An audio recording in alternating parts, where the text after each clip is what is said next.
Hey guys, you are watching your anime world. How are you all? Please support to subscribe this channel for watching new interesting stories. So in this video, we will see what if All Might's weakness led to Japan's downfall. Here is short summary. As the symbol of peace, All Might has shaped Japan's destiny. Yet, even his immense power can't solve every problem.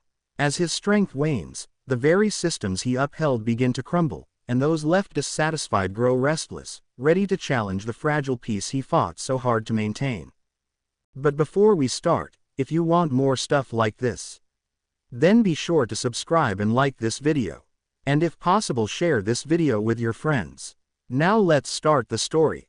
A stiff silence hung overhead, interrupted but not entirely disturbed by the ruffling of papers, tired coughs, and the occasional creak of a chair, followed by footsteps dragging to the mounds of paper weighing down the boardroom table, and retreating once the nearest stack lost an insignificant amount of weight.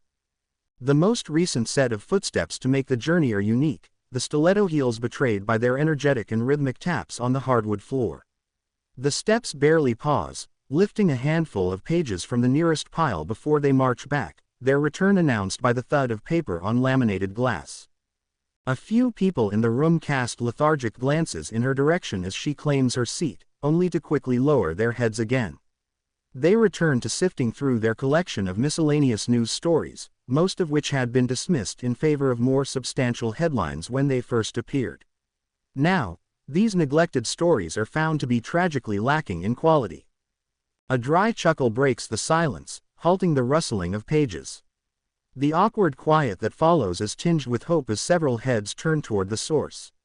The most important of those heads sits at the end of the table, a wrinkled face barely visible above the stacks of paper. His forehead is crowned with two horns, one filed down to less than half an inch, while the other rises a full foot above his rapidly graying blonde hair. "What have you got, Inoue?" Mr. Miyagi asks. Inoue, caught off guard by the tired, expectant gazes of his colleagues, looks up, realizing only then that he had chuckled aloud. "Oh, sorry, sir. It's nothing important," he says, rubbing the back of his neck in embarrassment.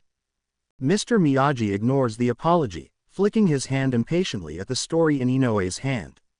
If it made you laugh in a moment like this, it must have some ability to stir emotions.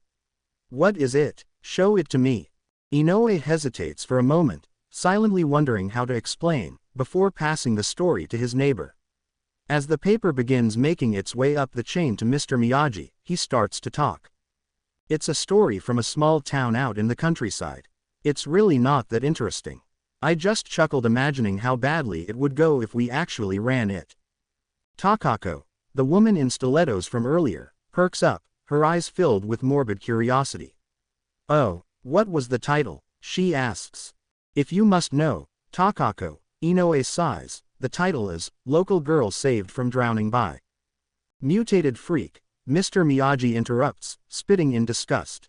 He crumples the paper and tosses it behind him, where it lands in a growing pile of discarded stories. "Damn it." A rumble of mutters erupt from the rest of the boardroom, discussing the shocking use of the archaic term. One voice shot up above the rest. "It would certainly cause quite a stir. Why don't we use it?" There was barely a second of silence before Mr. Miyagi shot it down. "No, absolutely not. Hanawa, why would you even suggest it?" "Why not?" Hanawa prodded, a challenging edge to his tone. Mr. Miyagi seemed too stunned to respond immediately. "Because we follow a code of ethics." Inoue shot back, his voice firm. Hanawa rolled his eyes. "Oh, please. We're already stretching it thin by trying to help the government with a cover-up." "We're not covering it up," another voice interjected, "we're creating a distraction." "There's a difference." "Is there?" "But, quiet," Mr. Miyagi ordered, and the room fell into an uneasy silence. His gaze fixed on the ceiling as he considered the implications.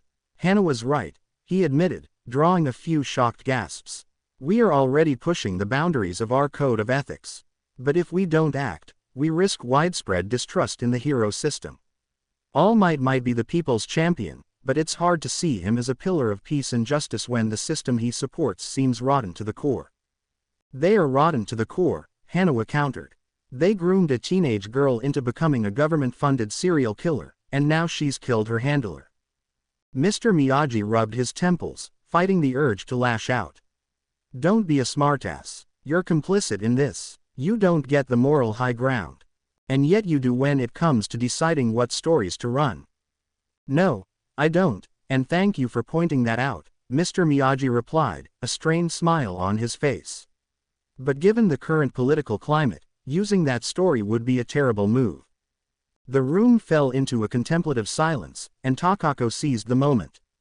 If ethics aren't our top concern right now, I have something that might serve as a delicious distraction.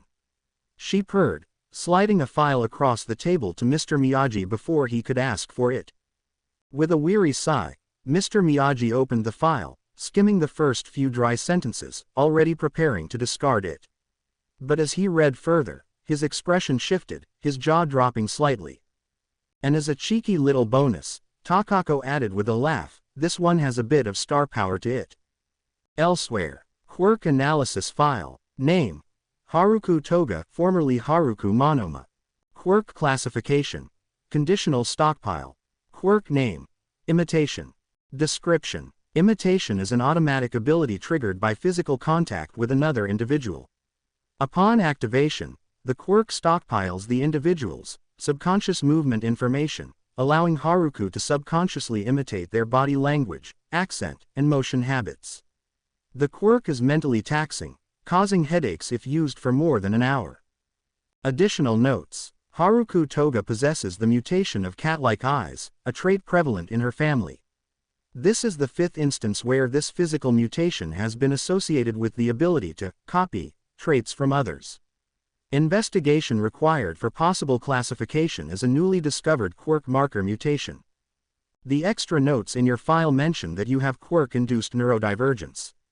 The doctor carefully places the pastel turquoise file cover to the side, then leans forward, his elbows sinking into the groaning plywood desk.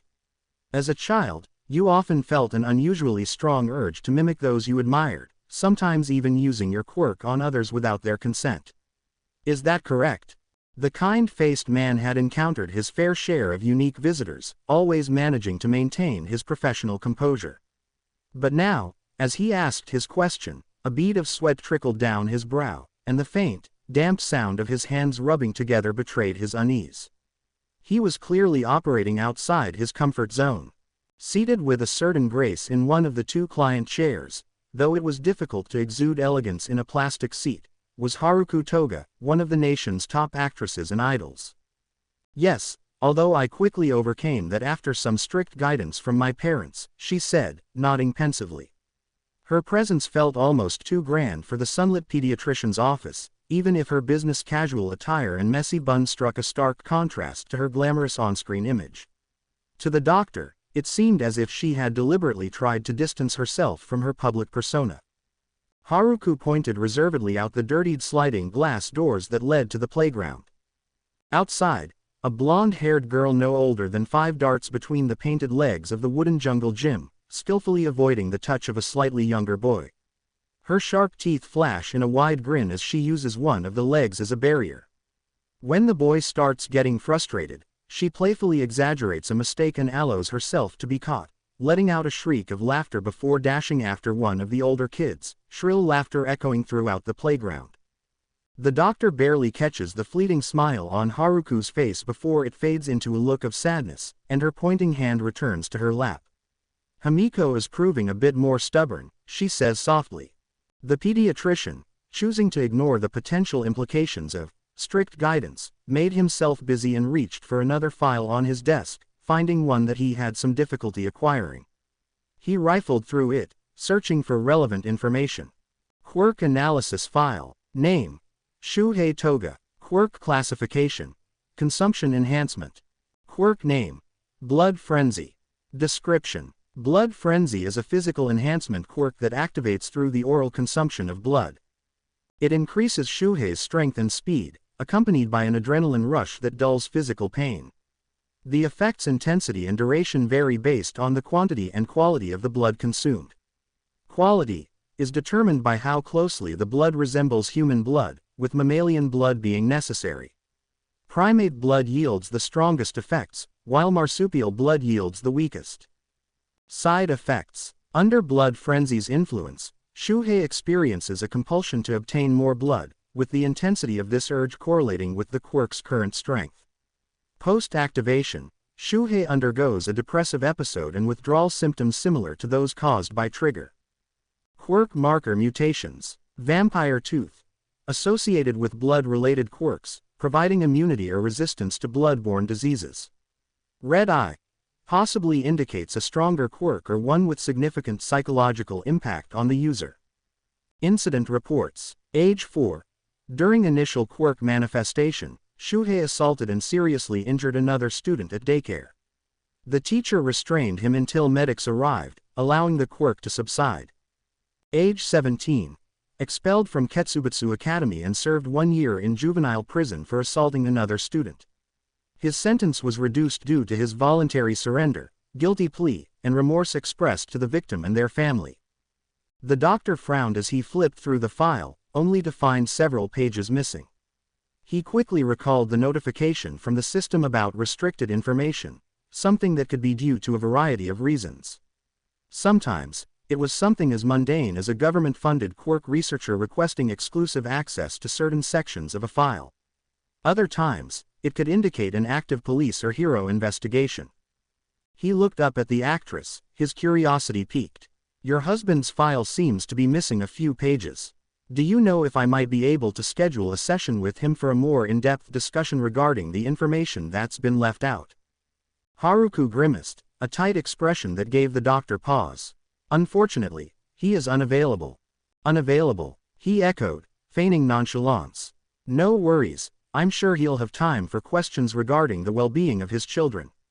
If you could provide his contact information, I can." "Doctor, please." Her voice was firm, brooking no argument. "It's a complicated matter." A brief, tense silence hung in the air as the doctor processed her words. He understood then. By complicated, she likely meant sensitive, and it was clear he should tread carefully. "All right then," he conceded, closing the file and swapping it out for the daughter's. The file was thin, as expected for a toddler who had only recently manifested her quirk. Still, it contained notes of speculation from previous doctors based on visible mutations observed through non-intrusive inspections. "You mentioned over the phone that you were concerned about your daughter, correct?" The doctor's eyes remained on the page as he spoke. Haruko straightened in her chair, clearly relieved to be addressing the issue she cared about. "Yes, doctor." "Can you explain why?" She hesitated, her discomfort palpable.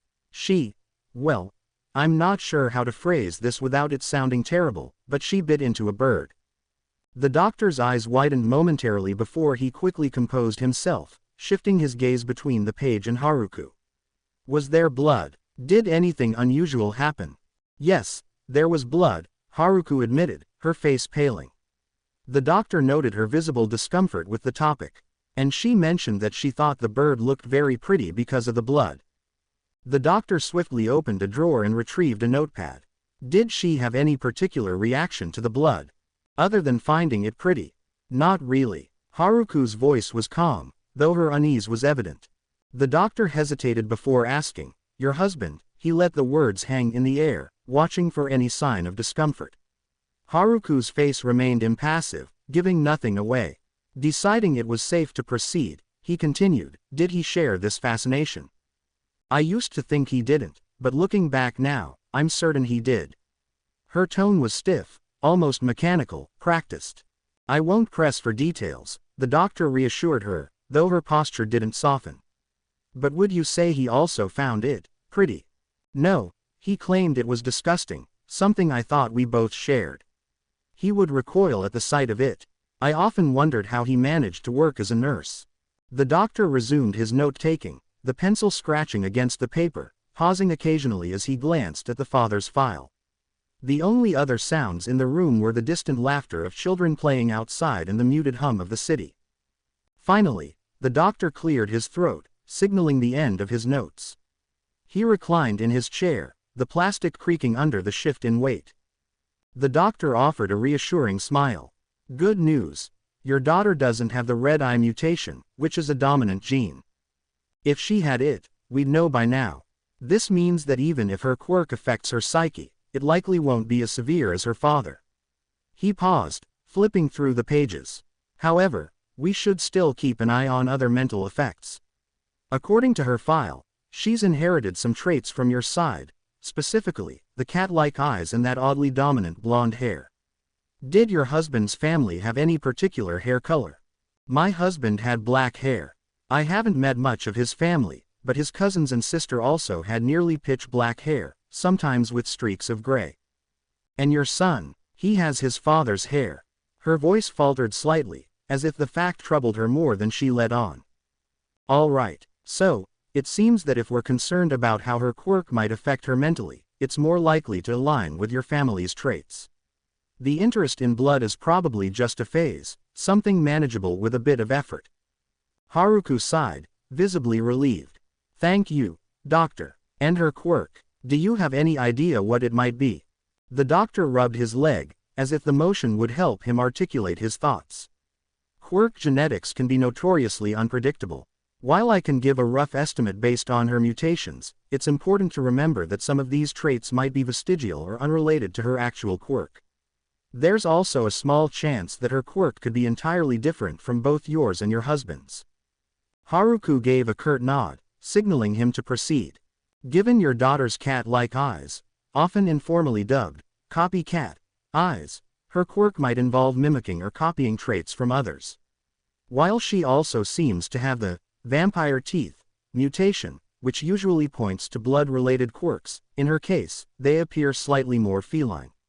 This could suggest a broader cat theme in her quirk. But even though that interpretation seems less troubling, it's important to prepare for the possibility that her quirk could involve blood. Haruko's voice trembles slightly as she asks, is there any way to know for sure? The doctor sighs, leaning back as the chair creaks under his weight. Anyone who claims they can predict a child's quirk with absolute certainty before it manifests is either lying or fooling themselves. Haruko tries to steady herself, but her eyes betray her worry. If the worst happens, is there a way to control her impulses? Her voice carries a sense of urgency.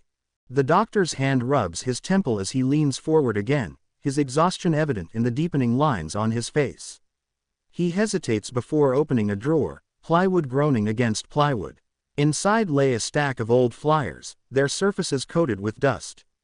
He carefully lifted one, brushing off the dust before closing the drawer with a finality that echoed in the quiet room.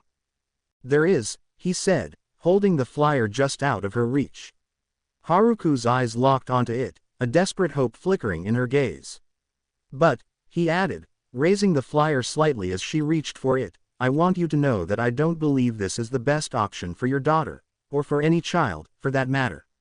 The only reason I'm giving this to you is because I'm required to by law. I understand, Haruko replied, though her eyes remained fixed on the flyer. The doctor recognized the desperation in her gaze, his heart heavy as he finally extended it to her. She snatched it from his hand, her fingers trembling as she began to read.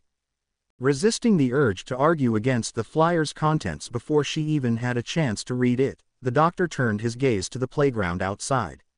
Watching children at play usually lifted his spirits, but his rising calm faltered as he caught sight of the young toga girl's wide, shameless grin. At that moment, the weight of what he had just handed to her mother, a key that could lock away that innocent smile behind years of trauma, crushed him, leaving his heart heavy. Unable to bear the sight, he shifted his attention to the younger toga child. The boy, though slightly larger than average, was unmistakably clumsy as was typical of a toddler his age, his dark hair falling over his eyes as he stumbled around the playground. His file contained little information. No apparent mutations, save for perhaps his father's hair, but it had taken an insane man to suggest black hair was a mutation amongst the Japanese population. Yet, even the absence of extra pinky toe joints suggested he wasn't quirkless, something that previous doctors had briefly considered. Still, having such Vitruvian attributes when both parents possessed significant inheritable mutations was unusual. Even quirkless children often inherited physical mutations, even if they remained vestigial in nature. The doctor felt compelled to address this concern. Clearing his throat, he tried to catch Haruko's attention. Mrs. Toga. His voice was gentle, yet firm enough to pull her gaze away from the flyer. I'm sorry to interrupt your reading, but I want to talk about young Katsu. At the mention of her son's name, Haruko's demeanor shifted instantly. Her expression transformed from one of worry to one of pride, her billion-yen smile lighting up the room. Yes, my little boy, she said, her voice practically glowing.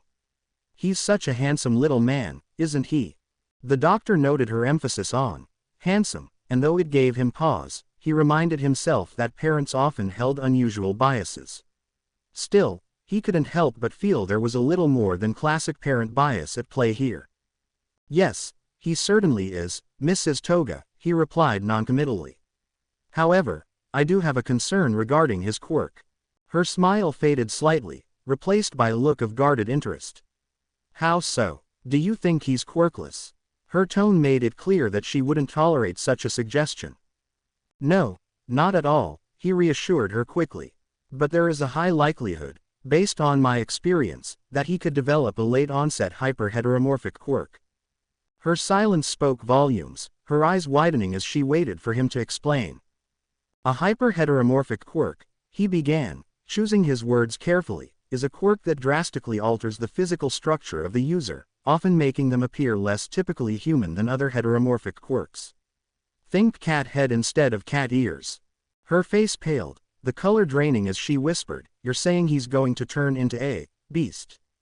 The word, beast, hit him like a sledgehammer, but he kept his tone measured. Please, Mrs. Toga, refrain from using that language, he chided gently. But yes, if my assessment is correct, it could explain why he currently shows no mutations.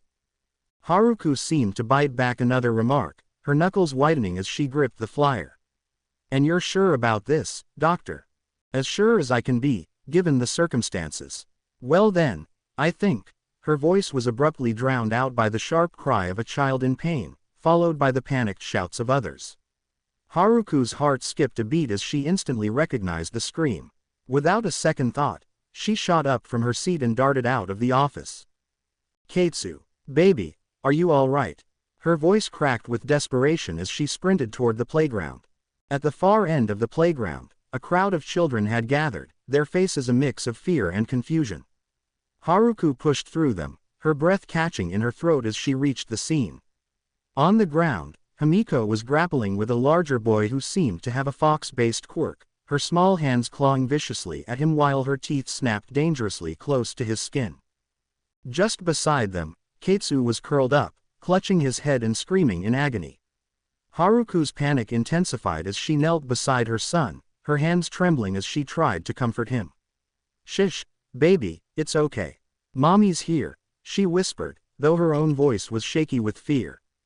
The doctor arrived moments later, his usually calm demeanor shattered by the urgency of the situation. He quickly moved to separate the struggling children, but Himiko was relentless, her small frame powered by an unusual strength as she fought to break free. Haruko's focus remained on Katsu, her mind racing to figure out what was wrong. It was only when Katsu lifted his tear-streaked face from his hands to cling to her that she noticed something alarming. Sprouting from the top of his head were a pair of fox-like ears, identical to those of the boy the doctor was desperately trying to hold back, if only for the different hair color. Her breath caught in her throat, but before she could process what was happening, the situation took another bizarre turn. Himiko, in one final burst of defiance, sank her teeth into the doctor's wrist, drawing blood. In an instant, the doctor wasn't holding the wrist of a 4-year-old girl, he was holding a perfect duplicate of himself. 1 month later, Kohei Monoma sat at his dining room table, draped in his nightgown, the soft morning light filtering through the blinds of his newly purchased and yet to be fully furnished apartment. As he sifted through the usual pile of junk mail, newspapers, and flyers, one envelope stood out, large and brown, with the words, "Next of kin adoption inquiry," printed on it. His heart sank as he recognized what it was. Taking a sip of his coffee, he set the envelope aside for a moment, trying to collect his thoughts. The quiet clink of a cup on the table pulled him from his thoughts as Misato, his wife of just over a month, joined him in the room. "Everything all right, darling?" she asked, her presence a calming balm to his rising anxiety. Kohei managed a small smile, reaching out to take her hand. "I'm all right, but someone else might not be," he replied, his tone heavy with the weight of the situation. "Remember that whole mess with my sister?" Misato nodded, her brow furrowing in concern. "The one during our honeymoon. You were really upset for a while after that. Is this from her? I thought you hadn't spoken to her in years." "I haven't," he confirmed, his fingers working at the seal of the envelope. "It's a legal notice. They want me to adopt her children." Misato's eyes widened. She abandoned them. Kohei shook his head, pulling out a stack of papers. "No, she's been arrested. Haruo mentioned she was facing trial for illegal quirk use, workplace harassment, and other charges related to her, well, her husband." "That awful man," Misato murmured, shuddering at the memory. "So the charges stuck." "Looks like it." Kohei leafed through the papers, his expression grim. Haruo must have turned down the adoption. Being the oldest, it would have gone to him first. But since our parents are gone, it's come to me. "Is there anyone from her husband's side?" Misato asked, concern lacing her voice. Kohei sighed. "Doubt it. He always seemed like a loner. Even if he has family, they probably don't know about the kids." Misato leaned in closer, resting her head on his shoulder. "So what happens if we don't take them?" "They'll go to an orphanage or a foster home," he said quietly, the thought gnawing at him. "Which isn't ideal." Misato kissed his forehead before standing up. "I'll make us some breakfast while you go through the papers. We can talk more once we know what's involved." Kohei watched her retreat to the kitchen, her simple act of care giving him a moment of peace. But as he returned his attention to the documents before him, any sense of calm quickly faded. The photos of his niece and nephew stared back at him, bringing a rush of memories. The girl, Himiko, had the same, copycat, eyes that his siblings had, a trait he had never inherited. Her eyes were a striking yellow, different from the usual bluish-gray he remembered. She looked almost exactly how her mother did at that age, minus the toothy smile. Meanwhile, the boy, Keitsu, had none of the distinctive mutations, something that pulled at old wounds from his childhood as the black sheep of the family. But it was the description of their quirks that truly gave him pause. He realized, with a sinking feeling, that these kids might not stand a chance in the foster system. 4 years later, Haruko, "Let go of her." Misato's voice trembled with fear as she watched the woman tighten her grip on Himiko. "Kohei, help. She's my daughter, and I'll do what I want. Stop whining like a bitch. You're hurting my ears." Haruko spat, her eyes narrowing into slits as she yanked Himiko closer. The young girl struggled, tears streaking down her face as she tried in vain to escape. "Please, let's talk about this," Misato pleaded, her voice strained. "Just let go of Himiko, and we can." "Mom," Keitsu's small voice interrupted, and Misato's heart sank as she saw the 7-year-old boy standing in the doorway, his innocent eyes filled with confusion. Haruko's gaze snapped to him, her expression softening near instantly to a facade of a deeply caring mother. "Hey sweetie, you're coming home with me, all right? We're getting back together." But her attempt at sweetness was undercut by the force she used to keep Himiko from slipping away. Keitsu looked uncertain. "Mom, who's this?" His question was directed at Misato, and the ignorance in his voice made Haruko's face twist with rage. "I'm your mother, not this whore who seduced my infirm of a brother." Haruko snapped, her words dripping with venom. Keitsu recoiled, fear spreading across his features. "You know what? Screw this. If neither of you wants to come willingly." She lunged for him, her hand outstretched, but Keitsu instinctively swiped at her, trying to defend himself. The moment their hands touched, Keitsu's body convulsed violently. Haruko jerked back, startled, feeling her quirk react as well. Misato rushed to Keitsu, her hands trembling as she checked his pulse and felt his forehead. "Kohei, come quick," she cried, panic lacing her voice. "What's going on down there?" Kohei's voice echoed down the stairs, followed by the sound of hurried footsteps. "The boy's useless," Haruko muttered in disgust, her eyes settling on Himiko with a predatory glint. "You'll have to do." With surprising strength, she hoisted the terrified girl over her shoulder and bolted for the door. "Misato, what happened? Is Keitsu all right?" Kohei's voice was frantic as he reached the bottom of the stairs, his eyes wide with worry. He's had another episode, but he'll be okay, Misato said quickly. But your sister, she took Himiko. You have to stop her.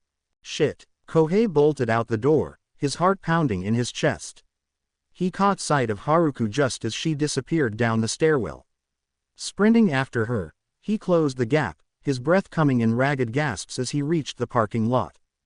Bang! The sound of the gunshot rang in his ears, and he stumbled, pain radiating from his side. He collapsed to the ground, his vision blurring as he heard the screech of tires and the slam of a car door. You had a beeping gun. Haruko's voice was furious, cutting through the haze of pain. Don't blame me. I didn't think it'd hurt him that bad, came the response, laced with irritation. He's quirkless, you idiot. Kohei could barely make out the sound of the car speeding away as darkness crept in at the edges of his vision. He cursed himself, knowing he was too weak to stop them, his body failing him when he needed it most. In the distance, a little girl jumps up and down, her excitement contagious as she shows off her glowing fingernails to her parents. You watch, longing in your heart. Oh, how I wish I had that quirk. Nearby, a loving parent reaches for your binky, her hand outstretched as it floats gently towards her with every subtle pull. I wish I had that quirk. A little boy raises his palms, tiny explosions sparking energy that dances across his hands. Each spark grows, his grin widening until it twists into a scowl as his gaze locks onto you, filled with hatred. I want that quirk. A towering man pulls a civilian from the flaming wreckage, his booming laughter and radiant grin bringing hope to everyone except you. You bastard. My quirk. Give it to me. Suddenly, a door slams in your face. Your desperate cries for someone who left, for reasons unknown, echo into the void, unheard. I just want my quirk. The feelings of betrayal, loss, and hurt spurred the green-haired teen awake, his memories of what woke him fading too fast to recall most of it, except for that last, painful image of his father walking away. Tears stung his eyes, not so much from the dream's contents as from the mere fact of having it.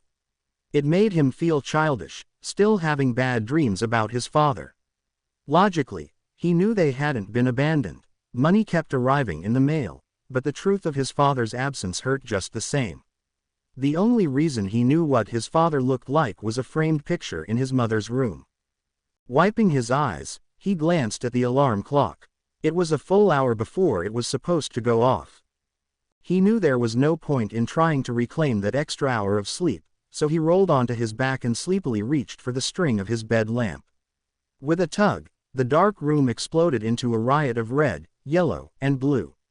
The All Might-themed lamp illuminated an All Might-themed room, but he was so used to the visual clutter of heroic memorabilia that he didn't so much as squint as the bright colors barraged his waking eyeballs. As he moved through his usual Friday morning routine, he made a few adjustments for the day. Instead of the scarily boring Aldera Junior High uniform, he donned their equally boring sports uniform, though he kept his favorite red shoes. Pausing before he opened the hair gel he typically used to tame his wild bed hair, he hesitated, then closed the cabinet. A blush crept up his cheeks as he remembered overhearing one of the girls mentioning they liked it when a guy's hair looked a bit scruffy and natural. Once ready, he double-checked his equipment, ensuring everything was in place. Tiptoeing down the hallway to avoid waking his mother, he was surprised to find her already in the kitchen, preparing breakfast. Her tired eyes met his, hinting that she'd likely been up long before him despite her late work hours. She was already assembling their packed lunches. Morning, Izuku, she greeted softly, as if someone else in the house might wake up if she spoke too loudly. You're up early. Yeah, I had a dream that woke me up before my alarm, he said, walking past her to a cupboard and taking out the new Fatgum-sponsored cereal O's they bought last week on special. Was it a good dream? She asked, her hands still busy assembling the ham and cheese sandwiches she insisted on packing as extra treats for him, even years after they became a strain on the food budget. I can't really remember anything from it, he half lied, feeling slightly guilty about how proficient he'd become at telling half-truths to his mother. After finding a bowl, he began pouring the oversized O's into it, trying to focus on something else. Inko hummed in acknowledgement, finishing the last of the ingredients for her own salad. She had started a new diet recently, growing increasingly self-conscious about her health. She also knew, though she kept this to herself, that homemade salads were one of the more affordable food options given how expensive groceries had become. She paused her preparations when she noticed his outfit, taking a moment to process it. "You're dressed in your sports uniform again. Don't you usually have PE on Thursdays?" she inquired, her tone shifting slightly. "That was yesterday. Is it clean?" Mother mode fully activated as she unashamedly gripped his shirt and pulled it closer to sniff it, bracing herself for the smell of teenage boy sweat but instead finding the clean scent of soap and flowers. I took the opportunity to wash it yesterday since you were coming home late," he stammered, gently prying his shirt free from her grasp, which she released after a little effort. "Wait, is today that pre-quirk era sports event? What was it called again? The Olympics?" "Yep," he decided not to correct her, knowing that the full explanation, about how it's actually called athletics, and that it was just one category in the Olympics, which used to be a massive cultural event before quirks, would likely bore her this early in the morning. She continued making her salad, placing a lid on the bowl before shaking it. Her eyebrows furrowed slightly as she went through a mental checklist. "What time should you be there?" she asked. "It starts at 10, but I want to be there by 9 to hang out with Tsubasa and Kachin." Another half lie. "Do you have sunscreen?" "Yes." "What if you get hungry?" "I saved up some money for lunch today." "Is your phone charged?" He held up his bulky flip phone. "Yes, it's at 100%. I also have its protective casing." They couldn't afford a support gear level device, but the casing did a decent job of protecting it from most unintentional quirk-related dangers. "How are you getting there, and how are you getting back?" "I checked the train schedule. There's one that stops 2 blocks from the venue. After the event, about 30 minutes later, there's a train that connects to a bus route that can take me home. If there's a villain attack, don't panic, don't fight, don't approach, just wait and trust the heroes nearby," he recited, the line ingrained in him from years of drills in Japanese primary school. A small part of him was relieved that, being quirkless, he wasn't expected to recite the rest of the lines. "I want a quirk." The thought hit him suddenly, accompanied by vivid images of how different, how happier, his life could be if he had one. He snapped out of it when he realized his mother hadn't said anything in a while. Looking at her, he saw the tears welling in her eyes and immediately felt guilty. But this time, her tears seemed different, softer somehow. "Mom?" he asked quietly, his voice tinged with concern. "Oh, Izuku," she whispered, her voice thick with emotion, "you're so prepared, I'm so proud of you." The tears began to flow uncontrollably, her family's waterworks mutation kicking in, causing an alarming amount of tears to stream down her face and onto the counter. "Mo-om," Izuku exclaimed, half embarrassed, half touched. He wanted to help her stop crying, but his own tear ducts betrayed him.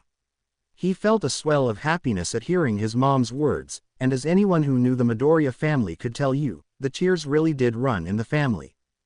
After a brief ride on the train, Izuku hopped off at his stop, the station bustling with early morning commuters. He began the long walk to the local athletics stadium, assuming it would be uneventful.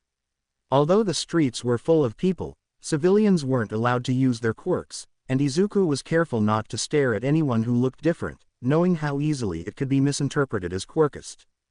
The most exciting routes were usually the ones where heroes patrolled frequently, allowing Izuku to catch glimpses of their quirks in action. But today, the area seemed unusually quiet. He had checked the local hero enthusiast forums that morning, only to find that no heroes had been spotted nearby recently. Those trying to boost their numbers tended to patrol large areas with unpredictable routes or focus on hot spots where crime was on the rise. As a result, certain areas, like this one, occasionally became cold spots, left without much hero activity for days at a time. A sudden, pained yell ahead snapped him out of his thoughts. His eyes widened as he saw a large man with a bald, rat-like face and long, matted brown hair shove an elderly businessman to the ground before darting into a nearby alleyway, a large briefcase in hand. "Someone call for help," Izuku shouted, his voice breaking the startled silence that had fallen over the street largely due to people avoiding the scene, at most casting concerned glances. Not one to be ruled by the bystander effect, he quickened his pace, jogging over to the elderly man who was struggling to get up. "Are you all right, sir?" Izuku asked, extending a hand to help. He got his first good look at the man, a bald head with 3 fork-shaped, skin-covered growths protruding from his scalp. Izuku's mind instinctively began analyzing the mutation, wondering what quirk it could be related to, but he quickly pulled himself back to the moment. The old man hesitated, eyeing Izuku's outstretched hand with suspicion. Izuku remembered that the older folk in the area were typically wary of quirks, especially from someone they didn't know. "My quirk has nothing to do with my hands, sir," Izuku reassured him, offering a warm, reassuring smile, the kind he imagined All Might would give. With a surprisingly firm grip, he accepted Izuku's hand and pulled himself up with a bit of assistance. The man brushed off his clothes before turning to Izuku, a warm, grandfatherly smile spreading across his wrinkled features. "Thank you, young man. I apologize if I offended you with my distrust. It wasn't wise or fair of me to judge you so quickly," he said, his tone sincere. Glancing down the alleyway, his expression darkened as he searched in vain for any sign of the thief. Even after just being robbed by someone. "No worries, sir. I'm not offended," Izuku replied quickly. "I understand why your generation might be cautious of strangers." The old man paused, his eyes studying Izuku's face, and for a moment, Izuku worried he'd said the wrong thing. But then the man chuckled, a dry sound that held a surprising warmth. "And here I thought your generation didn't care about the past. You're a good one, kid." "Thank you, sir," Izuku began, unsure how to respond. "No, I should be thanking you," the old man replied. "Now, you should be on your way. Wouldn't want your principal to be angry that you didn't show up in time." He pointed to the Aldera Jr. high emblem on Izuku's chest. "Yes, sir," Izuku responded, realizing he might be late meeting Tsubasa. He darted down the pavement, turning back briefly to call out, "Goodbye, sir," before continuing on his way. Izuku's pace quickened as the venue came into view. While it wasn't a monumental structure, it certainly stood out in the neighborhood, exuding a sense of grandeur. For many athletes in the past, it might even have been considered a prime location. Some questioned the wisdom of allocating so many resources to what was now a rapidly dying form of entertainment, but Izuku understood the reasoning. Despite the decline in mainstream popularity due to quirks, athletics and other sports still played a crucial role in promoting physical health and capability among the younger generation, which had led to renewed interest in several countries, including Japan. This particular venue was built as part of an initiative spearheaded by Yoroi Musha and a handful of other heroes. The goal was to rekindle interest in sports, thereby reducing the burden on hero schools to bring their students up to standard in terms of physical education. As part of the initiative, smaller venues were constructed in each prefecture, with 9 larger ones like this one spread across the main regions of Japan. As Izuku approached on foot, he had to cross a street and then walk a long path along the chain-link fence to reach the main gate. This gave him plenty of time, and so he began to admire the venue's architecture, its sleek yet fort-like structure catching his eye. It closely resembled the large quirk training domes built by many affluent heroes in America. The almost utilitarian structure, while not an eyesore, didn't have much going on, so he spent the rest of his walk keeping an eye out for any familiar faces wandering the parking lot, hoping to spot Tsubasa. Just as Izuku spotted a familiar set of dark red draconic wings, his attention snapped to the violent crack of cement splitting, a sound that echoed from less than a block away. His eyes darted toward the source, a rising cloud of dust above the rooftops giving away the location. The roar that followed, guttural and feral, sent a shiver down his spine. The dust slowly settled, revealing a towering figure, an enormous man who loomed above the surrounding buildings, the tallest of them barely reaching to his waist. Izuku's heart skipped a beat as recognition set in. It was the same criminal who had assaulted the elderly man earlier, only now, Izuku could make out more details, like the scraggly ginger goatee dangling from his chin. "I want that quirk." Izuku's mind almost immediately flipped through all the different ways he could use a quirk like that. Petty thievery seemed a waste. You foul villain. An almost comically self-righteous yell rang out throughout the streets. All present turned to the lone figure perched gracefully upon a lamp post, pointing accusingly at the towering man, who almost fearfully looks back towards the voice. Committing quirk-assisted robbery, assault and destruction of property is bad enough as it is, but doing so during rush hour does untold amounts of damage to the local economy. Izuku squinted, already half certain who it was. The dark, skin-tight suit with wooden accents confirmed it. Kamui Woods, he exclaimed, his excitement drawing a few curious glances from the gathering crowd. I hereby vow, you wretched villain, you will rue this day. The wooden man bellows, before leaping surprisingly high, performing a well-executed front flip, and diving headfirst to the pavement. Just as a handful of people begin to gasp at the idea of him hitting the ground, he reveals his ability to stretch his tree-like limbs, grappling the railing at the top of one building, causing his freefall to turn into a swing that propels him forward towards the villain.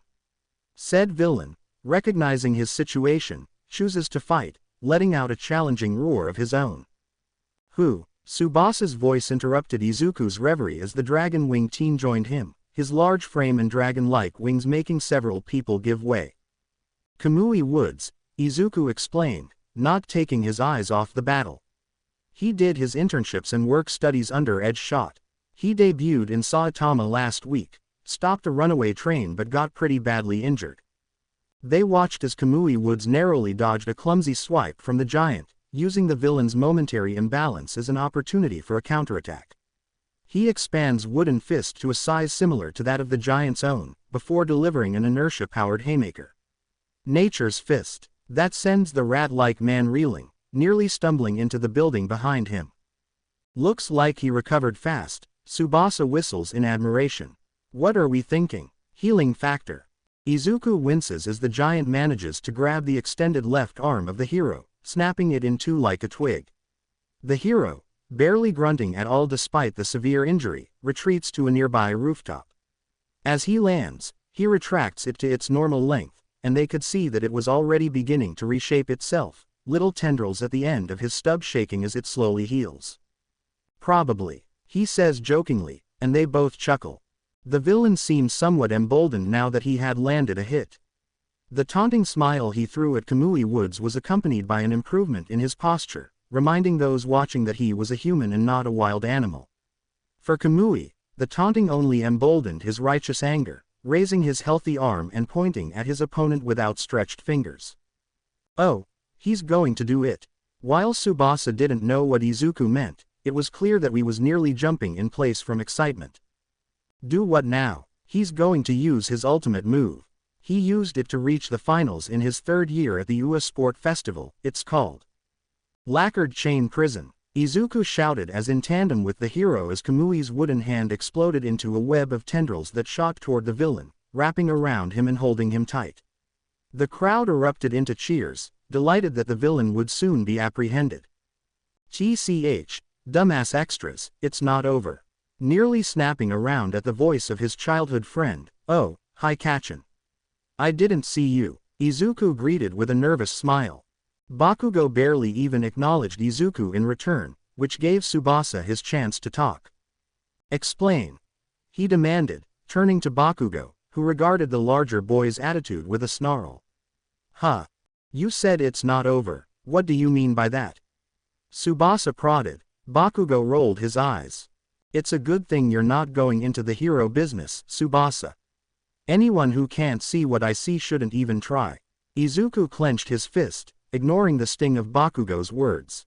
If you use your eyes, he points to the gate, you'll see he's brought his arms up in a boxer-like defense. Kamui's trying to use his freaky wooden fingers to choke him out but his fat arms are in the way, and he's still got a lot of fight in him. Kamui Wood might not have fully recovered from his debut, and his ultimate move drains a lot of his energy. Izuku continues. That means this is a battle of attrition that Kamui is going to lose, unless he can overpower the villain in time. But he's only using one hand. Tsubasa points out. Izuku looks over at Kamui, realizing for the first time he's no longer looking at the giant, but down at his arm, the little tendrils at the end where it was snapped of moving much more rapidly than before. He's trying to buy time for his arm to regrow. Izuku concludes, it wasn't a battle of attrition in the usual sense, it was a race to see if Kamui's healing factor could outpace the strain of his ultimate ability and the increasingly violent thrashing of the captive giant.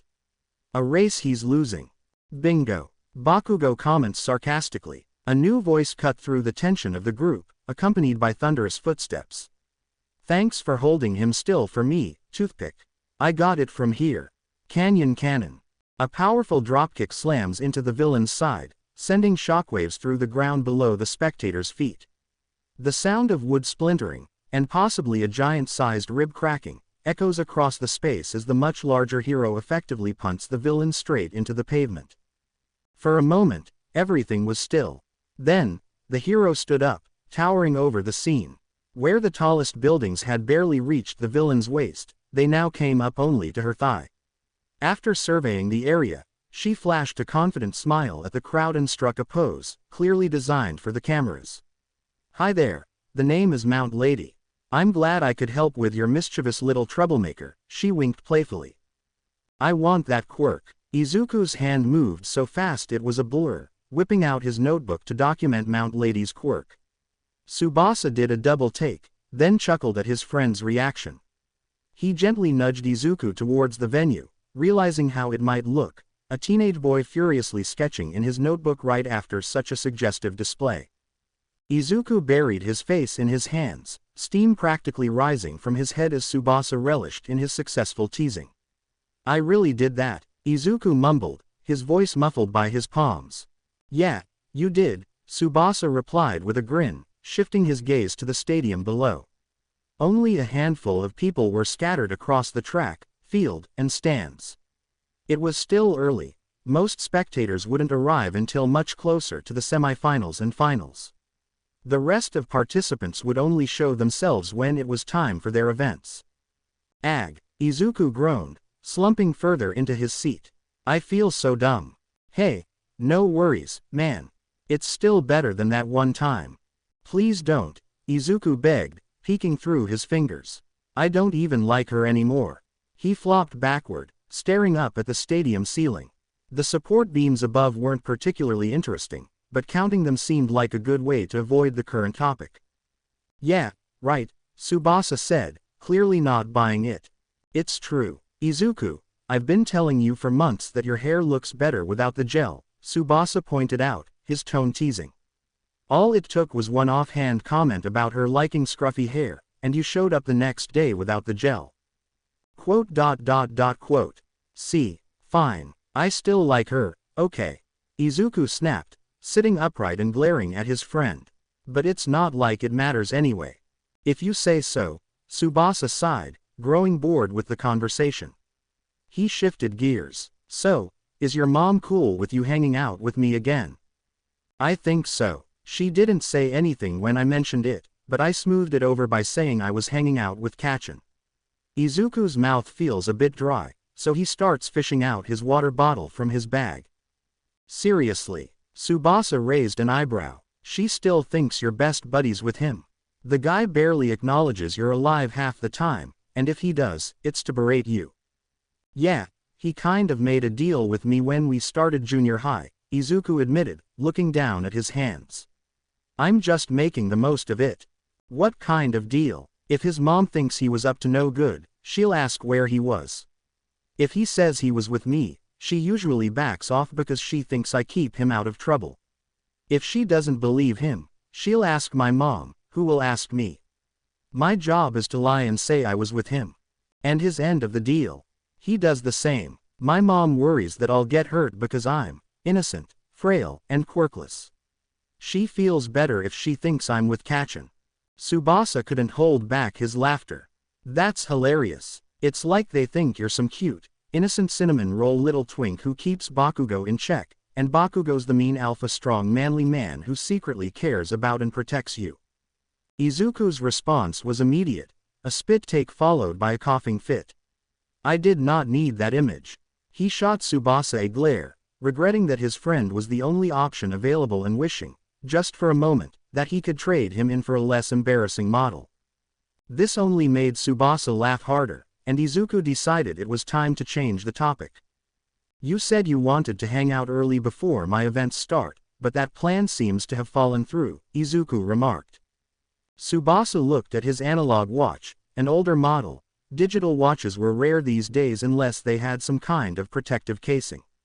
Yeah, they could call your group at any moment now. That villain attack outside ate through most of our time. And all that time buying those spicy snacks at the tuck shop. Izuku raised an eyebrow, glancing pointedly at the empty snack wrappers piling up next to Tsubasa. Hey, Tsubasa protested, I had to make sure Bakugo couldn't get any. And besides, you know I stress eat. Stress eat? Izuku asked, surprised. I thought you didn't care about doing well at your shot put event since you're not going into heroics. Why would you be stress eating? Tsubasa's playful demeanor faltered, the grin slipping from his face. He hesitated, looking down at the wrappers before gathering the courage to speak. Izuku, you know how my grandfather helps support my family, right? Did he die? Izuku's face went pale with worry. No, you're jumping the gun there, pal. Tsubasa chuckled softly, though there was a sadness to his voice. But, he's added a new condition to the payments. Their conversation was abruptly interrupted by the intercom announcer. Non-heteromorph boys, 14 and under for the 100-meter dash, please report to the changing rooms. I repeat. Izuku scrambled for his bag. That's me, he said, ready to dash off, but Tsubasa grabbed his arm, his grip unexpectedly firm and maybe even a bit painful. The desperation in Tsubasa's eyes made Izuku pause. But I get it, today's big for you, Tsubasa said, his voice strained. But I need to tell you this in person now, or I might not get another chance. Okay, Izuku replied, not really sure what to expect. My grandfather wants me to come live with him. In some area in northern Kyoto. The news hit Izuku like a truck, leaving him speechless. The idea of Tsubasa moving away was too much to process in the moment. Attention please, this is our final call. Non-heteromorph boys, 14 and under for the 100-meter dash, please report to the changing rooms. I repeat. Tsubasa gently ushered Izuku toward the stairs. Hey, chin up, we can talk about this later. Right now, you have a race to run. Sure, Izuku stammered, still reeling from the news as he headed toward the changing rooms. What did you say his time was? 10.4. Dang, that's fast. It's not really, though. Most finalists our age run 10 flat. Yeah, but he's quirkless. No way, isn't that like record-breaking for them? Why's he so fast? Imagine how fast he would be if he had a quirk. I want a quirk. The background chatter, usually just a low hum to Izuku, drilled into his mind, although only the latest comment was truly registered in his brain. His brain began turning the thought in his brain. His eyes were wide with anxiety as he stared at the checkered blue and white tiles of the changing room floor, blurring under his unfocused gaze. His hand tightened around the race number he'd been assigned. Does that really change much? All Reggie's quirk does is turn him to stone. Is that really going to make you faster? If he had a quirk, he could be running in the finals. Yeah, if he used his quirk while running. But if he didn't, he'd still be faster than the average quirkless person. Stronger too. If he had a quirk, his mother wouldn't treat him like he was so fragile. Smarter too. Hey, that's rude. He's sitting right there, and is it even true? If he had a quirk, his teachers would respect him. It's true. Yeah, imagine how dumb you would be without a quirk, right, fellas? Laughter echoed around the room, mingling with an indignant cry from someone who was the butt of the joke. If he had a quirk, people wouldn't look at him with pity. But being serious, people with quirks are way tougher than those without. It's why in those old movies, they die so easily. Maybe, Dad wouldn't have left. Yeah, I always wondered about that. Like, really, you broke your arm falling down some stairs. Or died getting hit by a car in a slow zone. If he had a quirk, he would have friends besides Tsubasa. Oh, will you idiots shut up? Bakugo's voice cut through the chatter like a knife. I'm sick of your yapping. People in here like me, he mocked, gesturing to himself as if talking to cavemen, and him. He made the same exaggerated gesture toward Izuku, are trying to focus because we actually have our heads in the game." The room fell into a tense silence, save for a few grumbles of "rude" and "asshole" under breath. Izuku's heart pounded, his grip on the race number loosening as he dared to look up. His eyes met Bakugo's, who, noticing Izuku's gaze, scowled. "What are you looking at? You're still the most annoying idiot in this room to me if that's what you care about." Maybe Katsuki Bakugo wouldn't treat him like dirt, if he had a quirk. The viewing boxes that hovered above the stands buzzed with quiet chatter. Despite them responding to Yoroi Musha's invitation to the event, meant to project an image of a united front among heroes regarding improving young talent, few seemed truly invested in the events unfolding below. Conversations drifted between unrelated topics, the majority of heroes more interested in socializing than in the spectacle they were supposed to support. When Edgeshot suggested we come here, I figured he'd show up himself. Mount Lady remarked, sinking into the plush couch. Now at her regular size, she would look somewhat like the average well-built civilian, if not for her skin-tight cream-colored suit with bold purple and orange patterns, mimicking high-knee boots, gloves, and a bia plate. Her horned purple mask sat carelessly on the table beside her, dangerously close to an alcoholic slushie. "I assumed much the same," Kamui Woods replied, his posture rigid as he dutifully observed the events below. He hadn't removed the wooden mask-like portion of his suit, fueling ongoing speculation among some in the VIP section about whether it was part of his body or not. "I believe he might be giving us some room to grow on our own now that we are no longer under his wing as students." "Or he's late," she quipped. "Punctuality was the first lesson he taught you, remember?" Kamui countered, shooting her a sidelong glance. She gave him a harmless glare in response. "I doubt he'd break it himself." "You two talking about Edgeshot?" came a deep voice, followed by a grunt and the groan of a couch protesting under heavy weight. Death Arms settled in his own safe beside Mount Lady's, his massive frame filling the space it offered. "The ninja is probably kicking his feet up at the Tokyo event." The younger heroes turned toward their elder. Kamui blinked in disbelief at his statement, while Mount Lady's gaze lingered on Death Arms' outfit, steel-toed boots and tight dark blue track pants clinging to bulging muscles, giving him the look of a construction worker with too many hours at the gym. His upper body was even more eye-catching, with a skin-tight, unzipped crop-top jacket that exposed his abs and chest. The whole ensemble was made from the same reinforced material as Mount Lady's suit, complemented by his slicked back, greasy gray hair. As she understood, his hero aesthetic was hyper-masculine, but designed to be appealing to middle-aged women, not teenage boys. What caught her attention most, though, was the absence of his iconic heavy metal bracers. They were central to his quirk. "Kicking his feet up?" Kamui asked, skepticism lacing his tone. "I feel that you are perhaps undermining Edgeshot's diligence as a hero." Death Arms chuckled, reclining further into his seat. "He's a top 10 hero. If anyone's earned the right to take a break without really taking one, it's him. Hell, that's why I'm here." Mount Lady shot Kamui a grin, leaning back in her seat. "See, even the big shots know how to relax. You're way too uptight, Kamui. Nobody's that strict about being the perfect hero." Kamui frowned, crossing his arms. The sound of groaning wood caused a slight wince as his injured arm protested the movement. "Except All Might." "Ha." Death Arms barked out a laugh, reaching for the beer offered by a passing waiter. "What's so funny?" Kamui asked, his frustration slipping through. "I've heard that line since my own training days," Death Arms replied with a grin. "All Might's a different breed. You can't compare him to the rest of us." Mount Lady nodded thoughtfully. "True, he's what, pushing 60.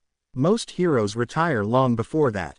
Even Yoroi Musha has managed to stay in the national top 10 his whole career, but All Might was the international #1 hero for longer than I've been alive. The fact that he's still in the global top 10 is a miracle." "Wait, did you say All Might's in the global top 10? I thought he was still #1, another hero chimed in from a few seats away. "No, he's dropped a few spots." "What's his current rank?" "3rd. Another hero offered. "4th, actually. Stars and Stripes, Godzilla, and Axel R8 outrank him now," someone else corrected. "Damn, 2 of those are Americans," someone remarked with a whistle of surprise. As the chatter continued, a figure seated quietly in the middle absorbed every word without drawing attention, or at least, tried his best not to. Despite the VIP pin on his wrinkled white button-up shirt, Yagi Toshinori still received a few curious glances.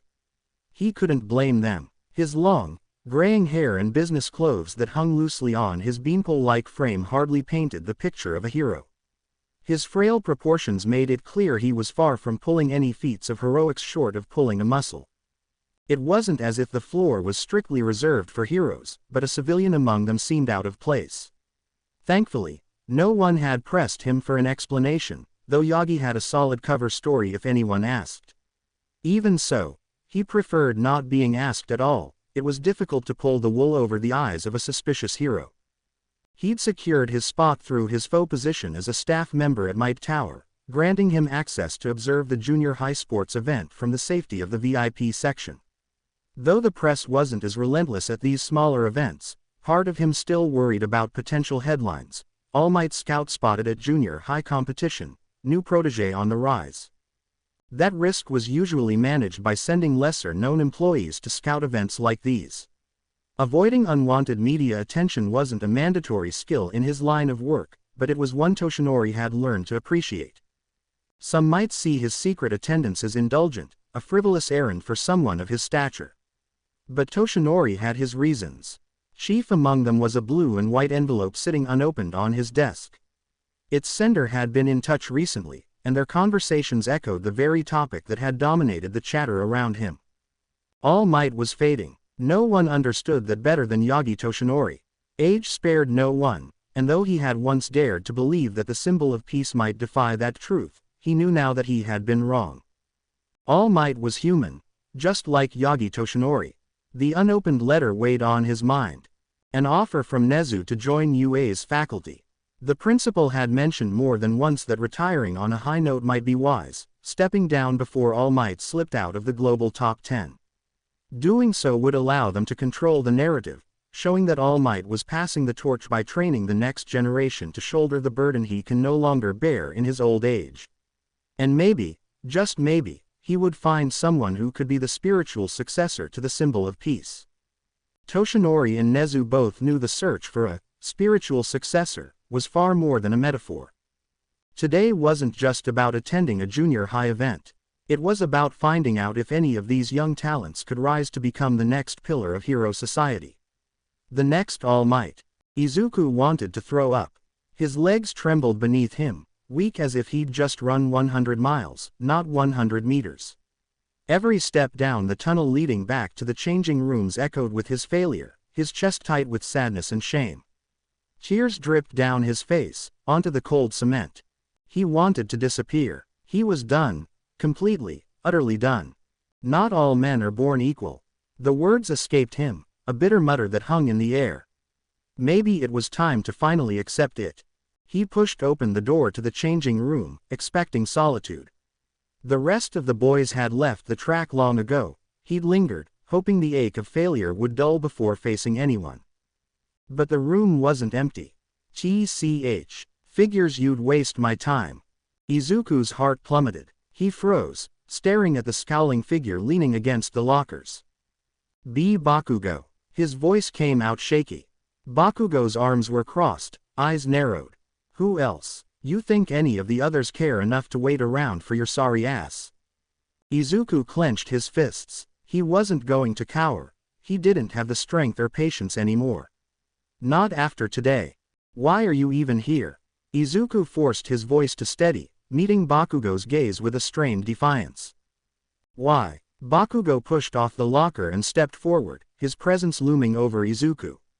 "Because I want to make sure you understand exactly what today was." His voice was devoid of its usual anger, replaced by something sharper. "You messed up. All that hard work, all that determination, and you still choked. Pathetic." Izuku's fists tightened. "I know I failed, all right." His voice rose, trembling with frustration. "I don't need you to remind me. Today was my chance to prove that I could." Pop. The sound of Bakugo's small explosion echoed off the tiled walls, orange light flashing in Izuku's vision. He stumbled back, nearly tripping over his feet. "Shut up." Bakugo's voice cut through the silence, his hand still sizzling with leftover sparks. "I wasn't done." Izuku froze, his pulse racing. Bakugo's calm was unnerving, more threatening than any of his outbursts. "You're lucky," Bakugo continued, voice low. "Today, all that happened was some embarrassment. Out there, in the real world, a screw-up like that means people die. You die." He leaned closer, his eyes cold, analytical. "You're not cut out for this." Izuku's breath caught. His mind raced, grasping for some excuse. One rose to his lips. "But yeah, I know you had a bad day," Bakugo sneered, "but guess what? Bad days happen, and if you can't even handle your friend moving a few hours away, how are you gonna handle life as a hero?" "You knew." Izuku's voice was soft, but filled with surprise. "Don't ask dumb questions. How long ago?" "A week ago." "Why does it matter?" Bakugo's eye twitched in annoyance. "God, it's so frustrating talking to you. You're missing the point. Let me guess. Now you feel betrayed because he told me first, right?" Izuku stayed silent. "TCH." Bakugo glanced away, lips curling into a sneer. "You're so pathetic. I want a quirk, and useless, and stupid, and all the rest," Izuku said, his voice rising in frustration. "Yeah, I get it. You've been saying that ever since I didn't get my quirk. Isn't that what this is about? You wouldn't be on my case so much if I had one." Bakugo raised his eyebrow. "Wow, you are so obsessed with that." He began walking to the door, obviously done with the conversation. "Can you blame me? Could you honestly tell me that you'd have such a problem with me if had even the most useless quirk for hero work? Like Aya's nail polish quirk, Tanaka's stretchy neck. Or what about something useful like Tsubasa's dragon mutation?" Bakugo threw a look back. "I can. Because unlike you, they don't seem like they're suicidal enough to enter the hero game when they know that they don't stand a chance." Izuku left the event shortly after, walking along a route he knew should be safe based on the research he did that morning. He avoided the crowded train and bus stops. He needed time alone, a chance to clear his head. But no matter how far he walked, Bakugo's words echoed in his mind. Or more specifically, one word. Suicidal. Was he? Bakugo wasn't entirely wrong. Heroes who messed up often faced dire consequences. But real pros, the ones like All Might, always seemed to come out on top in the end. However, they had quirks. Could he really survive in their wood without one? "I want a quirk." Izuku's mind was dragged back to a painful memory from years ago. He'd been on a local online forum for quirkless people, looking for support. But instead, a troll had taken over the space, spewing hate. Taking advantage of the fact that their community was too small to have 24/7 content moderation. Izuku could still remember the cruel words they'd thrown at someone lamenting the same thing he always did. "If you're so concerned about not having a quirk, why not just game end yourself and hope for one in the next life?" The automated filters had stopped the worst of it, but even as a kid, Izuku had understood the message. He'd never seriously considered it back then. But now, as he replayed Bakugo's accusation, it was harder to push those thoughts away. "But I really want a quirk." He shook his head, trying to snap out of it, but the darker thoughts clung to him, thick and suffocating. Without realizing it, his feet had led him down the wrong street, into a neighborhood he'd meant to avoid. It was another hero cold spot, although this one had remained one for much longer than a few days. Izuku didn't notice at first, his dark thoughts blinding him to the surroundings. That's why he didn't notice it at first. The faint, wet sloshing sound of slime dripping from the metal grate beside him as he waited to cross the street. A thick, sewer-tainted liquid oozed onto the pavement, glistening under the midday sun. Then came the teeth, sharp, jagged, dispersed throughout the slime-like shards of broken ceramic. Two eyeballs followed, rolling into view, scanning their surroundings frantically. The creature's shadow loomed over Izuku, a grotesque mass reassembling itself piece by piece. Its form twitched and convulsed, panting from exertion. With a wet squelch, the slime began to shift, teeth and eyes arranging into a nightmarish approximation of a face that threatened to meld back into the body of slime. No need to worry, pal, it spat, its voice wet and mocking. All the heroes are too busy at that dumb sports festival to bother with scum like us. Well, I guess the number one isn't a big fan. Its eyes swirled in the muck, darting around as if hunting for salvation. One of them swiveled, locking onto Izuku. Bingo! The voice warbled, twisted with a glee that pierced through the mental fog, sending a shiver down Izuku's spine. A medium-sized body to hide in. Izuku barely had time to react before the slime surged toward him. His body moved on instinct, leaping back with surprising agility, but not fast enough. The slime crashed into him, the wet slap of its body against his own sending a cold shock through him. It was like being struck by a wave of sludge. The slime was thick, suffocating, wrapping around him with a strength that Izuku couldn't hope to muster without a quirk. I need a quirk. Izuku's mind raced, his heart hammering in his chest as he thrashed against the suffocating, slick mass. His thoughts kicked into overdrive, his panic feeding into a relentless analysis, driven by instinct to survive. What kind of quirk is this? No sign of an external controller, unlikely to be an orchestrator type. Definitely not an emitter. Could it be a full-body transformation or hyperheteromorphic quirk? The villain's words echoed in his mind, a body to hide in. A parasitic ability, could it infiltrate his body? That made it less likely to be a full-body transformation, which rarely had secondary abilities. No, this was a hyperheteromorphic quirk. A strong one. I want this quirk. The slime slithered across his skin, cold and slick, seeping into his clothes. The sharp, nauseating stench of rotten sewage invaded his nostrils, burning his throat. He gagged, and a rancid taste flooded his senses as the slime forced its way into his mouth. He choked, his efforts to fight back growing frantic, hands clawing at the slime with no grip to find. No point fighting, kid, the villain's voice slithered through the mass, cold and mocking. You're just prolonging your pain. Let it happen. This will all be over soon. Izuku's mind screamed in protest, his body flailing in desperate attempts to resist. His lungs burned, his vision blurred, and for a heart-stopping moment, a terrifying thought took hold. He was going to die. I'm going to get a quirk. Unnatural excitement gripped him as though some deep, unspoken part of him was celebrating for his own death. Shame flooded in immediately, crushing the aberrant feeling. His mind jumped to his mother, her worried face, and how devastated she'd be. His brain listing off people he'd be letting down with his death. Tsubasa, Bakugo, All Might. Through the haze, his eyes flickered open, catching sight of something golden in the distance. His mind struggled to process it, but the sight was unmistakable, the hair, the towering frame. The shadow of a legend moving swiftly through the chaos. All Might. But as hope bloomed, his body betrayed him. The last bit of strength drained from his limbs, and the world around him began to fade. Darkness clawed at the edges of his vision. Toshinori held back a sigh of frustration. He had hoped to spend a few quiet hours observing the event, but it seemed several of the heroes on duty were more interested in taking a break than doing their jobs. He couldn't blame them. If anyone understood how exhausting the life of a hero could be, it was him. But of course, that left him to pick up the slack. The creases in his oversized shirt smoothed out as his lanky form bulked up, the power of his quirk surging through his muscles.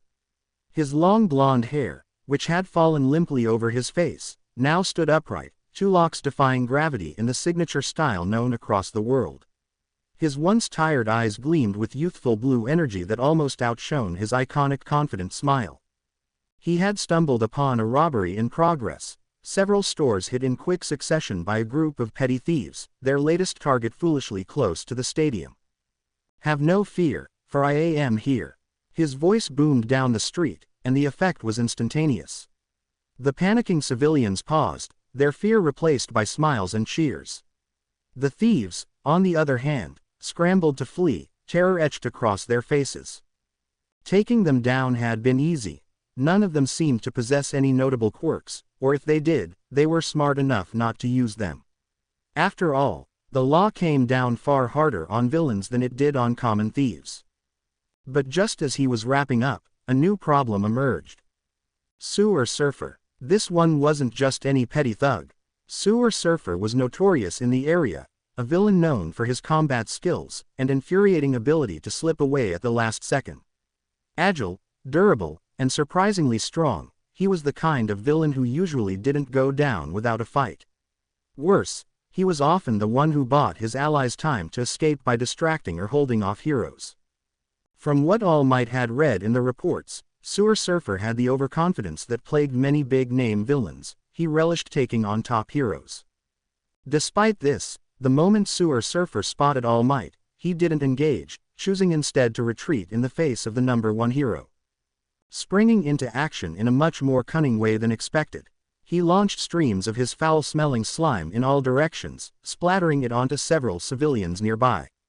Then, with a deft flick, he threw the bags of stolen goods directly into the street, causing suitcases to scatter dangerously close to oncoming traffic.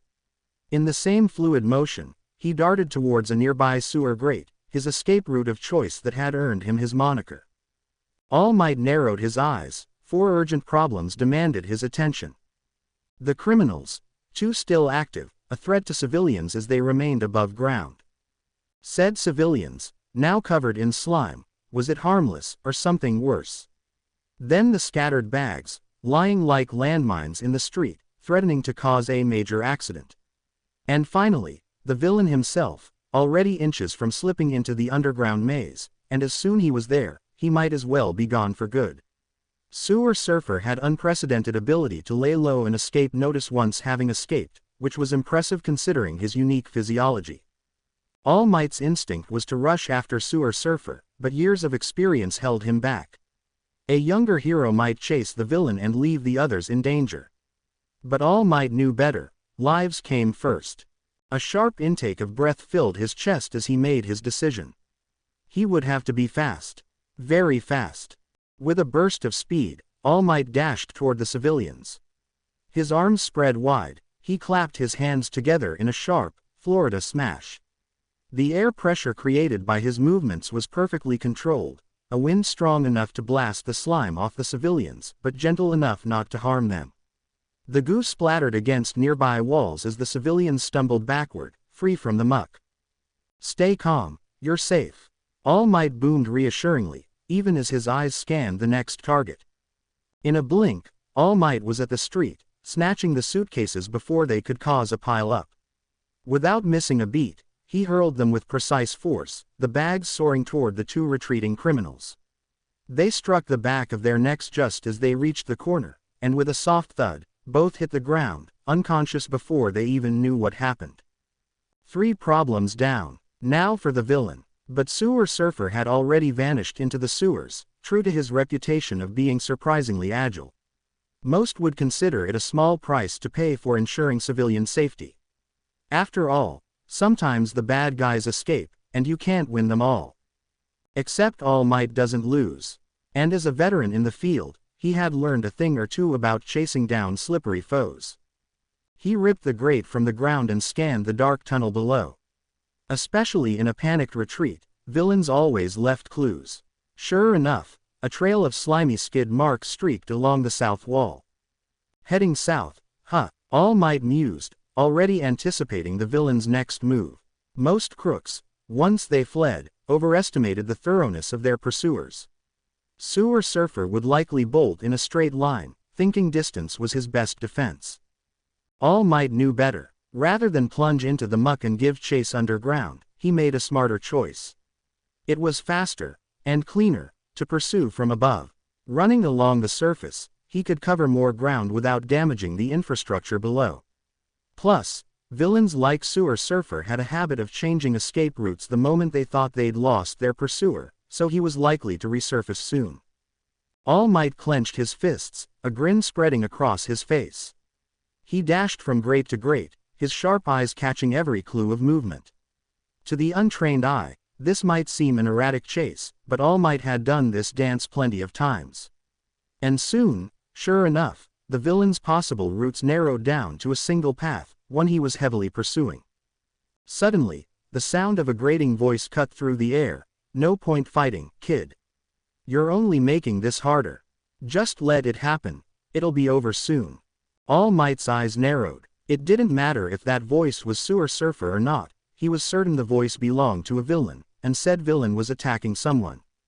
Rounding the corner, All Might's heart sank. A kid, no older than high school, was struggling beneath the sewer surfer's suffocating slime. All Might's eye caught vaguely familiar green hair, but there was no time to think. In an instant, All Might sprang into action. This was no longer just about protecting civilians, it was about saving a life. Detroit smash, he roared, his fist rocketing forward with precision.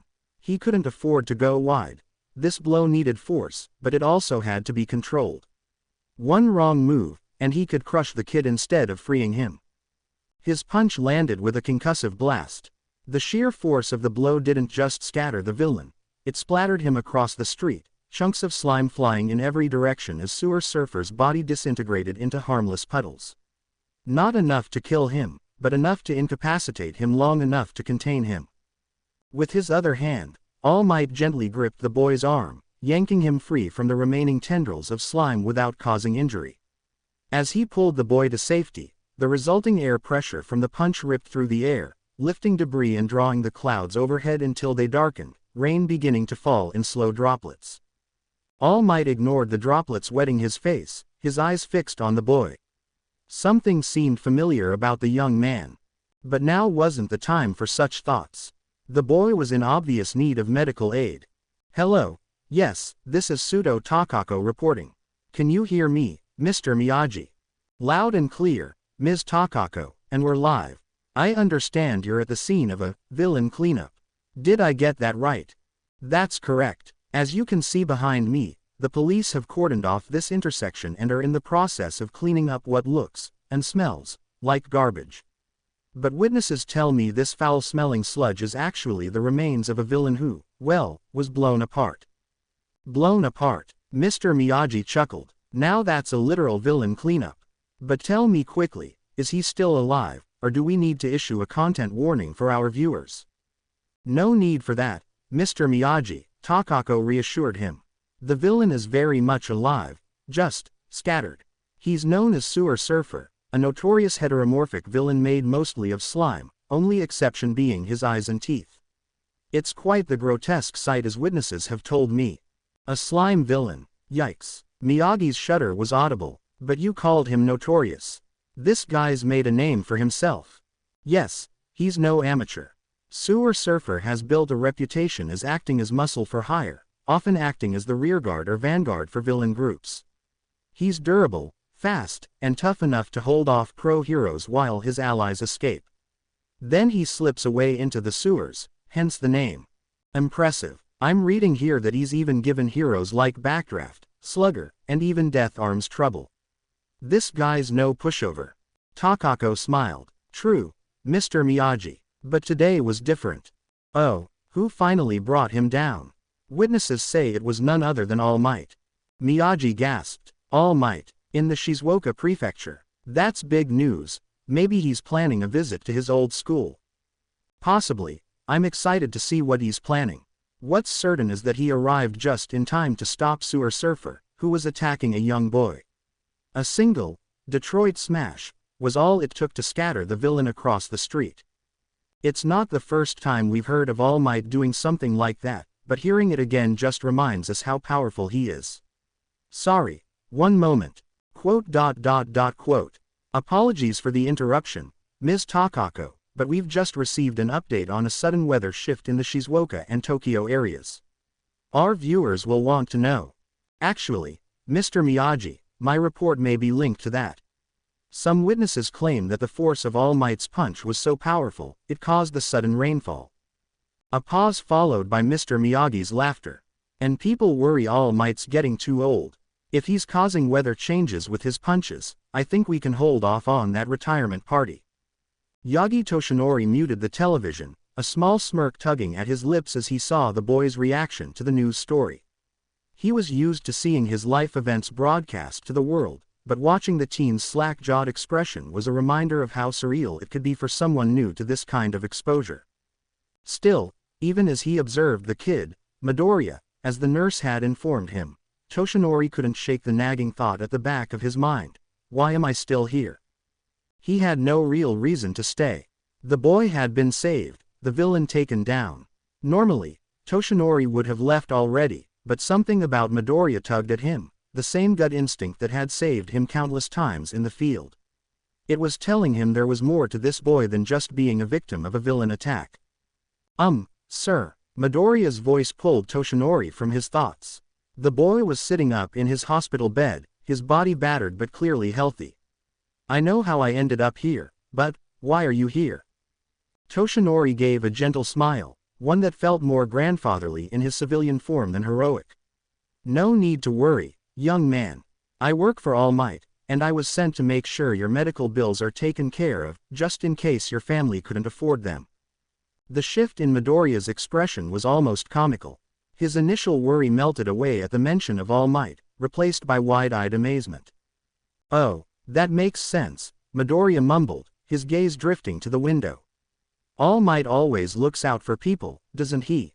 I read once that some people get stuck with huge hospital bills after a hero saves them, but never with him. Toshinori felt a flicker of pride at the boy's words. Midoriya was right. Years ago, he had made it his mission to ensure no one he saved was ever burdened by debt. Too many families had struggled with medical bills they never asked for. With the wealth he'd earned over his long career, covering those costs was a small price to pay. After all, how heroic was it if you left their bank accounts in ruin after you saved them? He pointed a bony finger at Midoriya's sports clothes, recognizing the outfit. I was at the Chubu Regional Athletics event earlier today, he said. Midoriya tensed immediately, eyes darting away. It clearly wasn't a subject he wanted to discuss. Didn't go as planned, did it?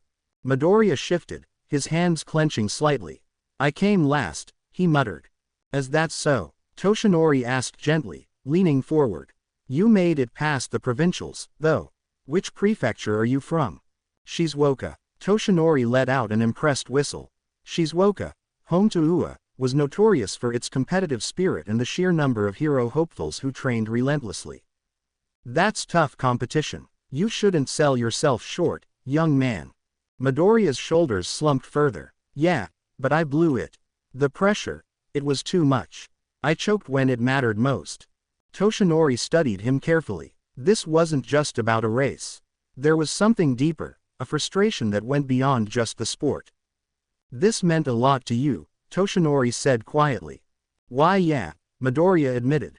Why is that? Toshinori prodded gently. After a moment of silence, Midoriya looked up, hesitation clear in his eyes. Then, as if he couldn't hold it in any longer, he blurted, do you think someone without a quirk can be a hero? Toshinori felt a flash of surprise but quickly masked it as understanding dawned. The boy's anguish struck a chord in him, reminding Toshinori of his own younger self. He knew how delicate this moment was, the wrong answer could crush Midoriya's spirit. What do you think? Toshinori asked, his voice calm but probing. He wanted to see what the boy truly believed, what lay beneath his uncertainty. Midoriya's hands trembled for a moment before he gripped the hospital sheets tightly. I don't know anymore. His voice wavered, but he pushed through. I used to think, maybe. I watched Knuckleduster, and I always felt that if he could be a vigilante without a quirk, maybe I could be a hero. He paused, biting back a sniffle. But I'm not like him. I'm not special. Toshinori nodded slowly. He knew the man behind the mask. Knuckleduster, Iwao Oguro, had surprising strength and speed despite his lack of a quirk. But what few knew was that Oguro hadn't been born quirkless, his abilities had been taken from him. Toshinori leaned back, the soft pop of his spine breaking the silence. So, he said slowly, choosing his words with care, you think you need to be special to be a hero? Midoriya winced. No, I mean, I know anyone can be a hero. That's what they say, right? He repeated the words he had likely heard 100 times, though disbelief lingered in his voice. Toshinori raised a bony finger, pointing thoughtfully at Midoriya. Then what makes you different? Why do you think you need to be special? Midoriya faltered, gripping the sheets even tighter. I'm quirkless, too weak. So, being a hero is about power. Toshinori pressed gently, watching Midoriya closely. No, not really, Midoriya's voice cracked with frustration. Toshinori sensed he was losing Midoriya in the tangle of philosophical discussion. Teenagers didn't always have perfectly thought-out dreams, but those dreams were often fueled by strong convictions. Let's put aside what makes a hero, for now, Toshinori said softly, his tone firm yet comforting. He leaned in, his gaze steady. Tell me, why do you want to be a hero? Midoriya's eyes widened slightly at the direct question. For a moment, he stayed silent, but Toshinori waited patiently, knowing the answer to this question was more important than any other. Finally, Midoriya spoke, his voice soft but filled with conviction. I want to be like All Might. Toshinori raised a brow. He had heard those words before from countless others, their motivations often shallow or self-centered. But something in the way Midoriya said it felt different, genuine. When I was little, I saw a video of All Might's return to Japan, Midoriya continued, his hands still gripping the sheets. It wasn't how many people he saved or how fast he was that amazed me. He smiled faintly, a faraway look in his eyes. It was his smile, the way he made everyone feel safe, like everything was going to be okay. All Might remembered that day. He had been hunting one of that man's goons, and a skyscraper's foundation had been tampered with to serve as a distraction. The memory seemed to well up inside Midoriya. When the other kids would shout, I am here, they meant it like, I'm here to WNR, I'm here to save the day. But I meant it differently. I wanted people to know that if I was there, they didn't have to be afraid. Tears shimmered in Midoriya's wide, green eyes, but he didn't stop. That's why I want to be a hero. I want to be someone who makes people feel safe and protected. I want to be the symbol that lets people know they don't need to be afraid. Toshinori couldn't help the small smile tugging at his lips, though it faltered when Midoriya's tears of sentiment turned into tears of sorrow. I guess I just finally realized today, Midoriya said, his voice breaking. I can't reach that dream, because I don't have a quirk. Toshinori let the boy cry in silence. The ambient hum of hospital equipment and distant traffic were the only sounds accompanying his grief. An idea came to Toshinori as he reached into his pocket and pulled out a business card. It was collateral for his disguise for the sport event, but its information was genuine. Young Midoriya, he called softly, drawing the teen's attention. You know, I don't believe that people are defined by their failures. Midoriya took the card, confusion flickering across his tear-streaked face. Keep that, Toshinori said, standing and moving toward the door. If you ever feel like chasing your dreams again, give me a call. I'll see what I can do. Before Midoriya could respond, Toshinori had already disappeared down the hallway, his long legs carrying him swiftly away, leaving the boy alone with the card, and his thoughts. In the main office building of UA, designed in the shape of a large H as an homage to the word, hero, the smell of brewing tea filled the air. Nestled at the heart of the middle section, the principal's office faced west, offering a sweeping view of the beautiful gardens that stretched from the front gate. From his vantage point, the principal could also see the classroom buildings flanking either side of the main pathway. As the golden rays of the setting sun poured into the room, they enhanced the peaceful atmosphere.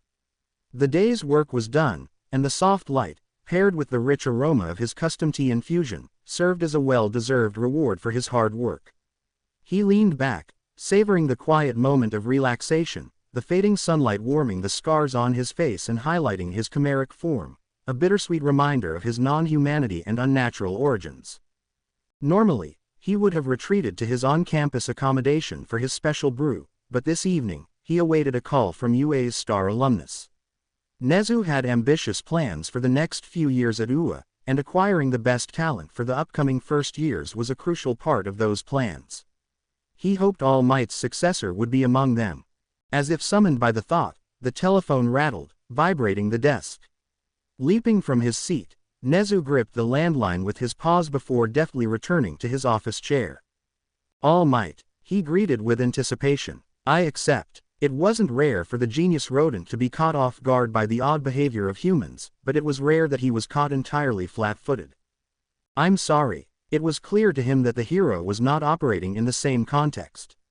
However, the conviction in the man's words aroused his curiosity. The letter. You sent me an offer to teach at UA, did you not? All Might continued, his tone steady.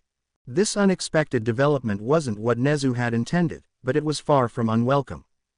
While I'm glad you've come to that decision, I suspect you haven't actually read my letter, have you? Nezu's subsonic rat giggles were not heard over the phone. I have not, All Might confessed. Let me do that now, actually. I'll give you your time, Nezu replied. As he waited, he wondered what could have spurred on the decision. Was his time at the athletics event that impactful? Speaking of, Yoroi Musha might have his own intentions when it came to his initiative to improve physical competency amongst hero hopefuls, but Nezu was glad that he could reap the benefit of those plans for his own goals. All Might sounded a little less confident, a slight bit disheartening for the mouse-eared principal. I do want thank you for your efforts, Nezu. But you're not comfortable making such a decision yet. The rat completed. His plan hadn't succeeded, but he could see an opportunity to salvage the conversation before the hero decided to change his mind. That's fine with me. I don't mean to rush you into anything. Thanks, Nezu. Now, let's talk about your sudden desire to teach at UA. Was the athletics event that inspiring? A low chuckle followed. No, I actually spent very little time there. With so many heroes in attendance, a number of criminals took the opportunity to get away with some crimes. So you stepped in? Yes. Then what led to your decision to teach? Nezu pressed, intrigued. I met a young boy and saved them from a villain. They have real potential to be a hero, someone like me. They just need the right push. I realized I might be the only one who can give that to them. Nezu made a mental note to learn more about this kid later. And becoming a teacher. I'm getting old, Nezu. All Might's voice carried a weariness so out of place on the paragon that it thoroughly unnerved the principal. Even if my body holds up, my mind will eventually falter. Today made me realize that if I can help this kid become a true hero, why can't I do that for more of them? Like you said before, it's best to hang up the suit before its colors fade. Addressing the topic of aging was difficult for Nezu, who had no way to know how long he would live given his aberrant genetic makeup. Still, he empathized with All Might's situation. Well then, I accept your offer, All Might. Having managed to convince his mother he was all right, Izuku retreated to his room and dramatically fell onto his bed. Exaggerating his fatigue provided a moment of catharsis, allowing him to sink into the comforting softness, even as conflicting thoughts raged in his mind. After a moment, a realization hit him, and he scrambled for his phone, dialing the top number on his frequently called list. Sitting up at the edge of his bed, he anxiously awaited an answer. A click indicated the call had connected. Tsubasa. Hey, Izuku. He sounded sickly and oddly tired. Izuku's eyebrows shot up in alarm. Are you sick? You were fine this morning. No, my grandfather just flew me over in a helicopter. Turns out I'm airsick. I'm still coughing up chunks of vomit. That makes no sense. Your quirk prevents that kind of motion sickness. Never mind that. Tsubasa sounded a bit defensive. How did you do? I blew it. That beeps. Only Tsubasa could make that sound genuinely comforting. You'll get them next time, though. Izuku swallowed hard. There is no next time. What do you mean? There are still the entrance exams, and those are 10 months away. I know, Izuku admitted, his voice shaky. But what if Kachan is right? I mean, screw what that asshole thinks. Tsubasa yelled, followed by a cough and a gagging sound. Sorry, found more slime. No worries. Are you sure you're okay? Yes. Now listen, my grandfather doesn't like me being on my phone, so I won't be able to talk much for a while. Izuku's heart sank at this news. I want you to promise me something, okay? Aye, sure. What is it? And I want you to mean it. Yes. Never, ever give up on your dream of being a hero. If not for you, do it for me, yeah. That's not fair. What if I can't? The world isn't fair, Izuku. Tsubasa yelled again. I don't care if you can't. I want you to at least try, damn it. Do what I didn't have the chance to do.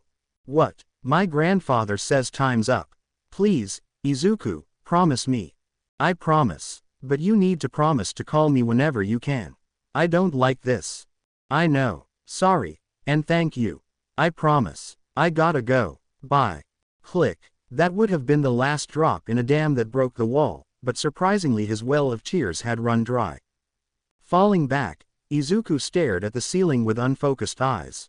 How long he lay there he couldn't tell, but the paralysis of his thoughts was eventually overcome with a determination to keep the promise his friend had forced upon him. Refocusing his eyes led to him observing the signed special edition All Might poster above his bed, which in turn reminded him of the offer he had been made earlier in the day. Fishing the business card out of the side pocket of his bag, he noted with some humor that the Might Tower branding upon its surface fit right at home in his room. He dialed the number, fully intending to get straight to the point to avoid any awkward interactions, but "I don't have a quirk. I need a quirk. Hello, this is Yagi Toshinori. Do you think I can be a hero even without a quirk?" "Oh, it's you, young man. It's pretty late," he chastised lightly.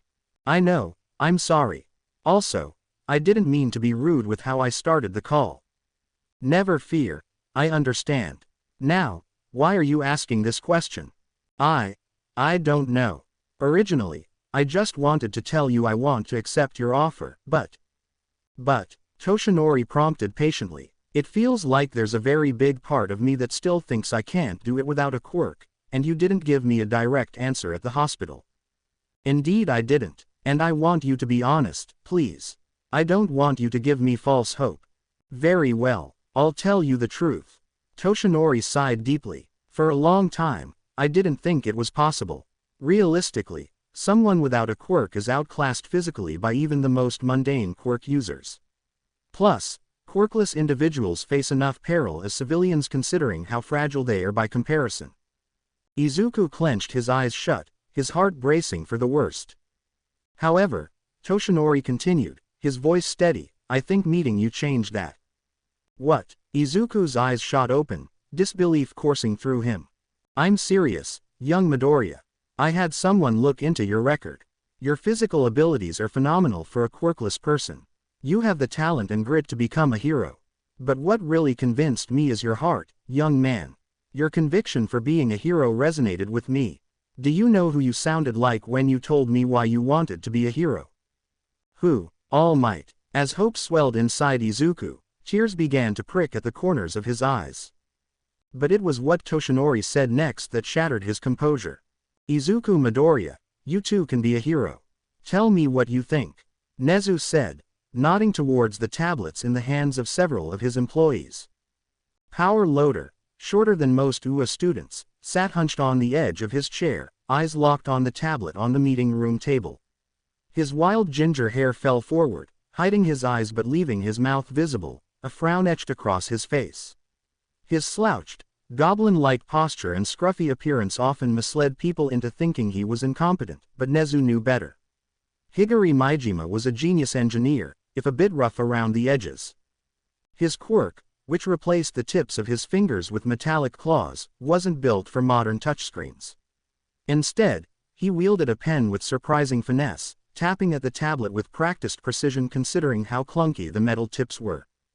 "A miracle," Power Loader snarked, causing a handful in the room to chuckle.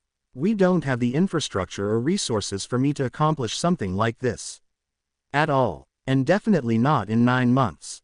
"Same here," sounded a voice like deep scraping gravel. Eyes turned to the owner, Smintos. The man looked like a walking statue, body comprised of stone that groaned as he moved. He lacked a neck, his body shaped like a large filled cinder block with arms and legs. "My quirk manipulates cement, concrete, man-made compositions of rock. I can't create material from raw earth, it needs to be pre-made." 13. A small, compact woman with short-cut brown hair seated near the back, raised her hand. Those in the room looked to her, but most avoided eye contact with her unnerving, dark black hole-like eyes.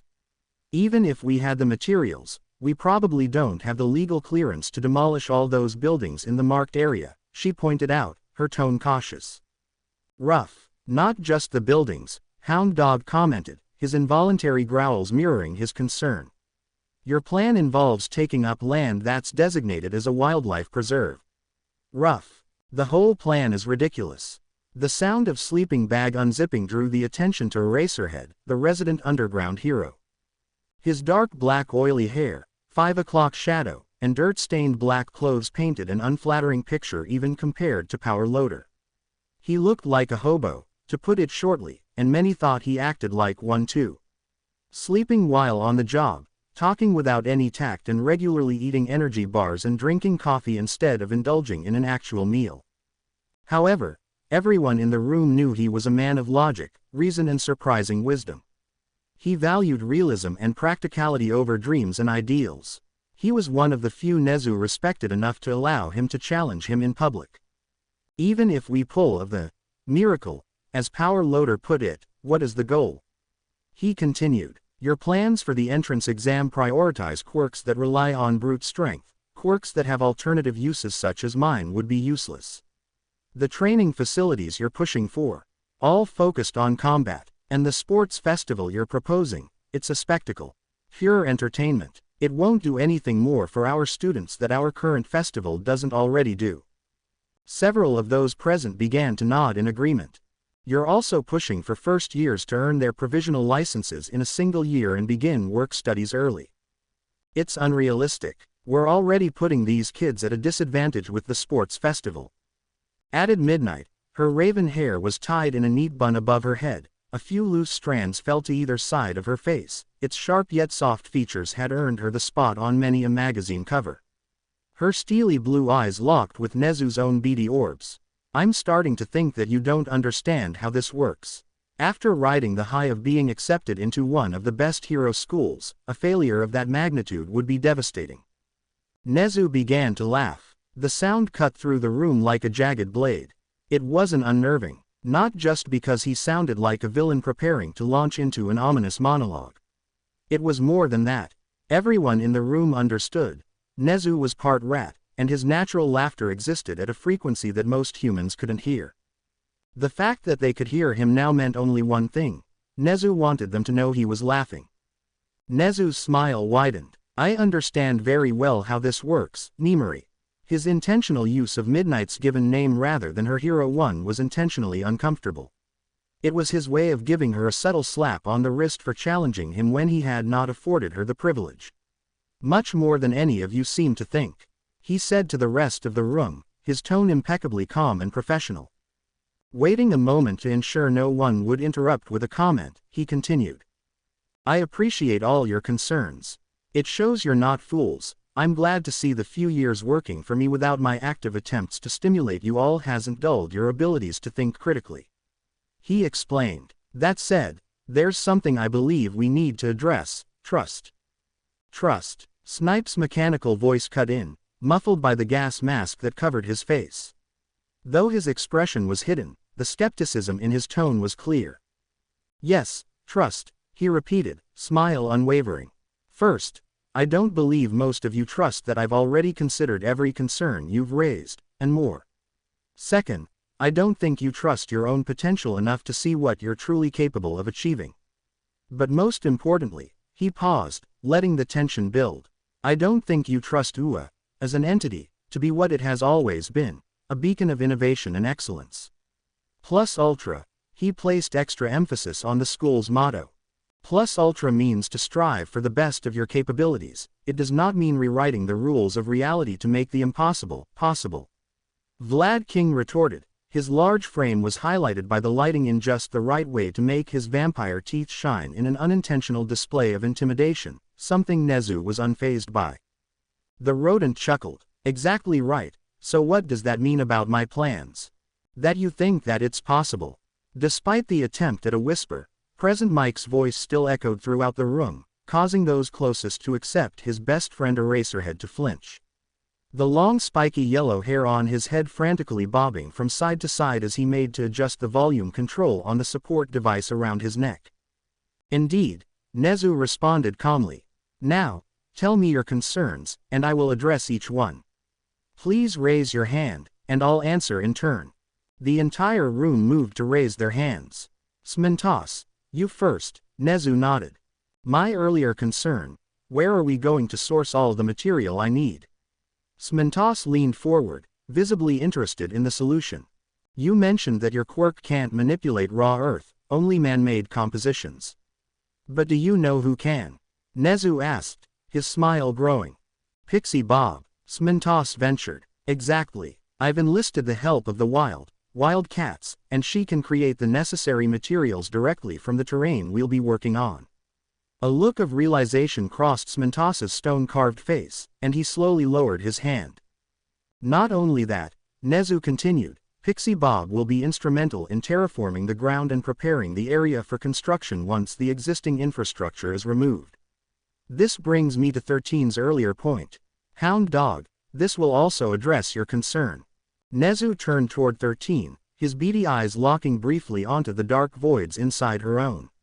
She averted her gaze quickly. Years of people avoiding eye contact with her had conditioned her to do the same. I've already secured all the legal permits we need, Nezu explained. The school now owns every building in that area. It's a ghost town, giving you full freedom to use your quirk for demolition.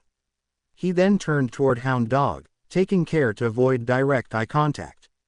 The man's quirk had an animalistic quality, and direct eye contact could raise feelings of hostility. As for the wildlife preserve, it's no longer classified as one. I've overseen the relocation of all native creatures to areas where populations were dwindling. Both 13 and Hound Dog lowered their hands, satisfied with his responses. Nezu glanced around the room before his gaze landed on Power Loader. One of his metal claws was in his mouth, being chewed on nervously. Power Loader, he prompted. That's all well and good, but how the hell am I supposed to build all those robots? Even the smaller ones need a mountain of materials. And if you're planning on using them the way I think, we'll need mass production. We will be building on-campus sites that will be suitable for mass production, which will later be available for use by the support department. He stated, in the meantime, while we wait for that to be constructed, I have contracted the use of several facilities around the country to produce and ship the first few batches once you have finished designing them. Power Loader dropped his hand and immediately returned to the tablet, a grin spreading across his face as he began brainstorming ways to fulfill his part of the project. As his hand lowered, another slowly rose, a bony, elongated hand that didn't quite look human. Its owner, Electoplasm, usually didn't speak much. His peculiar physiology made conversation difficult, and his permanently exposed teeth prevented much expression.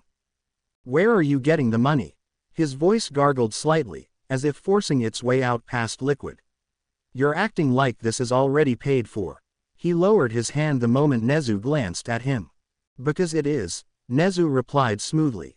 By who? A long list, Nezu smiled, his tone almost teasing. To put it simply, I have connections. And I've been working patiently to secure the necessary endorsements, sponsorships, paperwork, and everything else. Vlad King's hand shot up.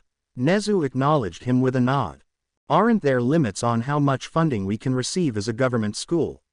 Vlad asked. We're not a government school anymore. The entire room went silent. Faces shifted from shock to confusion. Midnight raised her hand quickly. So, we're dropping the non-hero courses besides support. No, Nezu answered calmly. Midnight's brows furrowed. But it's illegal to run a high school without government affiliation. We'd have to reclassify as an academy or a hero institute. We have, Nezu said. Partially. UA is now technically two schools. A government-funded regular high school and a privately funded academy for hero and support courses. They just happen to share the same campus. Several heads began nodding in understanding. Present Mike raised his hand. His voice, still louder than necessary but now more bearable, broke the silence. Wouldn't the HPSC try to block a move like that? We're one of their golden kids. They like to parade us around to show off to the WA, pretend they're doing their jobs. They did, Nezu admitted. I got them to back off. Having the backing of the #1 hero is a big political boon.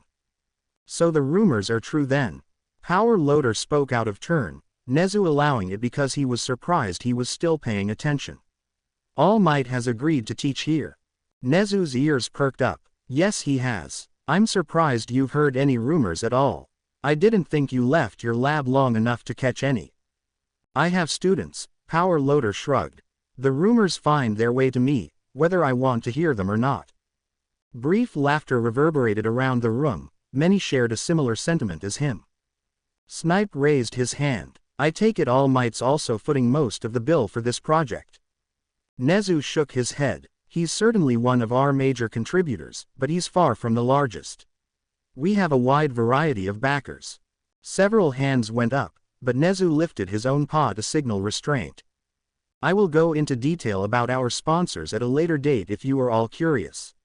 For now, I would like you to focus on questions directly related to the project. As most of the hands lowered, one rose up, Eraserheads. He had appeared disinterested throughout the majority of the discussion, his perpetually tired gaze scanning the room. But now, his eyes were sharp. Yes, Eraserhead, Nezu prompted. I know what your endgame is, Eraserhead stated flatly. I can't say I disapprove of the bigger picture, but I do take issue with how you're planning to reshape the curriculum. If Nezu was bothered by his tone, he didn't show it. Please, elaborate. You want combat-focused quirks, Eraserhead asserted. Your entrance exam will select students with strong, flashy abilities. Stealth, tracking, infiltration, and utility quirks will be sidelined. The new training facilities are better suited for these combat quirks, and the sports festival is a stage designed to make these flashy quirks shine.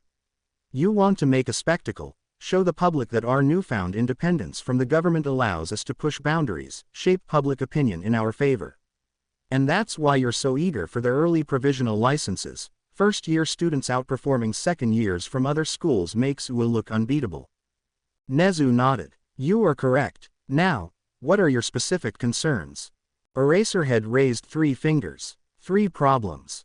First, narrowing the focus to combat quirks limits student diversity. They won't get experience dealing with non-combat quirks, like utility or support types. That's going to cripple their ability to handle complex situations in the real world. Second, the HPSC isn't going to like us for this. Focusing on power quirks gives them an easy way to criticize us. They'll twist the narrative, claiming we're raising brute force heroes, and argue that the only reason we weren't before was because they were keeping us in check. We were one of their prized schools, and if they can't benefit from us, they'll try to devalue us. Finally, the biggest issue, we won't have time to get these kids to the level you're aiming for. Most of them need serious physical conditioning before they can even begin quirk training. We can't shortcut that, Nezu. We'll burn them out before they're anywhere near competing with second years from other schools. Nezu nodded thoughtfully. As for your first and second concerns, you're right, we're not bound by government rules anymore. This means we don't have to follow rigid guidelines for admissions. We can choose students with quirks that show potential beyond just combat. By hand-picking a roster that balances both power and utility, we'll ensure they meet both your criteria and mine. Aizawa gave a brief nod of approval. The answer was acceptable. And as for your last concern, Nezu added, I wouldn't be too worried. Midnight raised her hand. Why not? Nezu's eyes gleamed. Yoroi Musha. That old hero? Midnight asked, intrigued. Nezu nodded. He's allied himself with our rival, Shikatsu. His athletic and sports program was an initiative meant to make Shikatsu appear more involved in public matters than us. If we tried to do the same, we would look like we were mimicking them. Even when I offered support to their initiative, the program remained under Shikatsu's name, and public sentiment has shifted in their favor. This is why our last 3 crops of first years have struggled compared to theirs, and why, as of last year, Shikatsu's reputation has begun to overshadow ours in the court of public opinion. But, he continued, this expansion on our side will generate immense excitement. And this upcoming year, and hopefully every year afterwards, we'll reap the benefits of their groundwork. Vlad King raised his hand. And you're sure this new batch will be able to meet your expectations? Oh, absolutely. I've already secured the enrollment of several exceptionally talented students. Do tell, Electroplasm gargled. Nezu's smile deepened. Among others, I have the young heirs to the Iida, Yaoyorozu, Todoroki, Shiozaki, and Monoma families. Impressive, Snipe remarked. Anyone who isn't riding their parents' coattails. Present Mike chimed in, his tone dry, but he had finally managed to adjust his voice to a reasonable level. Why yes, Nezu responded cheerfully, unfazed by the jab. I've also secured All Might's protege. All Might sat in his office, engrossed in the paperwork before him. To free himself from the time-consuming task of micromanaging the business that had attached itself to his hero identity, he had set up Might Tower. He'd been reluctant to do so, worried that leaving the brand of the symbol of peace in someone else's hands could tarnish it. However, an enterprising young man had convinced him otherwise a few years after his return to Japan from America. Toshinori Yagi still put in the effort to ensure things stayed on track. Today was part of his monthly routine of catching up with what was happening. This time, however, the stack of papers on his desk was dwarfed by the books Nezu had sent him. The rodent was ecstatic that All Might was choosing to teach at UA, but he insisted that All Might acquire at least a passing familiarity with the field of education before doing so. What that rodent considered a passing familiarity was not the same definition held by any sane human, All Might thought with a wry smile. The sound of an elevator pinging was followed by rhythmic steps down the long hallway towards the office doors. All Might didn't even look up at the sound of the footsteps approaching nor the doors swinging open dramatically, being intimately familiar with the gait and mannerisms of his business partner and sidekick. What did draw his attention was the sudden ceasing of the footsteps, followed shortly after by the eager ripping of an envelope's seal. "Remarkable, simply remarkable," Sir Night-Eye said, shuffling through the papers in his proportionally oversized skinny hands like playing cards, somehow digesting the dense information with ease. His eyes, glowing yellow, darted around each page fast enough to become a blur. "What is?" Yagi Toshinori asked, pinching the bridge of his nose. Night-Eye had come in as usual with a stack of paperwork, but instead sitting down for the routine summary, he'd torn into a sealed document the moment he entered, dropping everything else to the floor. "Your protégé," Night-Eye didn't get to finish. All Might had closed the distance between them in a heartbeat, one hand gently gripping the papers, the other covering Night-Eye's mouth. "I don't know what you're talking about," All Might said, voice calm but firm. He slowly let go of his former sidekick's mouth but kept hold of the papers, folding them quickly and discreetly tucking them into his beep pocket. "Kathleen Bate is just a friend." Night-Eye's brows furrowed in concern. This erratic behavior was unlike his old friend, not to mention the poor attempt at gaslighting him about the subject of Izuku Midoriya. His sharp gaze quickly swept the room, taking in every detail: the clean ceiling, the dusted bookshelves, the pristine carpet. Nothing out of place, except a single red feather lying in the corner, blending almost too well with the red of the carpet. "Stars and stripes. Seems like I've walked into gossip that could be international news in 5 minutes, came a sing-song voice from behind them. Night-Eye silently cursed. He didn't blame himself for not hearing the intruder, but he did blame himself for not having seen anything. Both he and All Might turned to face their unexpected guest, Hawks, the number 2 hero, leaning casually in the doorway. He was the perfect picture of a hero-turned-pop idol. His blonde hair was a paradox of styled messy bedhead, perfectly curated to look effortless. The 5 o'clock shadow on his face was equally deceptive, giving off the appearance of a lax routine when, in truth, it was the result of a strict maintenance regimen, no doubt dictated by his branding team. He wore his usual skin-tight black polo with gold accents that highlighted his athletic build, paired with khaki pants and a fur-lined khaki jacket, all perfectly tailored to him. Heavy-duty black gloves and boots completed the look. His almond-colored eyes were partially hidden behind red-tinted visors, and along with his relaxed posture and cocky smile, he exuded the vibe of a playboy pilot just here for fun. The most striking aspect of Hawks, however, were his massive BEP wings, each feather a gleaming red, soft in appearance but could harden to become as sharp as a blade. These feathers weren't just for show. They were capable of detaching and flying with precision, even slicing through steel. Neither Sir Night-Eye nor All Might missed the subtle movement in the corner of the room as a stray feather floated back into Hawk's wings, silent and quick. Both men were among the few who knew Hawk's feathers could be used as listening devices. Hawk's grin widened as he caught Night-Eye's expression. "Sir Night-Eye," he chuckled, "I know you could probably read every card in the deck, but you might want to avoid playing poker for money. You look like you're trying to add laser vision to your arsenal of quirk abilities." Sir Night-Eye had found in the past that his most unreadable face was one of anger and disappointment. He was currently using the insinuation that he would cheat at anything, especially by using his quirk as fuel to keep the look in place. "You're a long way from home, Hawks," Sir Night-Eye remarked, his eyes shifting color as he scanned the number 2 hero for anything suspicious. He couldn't find anything, which was in itself suspicious. Heroes in their uniforms were considered on duty, and on-duty heroes kept a communication device on them at all times, especially highly mobile ones like Hawks. Hawks grinned, unfazed. "I was in the area, thought I'd stop by on my way back from Tokyo to say hi to the big man," he said, gesturing casually toward All Might. His eyes flickering around the room in a way that betrayed his nonchalance. "Mirai, stop being rude," All Might chided. He didn't like how defensive his sidekick was being. It could turn their interaction in a less peaceful direction. "He's a hero, not a villain. We're all on the same side." He glanced toward Hawks, his smile more genuine than his words. Hawks shrugged noncommittally, checking his nails as if the entire exchange bored him, though his eyes lingered on the books on All Might's desk. "I'm sure we are," he replied. "Come, take a seat." All Might gestured toward a set of couches near the bookshelves lining the room. On the coffee table was a high-tech jug of water that kept its contents cool. "Want something to drink? The autumn air's pleasant, but flying always leaves me thirsty." Hawks wordlessly accepted the offer, sauntering toward the couches. He narrowly avoided bumping Sir Night-Eye with his shoulder, though the tips of his feathers brushed against the sidekick's pants as he passed by. Sir Night-Eye schooled his reaction despite the obvious act of disrespect. "Ooh yes, the air does know how to dry you out, doesn't it?"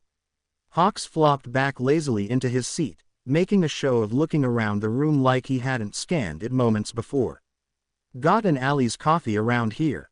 All Might glanced at Sir Night-Eye, who was already scanning the vicinity with his quirk. His eyes glowed with a dual hue, purple mixed with green, indicating the use of his X-ray and zoomed-in vision. "Nothing within a 5-minute round trip," Night-Eye reported, his voice clipped. "That's a shame." Hawks pouted theatrically, making mocking puppy eyes at the sidekick. "I hear the one on Granger Avenue is fantastic." "Granger Avenue? That's a 15-minute trip. I'm not your assistant." Night-Eye replied flatly. "Anything else we can get for you?" All Might cut in smoothly. "Mirai, he's my guest. Do me a favor and grab that coffee for him, and I'll sign one of your collectibles again." The offer had the desired effect, as Night-Eye's reluctance visibly eased. Hawks smirked. "I'm craving an apple chocolate cappuccino, but if they don't have that, just let them surprise you." "Yes, sir," Sir Night-Eye said, bowing with exaggerated formality towards Hawks before walking robotically to the doors, closing them with a silent nod and another bow. A brief silence followed between the two heroes as the sidekick's footsteps drifted down the hallway, as soon as the sound of the elevator doors closing was heard. Hawks broke it, gesturing in the direction the sidekick had left. "He's a funny guy." All Might chuckled softly, taking his own seat. "I'm sure he'd be thrilled to hear you think that." The old man knows sarcasm. "I'm impressed." Hawks' tone cut through the pleasant atmosphere All Might was trying to develop between them. All Might sighed, making it clear he was disappointed in his guest's behavior. "Hawks, can we not do this? I'm not in the mood for hero-rank banter." Hawks raised his hands in mock surrender, a sly grin still on his lips. "Caught me." He paused for a moment, shifting the topic. "I didn't know you could fly." All Might held back a cough of self-deprecating laughter. He knew his guest wouldn't understand the inside joke that made that statement seem so funny to him. "Ah, well, I wouldn't call it flying. What I do is a bit too crude for most to consider it as such." Hawks laughed. "Leaping over tall buildings doesn't count as flying, I get it." "Oh no, I can go long distances, Japan to America, no problem." All Might smiled wryly. "But it's more like punching the air to stay up. Not exactly graceful, it more like I'm being bounced erratically through the air in a general direction." The image of the All Might launching himself across the globe in such a bizarre and undignified manner elicited a genuine chuckle from Hawks. "If you can still do crazy stunts like that, the higher-ups are worrying too much about your retirement," Hawks said, his grin fading into a more thoughtful expression. "You've still got a few good years in you." "Thanks, young man," All Might replied, his smile reflecting that he was touched by the praise. Which makes me wonder why you're stepping down to work for that rat. The light-hearted mood was once again shattered, Hawk's tone turning sharper. The playboy was gone, replaced by the government lapdog. All Might exhaled deeply. There it is. He pointed at Hawks, his expression resigned. I was waiting for that. Are you going to tell me? Hawks leaned forward, his eyes locking with All Might's, an unspoken challenge passing between them. Originally I was sent to check if the rumors were actually true, but the books on your table speak for themselves. All Might met his gaze calmly, grabbing the jug on the coffee table and pouring 2 glasses of water. Surely Madam President can figure it out herself. She probably can, Hawks admitted. She was hoping the rat's bluff was just that, and that she still had your commitment to continued cooperation with us. His eyes were flickering between All Might's eyes and his hands. All Might figured that it was both smart and foolish. Keeping an eye on your opponent's main weapons would keep you from being on the back foot in the case of a surprise attack. However, All Might was not Hawk's enemy, and if he was, anticipating his punches would do little to prevent them from hitting their target. The young man was insanely talented, reaching rank 2 at 19 years old, the year after his first debut. But All Might was still in a different weight class in experience, power and agility. The only area they were really comparable was raw speed, but All Might was a brawler who appreciated tight spaces, and this building was effectively a birdcage for the smaller man. She has it, in my capacity as a hero.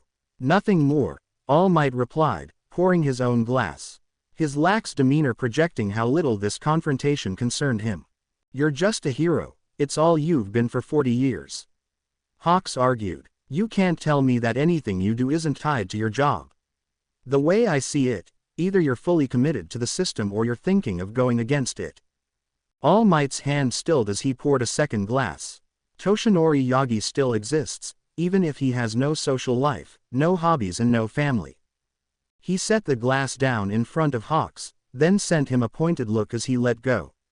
When's the last time you looked in the mirror and saw Keigo Takami? Hawks hesitated. All Might knew he wouldn't answer that question, but it was clear he had made his point. The Birdman tried to cover for slipping his guard by pushing the glass back. No thanks, I've got a drink on the way.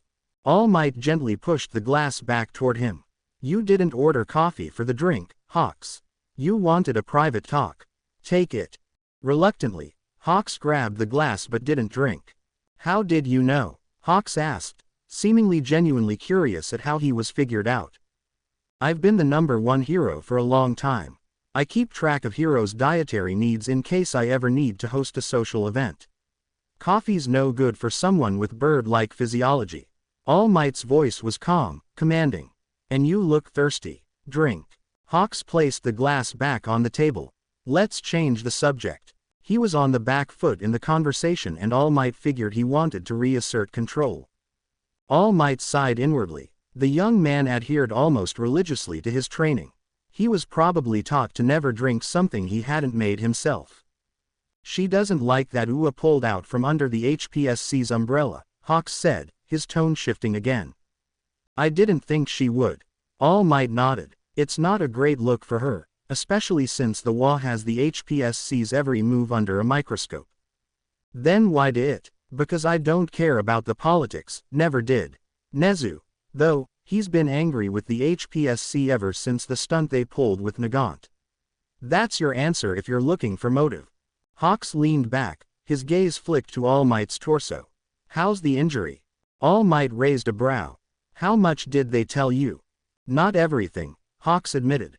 But enough. See for yourself. All Might lifted his shirt, revealing a glossy patch of pink skin on his right side, marred by a small, partially healed puncture scar at its center. That's after Recovery Girl looked at it. Hawks whistled softly, his eyes scanning the injury in too much detail for it to be wholly innocent. He was probably trying to figure out how he could use the injury in his advantage if the government ever needed him to try and play hitman on the #1 hero. I've been told that burns don't heal very well. But if Endeavor hadn't cauterized it on the spot and flown me to the hospital, I'd be in much worse shape, or dead. Recovery Girl's healing quirk was near miraculous. It was a big reason All Might hired her to work as part of his agency. Unfortunately, Like all quirks, it had limits, and she wasn't able to completely heal him. And now, it's not slowing you down. Once again, All Might was faced with the government pestering him for updates on his health. He'd found it best to just cooperate to speed things along. I feel a pinch occasionally, if I bend too far. But I can handle most villains without feeling a thing. All Might readjusted his shirt, covering his injury. Hawk's eyes darted back to his face. And your arm? All Might flexed his right hand. I haven't pushed it hard enough to know for sure, but it's weaker than it used to be, despite being my dominant arm. There was a moment of silence before Hawks changed gears, hoping that All Might's current ease of cooperation would carry through the rest of the conversation. What were you talking about when I walked in? Something about a protege. No, you didn't, All Might said evenly. I said nothing of the sort. Hawks held up his hands in surrender, standing up to leave. Right, I'll drop it. Madam President only asked me to check in about Ua. If she doesn't ask about it, she won't hear a peep. All Might knew the man was lying through his teeth. It wasn't going to be long until the HPSC was poking around that topic. One last question, before I go though. Hawks asked. All Might nodded his consent. Are you sure he's dead? All Might's grip tightened around the glass in his hand. The only reason it didn't break was because of years of restraining such strong emotions before much more threatening individuals than Hawks. Have you heard of a quirk that can recover someone after everything above their lower torso's been blown to bits and scattered across 5 city blocks? All Might's voice was low, barely containing his fury. Hawks raised a brow. Fair point. But if you retire, who's going to stop him if he comes back? He's not coming back, the finality in his tone leaving no room for argument as he stood up to show Hawks out of the room. Tell Madam President everything I said, but remind her, I have boundaries, and they won't be tested again. Hawks hopped in place, the playboy smile returning. Yes, sir, he quipped, his usual cocky swagger back in place as he made his way to the door. As he reached the doorway, he opened it to find Sir Night-Eye, standing with arm outstretched, a red feather in his hand in place of the expected coffee. I believe you lost something, Hawks, he stated, letting go of the feather as it pulled itself towards the rest of its kin. Thanks, thought I lost that, Hawks remarked sing-song as he stalked further down the hallway to the elevator. Once sure their guest was out of earshot, the hero and sidekick killed some time by going through their scheduled plans for the day. New to All Might's list was an invitation to a party being hosted by Nezu for all of the sponsors for his upcoming grand remodeling of Ua. All Might had seen the plans and was curious to find out which big names were bankrolling the more expensive parts of the plan. Soon enough they had exhausted enough of the paperwork to feel comfortable Hawks was long gone. I knew they wouldn't be happy about Nezu's plans, but sending Hawks feels a bit heavy-handed, doesn't it? Sir Night-Eye asked. All Might leaned back in his office chair, shaking his head. They know they can't intimidate me with him. They want to see where I stand, and see what they can salvage from the situation. Unfortunately, he left with knowledge that I have a protege. Do you think they might use that against you? Sir Night-Eye asked. He felt guilty for the slip-up but knew he wasn't entirely at fault. Hawks was well trained. They couldn't be blamed for not noticing him earlier. I don't know, but I don't like it, All Might admitted. It feels like I'm being pressured into making a decision about one for all. The topic reminded him of the contents of his beat pocket, which he fished out to have a look at. This is the report I asked Recovery Girl for, All Might asked, scanning the contents briefly. Yes it is, Sir Night-Eye confirmed. My apologies, I was overwhelmed with curiosity and opened it to have a look. All Might had long since accepted that having male privacy with Sir Night-Eye as his sidekick was impossible. Do you really think it's so impressive? All Might asked. The numbers on the paper meant nothing to him. He might have been quirkless once upon a time, but decades of being able to lift buses as easy as lifting kittens had skewed his understanding of what was normal. Sir Night-Eye nodded. Extremely so. I know it's only been 3 months, but his progress looks phenomenal. Especially when you consider that he's quirkless. Since he began training the young man, Midoriya had been sent to Recovery Girl for a monthly checkup to ascertain his progress. Apparently things were going well. Do you think he's ready for the quirk? All Might asked, causing his sidekick to blink. Are you actually going to rush the decision? Sir Night-Eye asked. Is it really wise to do so? All Might shrugged. I don't like the HPSC sniffing around. I want to make my decision soon enough that whoever I choose has a good while to grow into their own before they have to deal with the world of politics. Is Midoriya still your favorite? Sir Night-Eye asked. He might be. I'm still leaning heavily towards giving one for all to someone without a quirk. Sir Night-Eye scoffed. Is that because of the dreams? All Might nodded reluctantly. He knew just as much as the younger man that it felt a little silly to hinge such a serious decision on some dreams he's been having, but his gut told him to trust them. Sir Night-Eye sighed in exasperation, knowing he couldn't do much to persuade the hero. What about Mirio? He asked pointedly, and All Might had to admit that Sir Night-Eye had a point. As far as things went, Mirio, or Lemillion as he had recently named himself, was a fantastic choice. The second-year UA student was being hailed as one of the big three in his year, highly talented, extremely smart, and scarily skilled. His physical aptitude was nothing to sniff at either. There was no doubt that he'd be able to handle the strain of one for all. Broader society would take well to him as well. He lacked any notable mutations, so he wouldn't looked at with skepticism like many unfortunately were. His quirk was also special, one power giving the illusion of several. He'd be able to hide one for all well. Most importantly, however, his personality was perhaps even more like All Might's than All Might. He had the cheery, reassuring confidence down to a T. He was doing his work studies at Might Tower, having been scouted by Night-Eye last year, and All Might had the pleasure of interacting with the young man in person several times. He was perfect, but his instincts screamed at him not to give him the quirk, and several times he had dreams of the teenage dying in various ways after receiving the quirk. I can't deny that he seems perfect, but... All Might trailed off. Sir Night-Eye didn't need him to finish the sentence to understand. What about those on Nezu's list? Sir Night-Eye asked. I haven't really looked into them much, but what I've seen so far look good. But nothing is standing out as much as Midoriya or Mirio. Realistically, I wanted more time to evaluate all my options. All Might admitted. Sir Night-Eye adjusted his posture, straightening a little. And you're certain you want to decide soon? How soon? All Might thrummed his fingers on his desk. Another month. Maybe 2. We're 7 months away from the UA entrance exams. That would give them around 3 before things start getting wild at UA and close to half a year before the new year and things really kick off. Sir Night-Eye nodded, pulling out an All Might-themed notebook from his beat pocket. I'll start planning opportunities for you to meet all of them. The smell of vomit strikes Izuku's nose as he doubles over, projecting his lunch from earlier in the day onto the sand of the Takoba Municipal Beach. He whines a little, tears threatening to escape as his stomach runs out of content to eject and he begins dry heaving. His grips the sand beneath his fingers, flexing them to distract himself from the nausea that lingered. That'll do it. An old man laughs heartily at his pain, the taunting sound echoing from the top of the cement stairs leading to the elevated parking lot. If not for the old man being introduced to him as All Might's former trainer, Izuku would have believed that this man was evil to the core.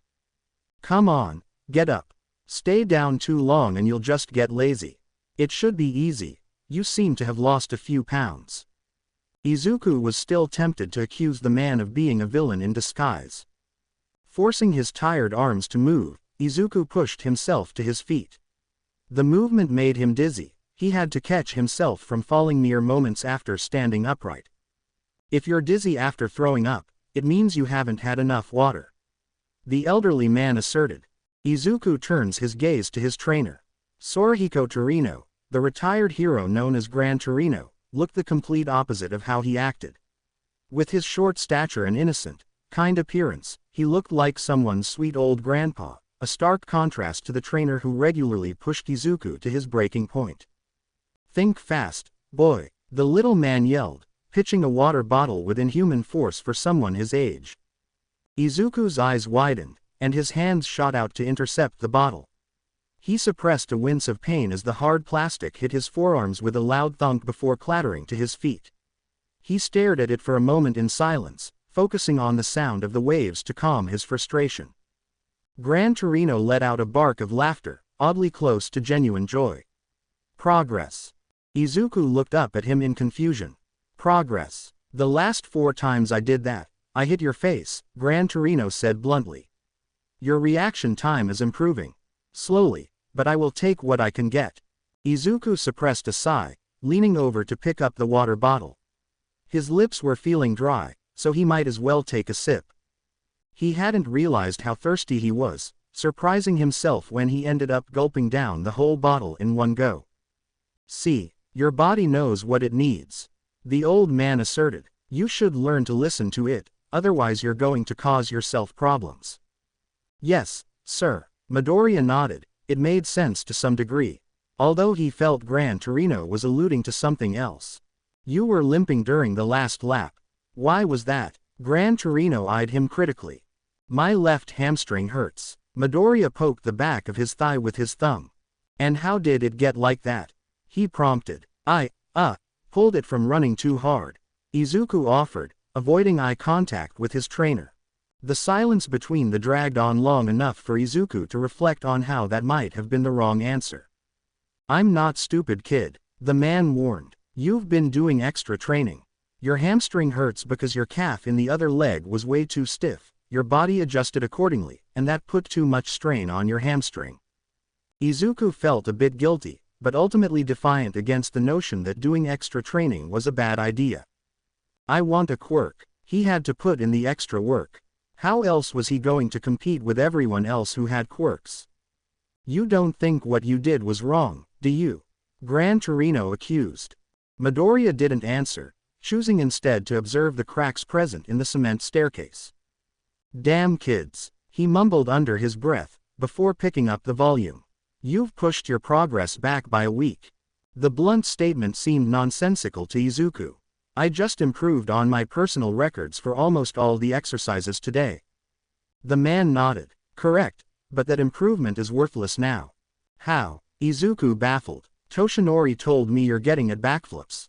The man asked. Yeah, Midoriya confirmed, a bit confused by the direction the conversation had taken. Go for it then, show me one. He challenged. The young man didn't need to be told twice, eager to show off his skill. Throwing his arms backwards and bending his knees, he prepared for the jump. With a forceful wing of his arms, he propels himself off the ground as his legs shoot him upwards, and he prepares to tuck them in for the flip. Og! A sharp, searing pain shot through his left hamstring, causing him to fail mid-flip, crashing into the sand with a thunk. The impact knocked the wind out of him, leaving him gasping for air as he lay flat on his back. See, Gran Torino said, if that didn't happen today, that would have happened tomorrow or whenever you do your secret extra training. An injury like that takes a long time to heal, a week if you're lucky, a month if you're not. Especially since you quirkless types heal slower. Wincing as he sits up, Izuku could feel the hamstring complaining even if he wasn't straining it. The entrance exams are a little more than 6 months away. Do I have time for such a long break? Izuku pleaded, before perking up. Can't recovery girl just heal me? So that you can fangirl over her quirk again? The Gran Torino accused with some levity. No, I don't want you to get into the habit of breaking your body just because you happen to have access to a healer. I want you to learn, even if it's the hard way, to listen to when your body has had enough. It'll save you a world of pain in the future. Then what do I do until it heals? Izuku asks. Nothing. Gran Torino answered. I don't even want you to get out of bed too quickly in the mornings, you understand? Yes, sir. Izuku reluctantly agreed. Aldera Junior High was far from prestigious. Its lack of facilities, like a school cafeteria, was evidence of this. Instead, students packed their own lunches and dispersed across the school grounds during lunchtime.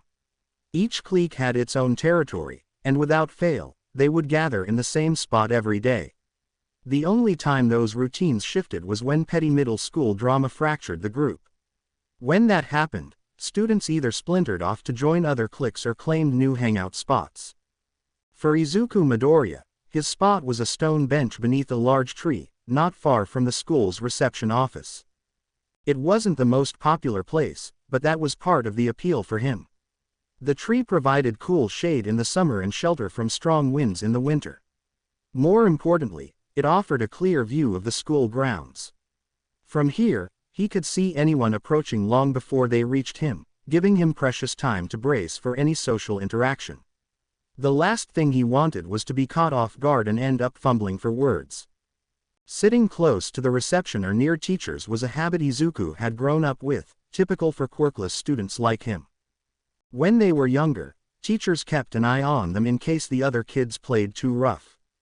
He used to resent it, feeling patronized, and somewhat excluded as the other kids didn't like holding back and would refuse to play with him, but as he got older, he realized the sense in it. A rough game between two regular kids could leave a quirkless child like him with more than just a bruise. It could mean broken bones. And if something did go wrong, being close to a teacher meant quicker first aid. Now that he was older, things were different. Students his age didn't play much anymore, at least not the physical games they used to. Most students just spent lunchtime talking. Regardless, Izuku still found himself staying close to the teachers, more out of habit than necessity. Still, he appreciated the comfort of knowing help was nearby if necessary. Eating alone at lunch was something Izuku had grown accustomed to recently. He didn't mind it, he appreciated the chance to sit in silence and think. Especially now that his life had gotten so busy. Still, he missed Tsubasa. The chubby dragon boy had been a great conversation partner, always willing to engage with Izuku's hyper-fixation on quirks. Few others in the school were knowledgeable enough about quirks to hold up a conversation with him on the topic, even fewer were interested in talking about quirks outside of a classroom setting. I want a quirk. Maybe if he had something like a regeneration quirk of his own, his training would be going a lot faster. Bending over to rummage through his school bag for a notebook, he twinges as his hamstring reminds him of his stupidity in overexerting himself. Such pain wouldn't be an issue right now if he had the ability to regenerate his body at will. He opened his book and began scribbling. If he had no one to talk to, he could just put his thoughts to paper. What sort of quirk would that be? There are existing quirks with healing factors, but those were often side effects of the main power. The only real quirk he knew of with healing as its main property was Recovery Girl's quirk. Flipping through the notebook, he found the pages he'd dedicated to analyzing her ability, heal. The first day of training when Mr. Toshinori had taken him to get a checkup so they knew what his baseline capabilities were, he'd been starstruck that the man took him straight to Might Tower. In hindsight, he was embarrassed with how much he was fanboying while in the lobby. Perhaps a little more so when he thought about how much more he fanboyed in the presence of the elderly hero herself. When kissing someone, the user of heal accelerates the natural healing of the kissed person's body, draining energy from them to do so. According to Recovery Girl, the amount healed is directly proportional to the duration of the kiss, and the amount of energy drained is linked to the amount healed, but the relationship varies. Apparently, in the case of smaller injuries, her quirk provides enough energy to the person kissed to cover the energy cost, but the more grave the injury, the more the energy is siphoned from that person's body. There is no natural point where the body would stop healing itself when there is no more energy, so she never fully heals critically ill patients. Overhealing is also a risk. Her quirk relies on the target's body to identify what needs to be healed, so any tumors could pose a health risk. Finally, severed limbs do not often regenerate fully, and will heal into a stump. That is unless that person's body knows how to regrow its limbs.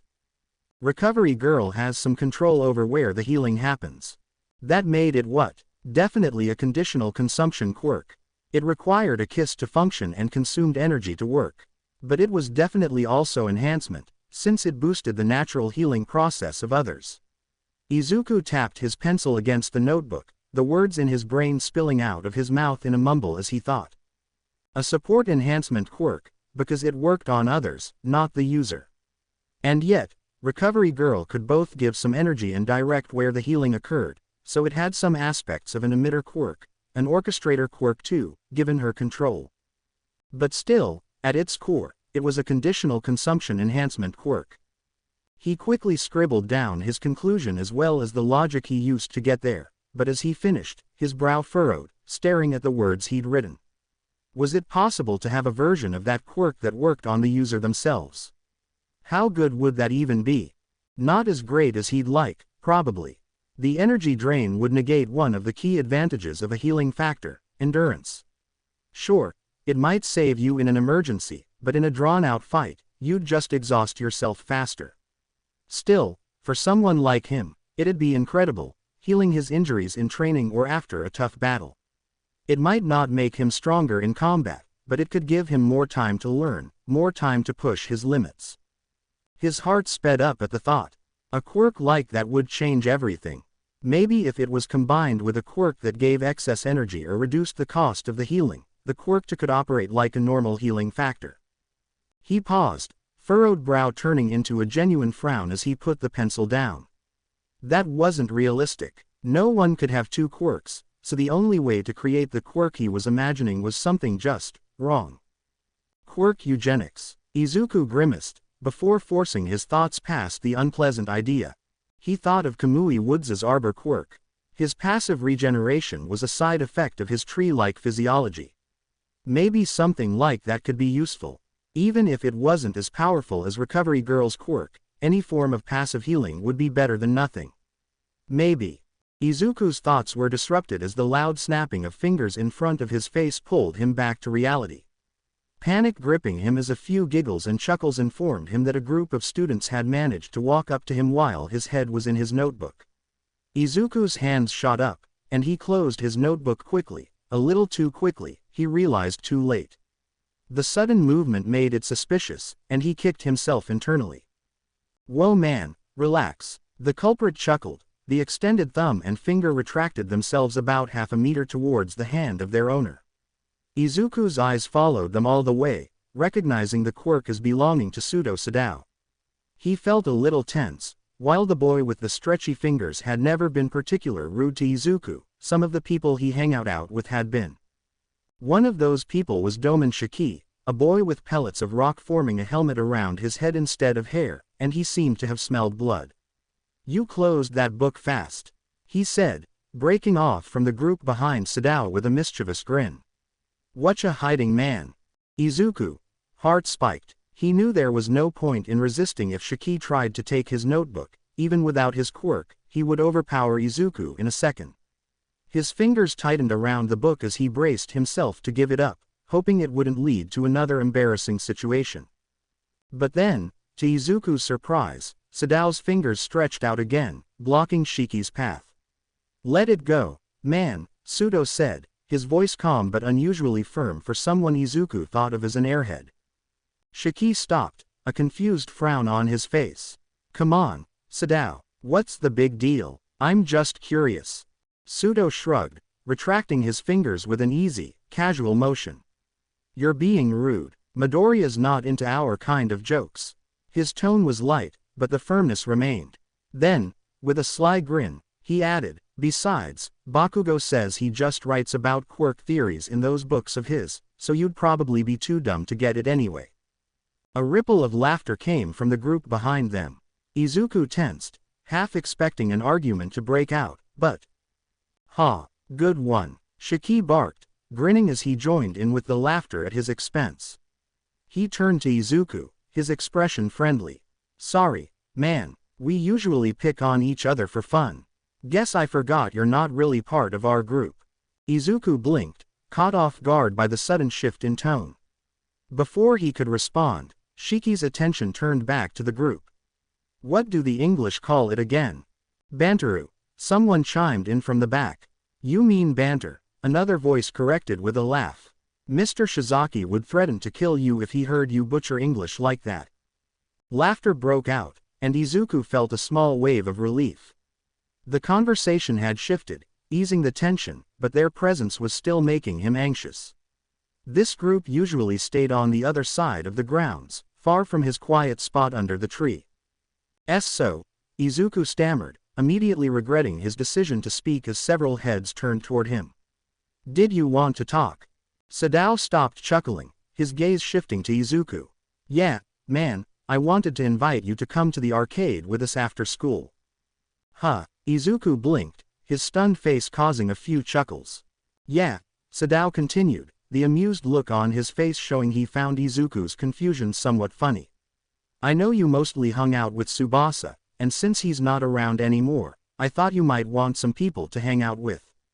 Izuku's skepticism immediately kicked in. It wasn't that he didn't believe Sadao, but he had learned to be wary. People didn't usually want to hang out with him. Shiki chimed in bluntly. Cut the crap, Sadao. He turned to Izuku with a smirk. The arcade just got a new fighting game based on the top heroes from every country.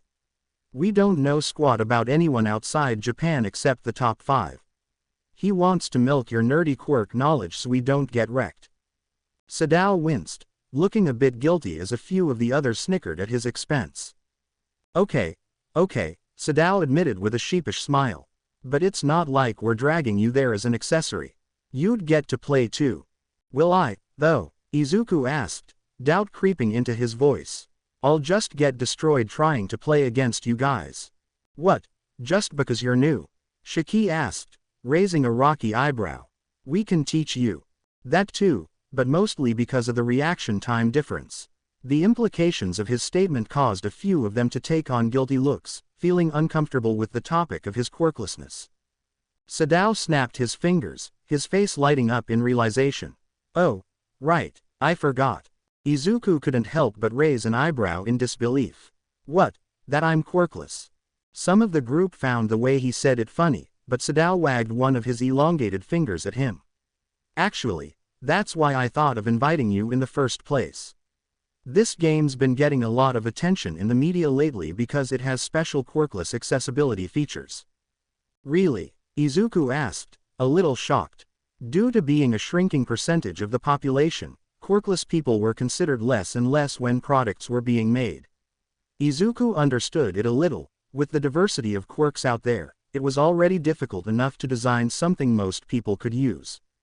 Yep, Sadao nodded. Izuku weighed his options. He could go home, do some homework and laze around doing nothing, or he could go out with some people he wouldn't really call his friends.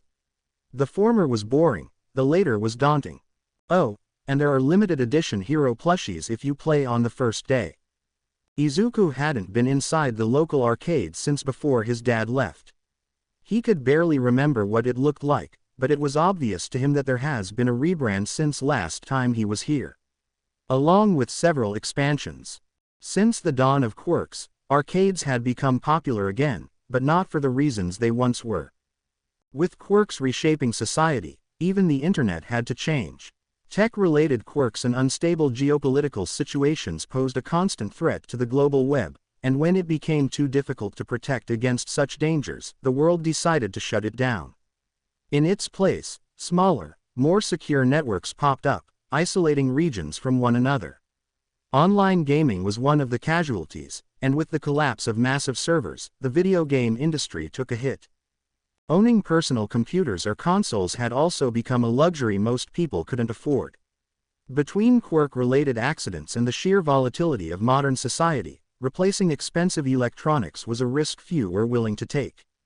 It nearly killed video gaming altogether, until arcades found a way to rise from the ashes. Unlike home systems, arcades could afford to build quirk-resilient machines designed to last. And they brought back something players missed: the thrill of competition and community, face-to-face. What had once been a dying breed of gimmicky machines became the heart of gaming, with arcades offering a new golden era of competitive play. The building inside was massive, more akin to a mall than what he had remembered the arcade to resemble. The only difference was the near-overwhelming amount of branding and sponsorships at every turn. Even the carpet seemed to be marked with the logos of companies pouring funding into the place. Dang, you can tell it's his first time here. Someone chuckled. Izuku couldn't tell who, as he was staring at the spectacle before him. Just on the ground floor he saw dozens of areas, each dedicated to a game identified by the highly customized decor. Nearby each were snack bars, loaded with the produce of the sponsors who had tagged every inch of the place. He felt nearly overwhelmed with not only the opulence, but also the number of options placed before him. How did they navigate this place? Hey, Midoriya, Sadao called, getting his attention. He was waving him over to a large booth in the middle of the ground floor. Several people were gathering at it. We're going to go reserve the room. Wait, like a private room? Izuku asked. One of the guys of their group had already grabbed a drink and did a spit take. Not like that, Shiki grinned. It's like ordering a karaoke room.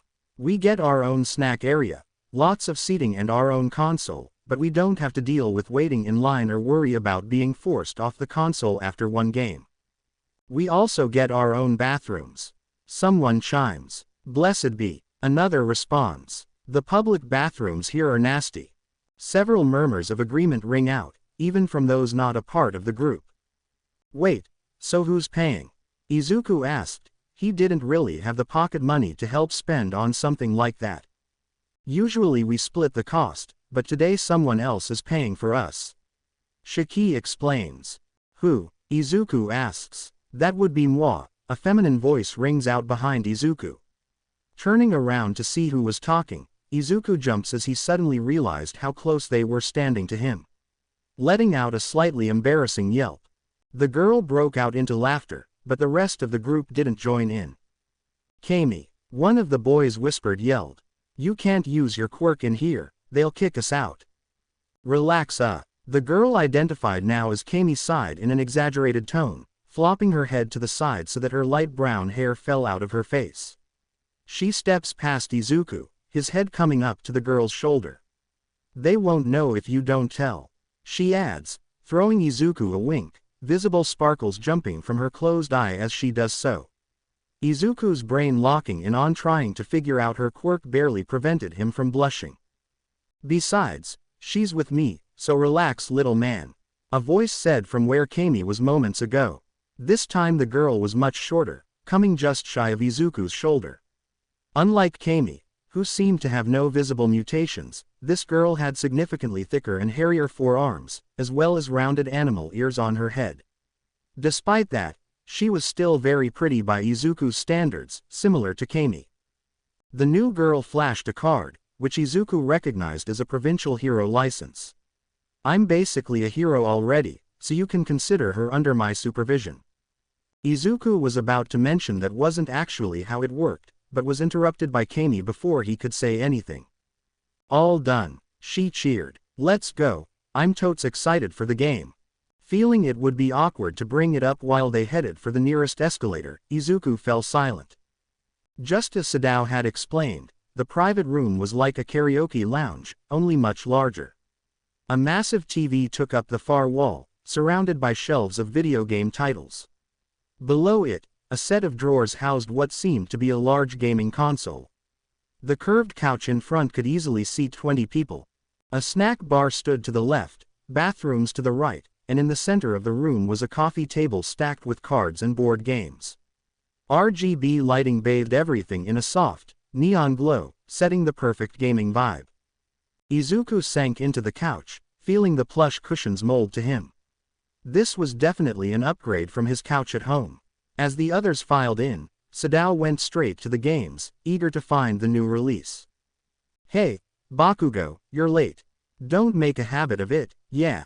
Someone called from the door, their tone smug. Izuku froze at the name, sinking lower in his seat, hoping not to be noticed. Shove it, extra, Bakugo snapped, tossing his bag onto a chair. You don't get to pull that crap when you're never here half the time. Ooh. He's just as prickly as you told me, Keiichi. Kami giggled from the snack bar, sipping soda. Who the hell are you? Bakugo's eyes narrowed, scanning her up and down. Didn't Keiichi tell you? Kami's grin widened. I'm his big cousin, Kami Utsushimi. You can all call me Kami since my last name is so long. Except you, she added, pointing dramatically at Bakugo. I've heard you're a big meanie, and I don't like that. You tell him. Girl. The shorter girl laughed, making herself comfortable next to Izuku on the large couch. Faint pops echoed in the room as Bakugo's frustration set off small involuntary explosions in his palms. Okay, and Bakugo crossed his arms, both in an attempt to appear unbothered and to muffle the explosions on his palms so that he wouldn't get kicked out for using his quirk. Kami took a loud sip through the straw of her soda, then raised a finger. 1. I paid for the room. 2. I'm visiting my aunt and uncle, who are so boring. She bent over dramatically as she said that, before quickly straightening up. And 3. I wanna play Hero Arena 2, which hasn't released at my arcade yet. Hasn't released yet, so you're from the boonies. Bakugo sneered. A few of the guys from Aldera laughed. What's so funny? Bakugo shot them a glare. Keiichi chimed in, smirking. Kami's from Okoyama. She usually plays at Shiketsu High's arcade, and since it's not affiliated with any of the big arcade chains, they don't get fresh releases until a few days later. Both Bakugo and Izuku stiffened at the mention of Shiketsu, UA's rival for the top hero school in the country. Meeting a student from that school was rare enough, let alone meeting them in the hometown of Ua. Without thinking, Izuku turned around in his seat, eager to ask some questions. Wait, really? That is so cool. Are you a first year? What's it like? What teachers do you have? Wah! The questions began firing, leading the girl beside Izuku to grab him by the shoulder. Hey, settle down, I don't think anyone can answer questions that fast, she said, before pulling him down back to his seat. Deku! Bakugo snapped, startled, though he quickly composed himself, throwing a glare at Kami. I don't care what the nerd thinks, or anyone else. Shiketsu's nothing compared to Ua. You're not special for getting in there.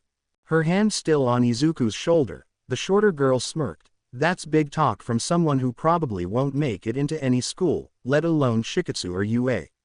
She flashed her provisional license, causing Bakugo's eyes to narrow. At least Kami and I can walk the talk you're spewing. Bakugo bristled at the comment. Listen here, you. Guys, chill. Sadao stepped in, putting a hand on Bakugo's shoulder. We're here to play games, remember? He waved the game case of Hero Arena 2 in front of Bakugo. Fine, but if these two idiots or the nerd annoy me, I'm out, Bakugo muttered, casting a sharp glance at Izuku. Izuku felt Bakugo's glare linger on him, but it eventually faded as the game flickered on. Just as the room's attention shifted to the TV, Izuku became more aware of the girl's hand still on his shoulder. The casual touch was not entirely unwelcome. It was a bit thrilling that it was a girl, but it sent a wave of unease through him as both the sensation and person were unfamiliar to him. Being unsure how to express his discomfort without seeming rude to the prospective hero, he chose to stay quiet. He waited until the opening cinematics were over before discreetly excusing himself. Standing up, Izuku made his way to the snack bar, grateful for the momentary escape. He busied himself with pouring a drink, watching the others from a distance as they got engrossed in the game, and he did too. He'd never really played that many games before. Being quirkless, he felt discouraged from even trying to get into the hobby when no matter how good he got, he would always be at a disadvantage. Still, watching the matches, he began to catch the basics. He was thoroughly impressed with how well each hero was represented in the game. Speaking of which, his knowledge of heroes and their quirks was coming in handy whenever there was a lesser-known one featured on screen. Some members of the group were warming up to him rather quickly. That's so dumb, Shiki grumbled. Who on earth are you playing? Midori, help me out here. Midoriya span himself around on the barstool of the snack bar, stopping as he faced the screen. That's Salam, Egypt's number 8 hero. His quirk is Papyrus. He's as thin as paper, and moves incredibly fast. He normally wins his battles without taking any damage, but the few times he has been hit by a villain, it's enough to put him down for a while. The girl gave Midoriya a look he didn't know how to decipher, but it seemed positive. Only it lingered a bit too long for him, and when it turned into direct eye contact, he quickly redirected his eyes just in time to see Shiki break Bakugo's combo with a perfect parry. Damn it! Bakugo yelled, trying in vain to salvage the game, but Shiki had managed to follow up with a grapple that did massive damage to Salam, causing the spectators to cheer as the momentum changed against Bakugo. But the room fell quiet as the game ended nearly instantly after the grapple was released. Shiki landed a simple combo, dealing enough damage to knock out Salam. Game over. Oceana's top hero, Rumbling Boulder, a giant of man-shaped rock, stood with his head held high as the game declared his victory. That was anticlimactic, Sadao remarked. No shit, Bakugo grumbled, standing up. Salam's the most underpowered character right now. Or maybe you're just mad I beat you, Shiki teased. Bakugo shot him a glare. I'm not mad, I'm thirsty. He made his way to the snack bar. Sure thing, pal, Shiki responded. Now who do you want to replace you? Deku, he said, pulling himself onto the seat next to Izuku. Who blinked in surprise? Who? Kami asked, raising an eyebrow. He means Midoriya, Keiichi explained, gesturing toward Izuku. They've known each other since they were babies. I don't think I've ever heard either of them call each other by their real names. Then what does Midoriya call him? The other girl asked, curiosity piqued. Kachan. Right, Shiki chimed in, glancing at Izuku for confirmation. Izuku felt the room's attention shift to him. Feeling a bit put on the spot, he nodded quickly before practically bolting for the couch. He took his seat with haste. Kami leaned forward, a playful frown on her face. That seems a bit unfair, doesn't it? Bakugo gets a cute, friendly nickname, but you get called Deku. She paused, thinking it over. What does Deku even mean? Like a wooden puppet or something? Is that your quirk? The room fell into an awkward silence as Kami's innocent question hit a sore spot. Those who knew the truth exchanged uneasy glances. And no, he glanced up at Kami, forcing a small, strained smile as he prepared to say what he had repeated countless times throughout his life. Each time it made him feel just a little smaller. I'm actually quirkless. You are. Kami's head turned to the side, as she doesn't believe him. Seemingly realizing how insensitive that might sound, she quickly backtracked. Sorry, I'm not saying I don't believe you, it's just I've never seen someone without a quirk have a mutation. She gestured to the green hair. Yeah, but I've been checked a few times, apparently it is possible, just very rare. He admitted, though realizing the atmosphere of the room was getting rather down, he shifted the conversation, reaching for the remotes for the game. Never mind that, I want to play. Sadao, you said these have accessibility features. The night soon commenced, and while he had fun, Izuku could tell someone was staring at him when he wasn't looking. Be it the girl, or Bakugo, he couldn't tell. Damn, Midoriya, you're actually somewhat good. You sure this is your first time? Sadao asked, the last of the group to step out as the arcade shut down for the night. The overhead lights were already dimming, a clear signal they were being kicked out. I've played a few arcade games when I was like 7, Izuku admitted, rubbing the back of his neck. Wow, Shiki commented with a chuckle, letting out a loud burp from all the soda he'd downed. You've got some skill for a noob, I'll give you that. Bruce. Kami wrinkled her nose at Shiki, but her tone was playful. Then she turned to Izuku, grinning. But, like, Midori, your reaction time is actually kinda scary. I bet if you had a quirk, you'd be able to go pro. I wish I had a quirk. Wow, insensitive much, the bear-quirked girl remarked, giving Kami a side eye as they stepped onto the stationary escalator. Kami's face fell. Oh, I didn't think. I'm sorry, Midoriya. It's no big deal, Izuku reassured her with a small smile. Really? If anything, the comment had made his brain switch from how dark the empty arcade was to what it would look like if he had a quirk with dark vision. Reaching the doors, they felt the bristling cold of the winter night air. Izuku lamented having to walk home alone in the cold, although maybe. Where's Bakugo? Izuku asked, pulling his jacket tighter around him. As much as he wasn't thrilled at the idea, walking home with Bakugo would give some legitimacy to their cover-up stories. One of the boys shrugged. He's hanging back, said he needed to use the bathroom.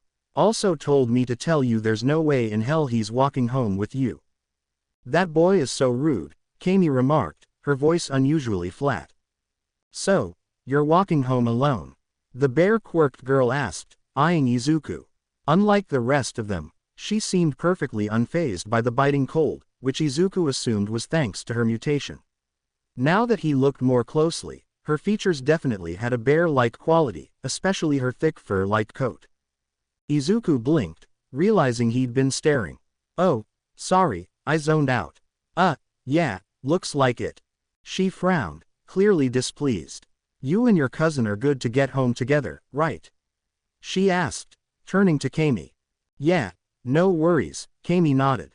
Great, then I'm escorting you home, the girl said, turning back to Izuku with a decisive smile that left no room for argument.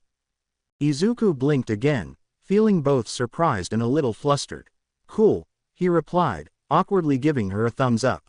The group soon scattered as they took their various routes home, and Midoriya felt himself alone with his thoughts and a girl that was a hero in training who he didn't really know. He should have felt safe, but something about how she was acting weirded him out. She kept brushing up against him as they walked, and they talked, but Izuku wasn't really sure what about.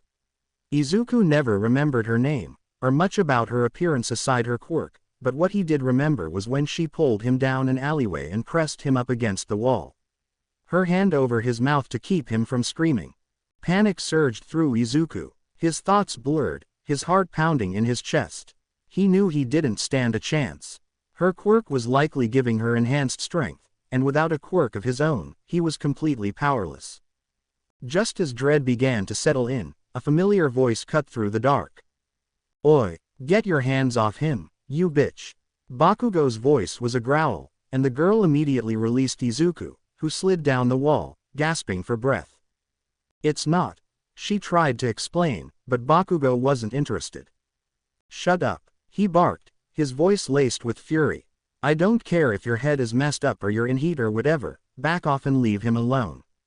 She backed off slightly but bristled at Bakugo's insult, her eyes narrowing. "What are you going to do about it, you quirkist prick?" She spat, taking a step toward him. "I have a license that says I can arrest you if you use your quirk illegally. You can't do a damn thing to me." Bakugo's hands flared with orange light, a cacophony of sound as a series of explosions ejected from his palms. It was a show of power meant as a warning. "You think I care? Who do you think they'll believe? Me, a top student with a bright future, or you, a freak who just tried to assault a quirkless kid?" The girl's face twisted in anger, her hands balled into fists. But before she could move, Izuku, driven by a surge of adrenaline, grabbed a nearby metal pipe. Without thinking, he swung it with all his might, the heavy end crashing down on the back of her head. She dropped, unconscious, and the alley fell silent, save for Izuku's ragged breathing. His hands trembled as he let the pipe clatter to the ground. Bakugo's eyes were wide. Realistically, there was no way of consoling the fact that a quirkless person had managed to knock out someone with a bear mutation. Luckily for both of them, Bakugo's instincts were good enough to take over when his brain was reeling. "Let's move," he barked at Izuku, who followed suit, wincing as the injury in his leg protested the movement. They reached the train station just in time to hop into a car as the doors slid shut. It didn't matter that it wasn't going in the right direction, they just needed to be moving. Bakugo leaned against the side of the car, pulling out his phone. "Do you have your phone?" Izuku nodded, his hands trembling as he fumbled to pull it from his pocket. "Why yeah, I do," he said, his voice shaky. He collapsed onto one of the seats, massaging the muscle in his leg as he caught his breath. "Good. Call someone. Anyone," Bakugo said, his eyes darting around, as if making sure they weren't being watched. "I'm calling my dad. We need to let people know what happened before she wakes up and spins some story of her own." Izuku froze for a moment, his mind racing. Who could he call? His mom was the first name that came to mind, but no, that would only cause her to panic. She'd find out soon enough from Mr. Bakugo anyway. Instead, his thumb hovered over another name in his contacts. Someone who would understand, who wouldn't panic, who might know what to do. Someone who always made him feel safe. The phone rang, and for a few agonizing seconds, Izuku worried the call wouldn't be answered. But then, the familiar voice came through. "Hello." Tears sprung at the edge of Izuku's eyes as he talked. "Mr. Toshinori, I need your help. Wait in recovery girl's office. I have some business to attend to quickly, and then we can talk," Toshinori instructed Izuku, his tone offhand but reassuring. Izuku nodded eagerly and scurried off, leaving All Might alone in the hallway. As soon as the boy was out of sight, he let his shoulders fall and his neutral face turn to a glower. He ascended the steps to his office, each footfall heavier than usual. Sir Night-Eye was already waiting inside, pacing the floor, his usually professional demeanor seemed slightly erratic. His eyes darted toward All Might the moment he entered. That took longer than expected, he noted, his gaze sharp with curiosity. What happened? All Might took a breath, collecting his thoughts. I had to talk down Shishido, he said, not entirely sure how to phrase the situation. The girl who attacked Midoriya is part of his hero agency. Night Eye stopped pacing, his eyes narrowing as he processed that information.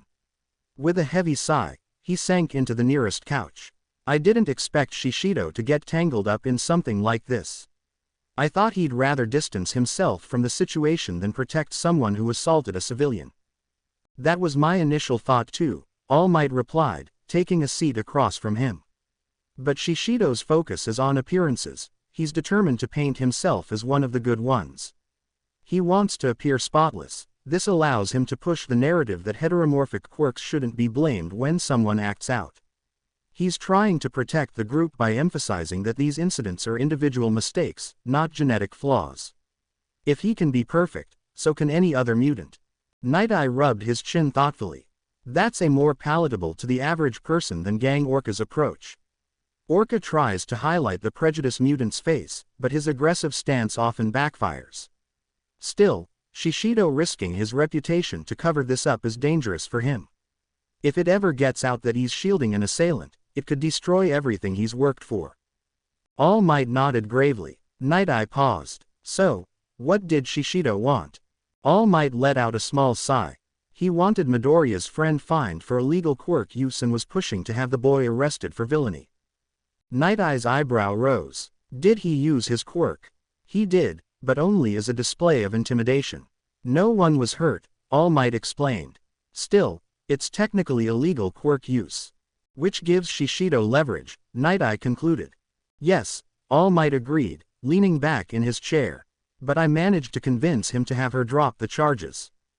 And how did you manage that? Night Eye asked. All Might let out a small embarrassed cough.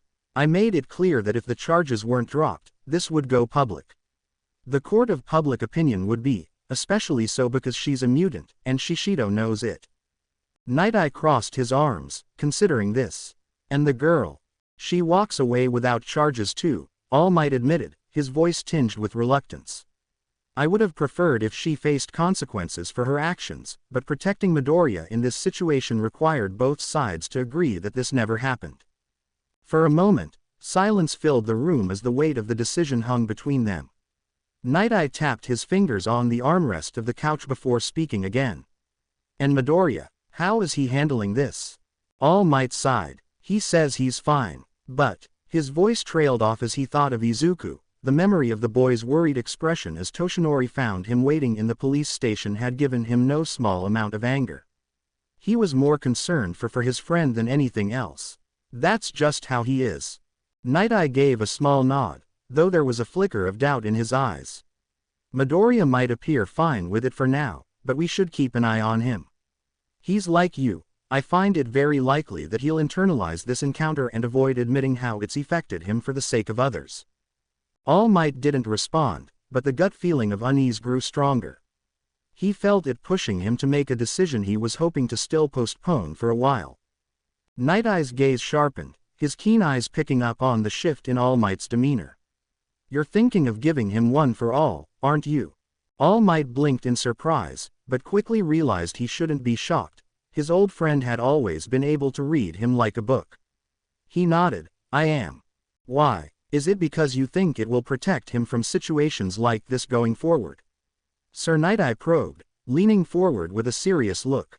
That isn't realistic. This assault would have happened anyway. He'd just be charged for villainy like his friend instead of just the criminal charge of assaulting a hero. I know, still, I would prefer him being able to defend himself in cases where there isn't someone nearby to protect him. All Might argued. I'm also not happy that he's linked to me with a paper trail now. The HPSC is likely trying their hardest to track down my potential successor.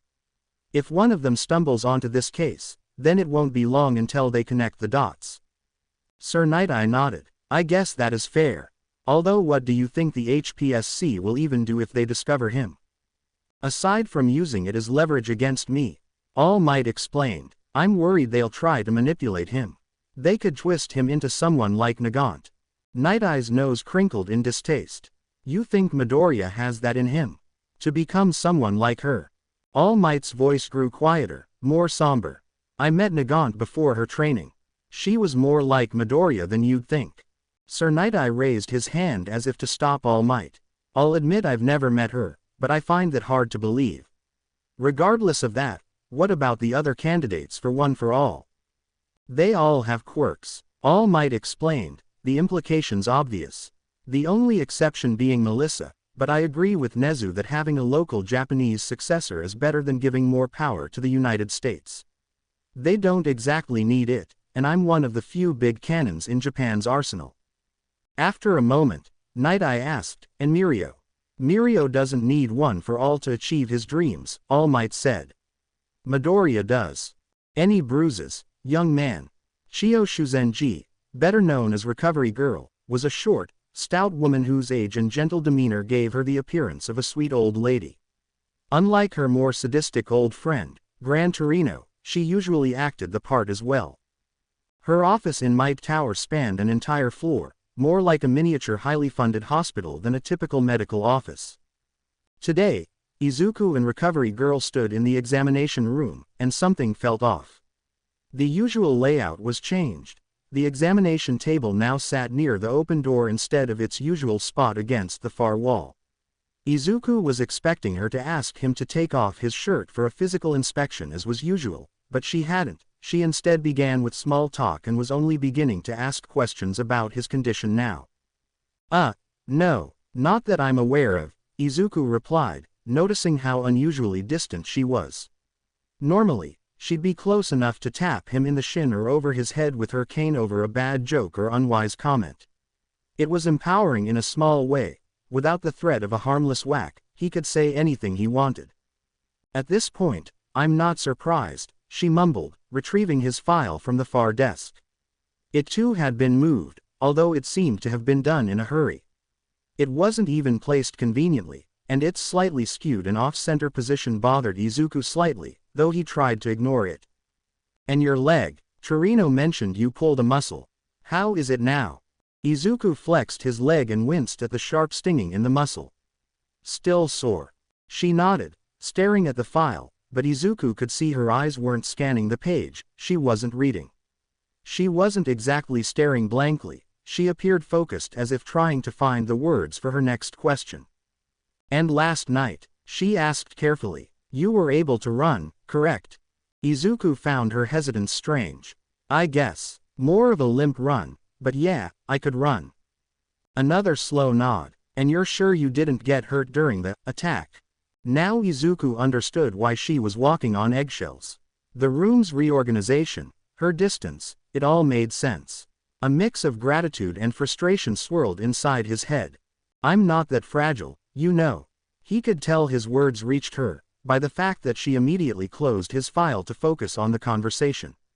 Maybe getting to this point was what she was hoping for. I know I'm quirkless, so physically, sure, I'm weaker than anyone with a quirk. But I'm not emotionally fragile. Recovery Girl took a seat, letting him continue without interruption. I know I cry, a lot, he admitted, but it's not the same as everyone else, I just show emotions that way. I'm not actually overwhelmed with emotions when I cry.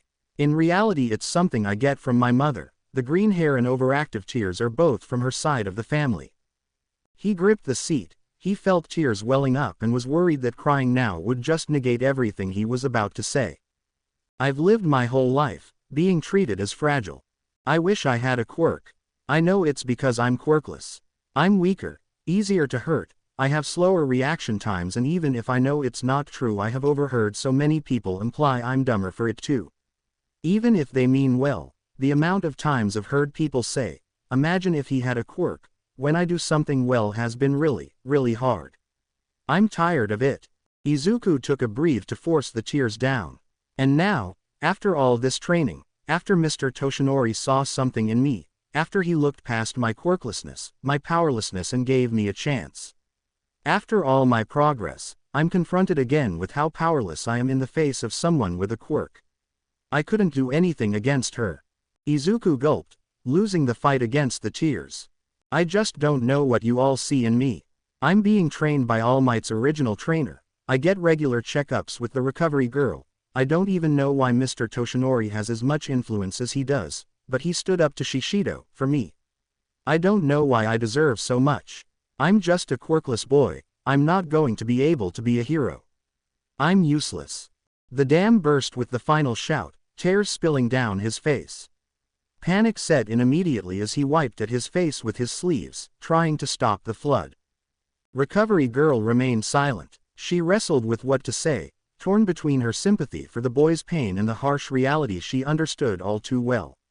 His desire to be a hero was genuine, but expecting a quirkless teenage boy to train hard enough to become a hero, it was a path to burnout. In her mind, this latest unsavory encounter with a violent mutant was just the straw that broke the camel's back. Fortunately, the open door allowed someone else to overhear the young man's distress.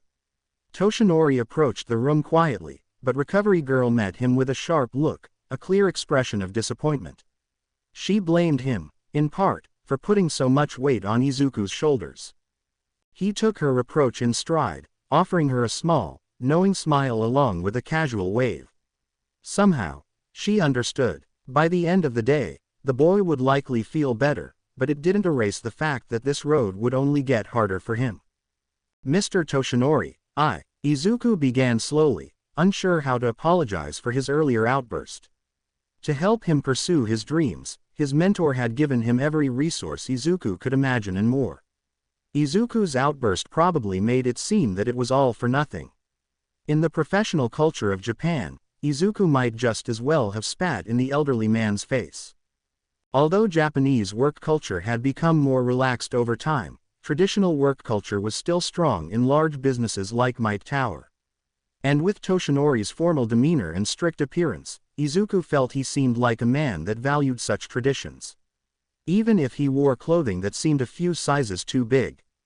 After walking in on Izuku crying in the examination room, Toshinori had simply asked him to come along for a talk.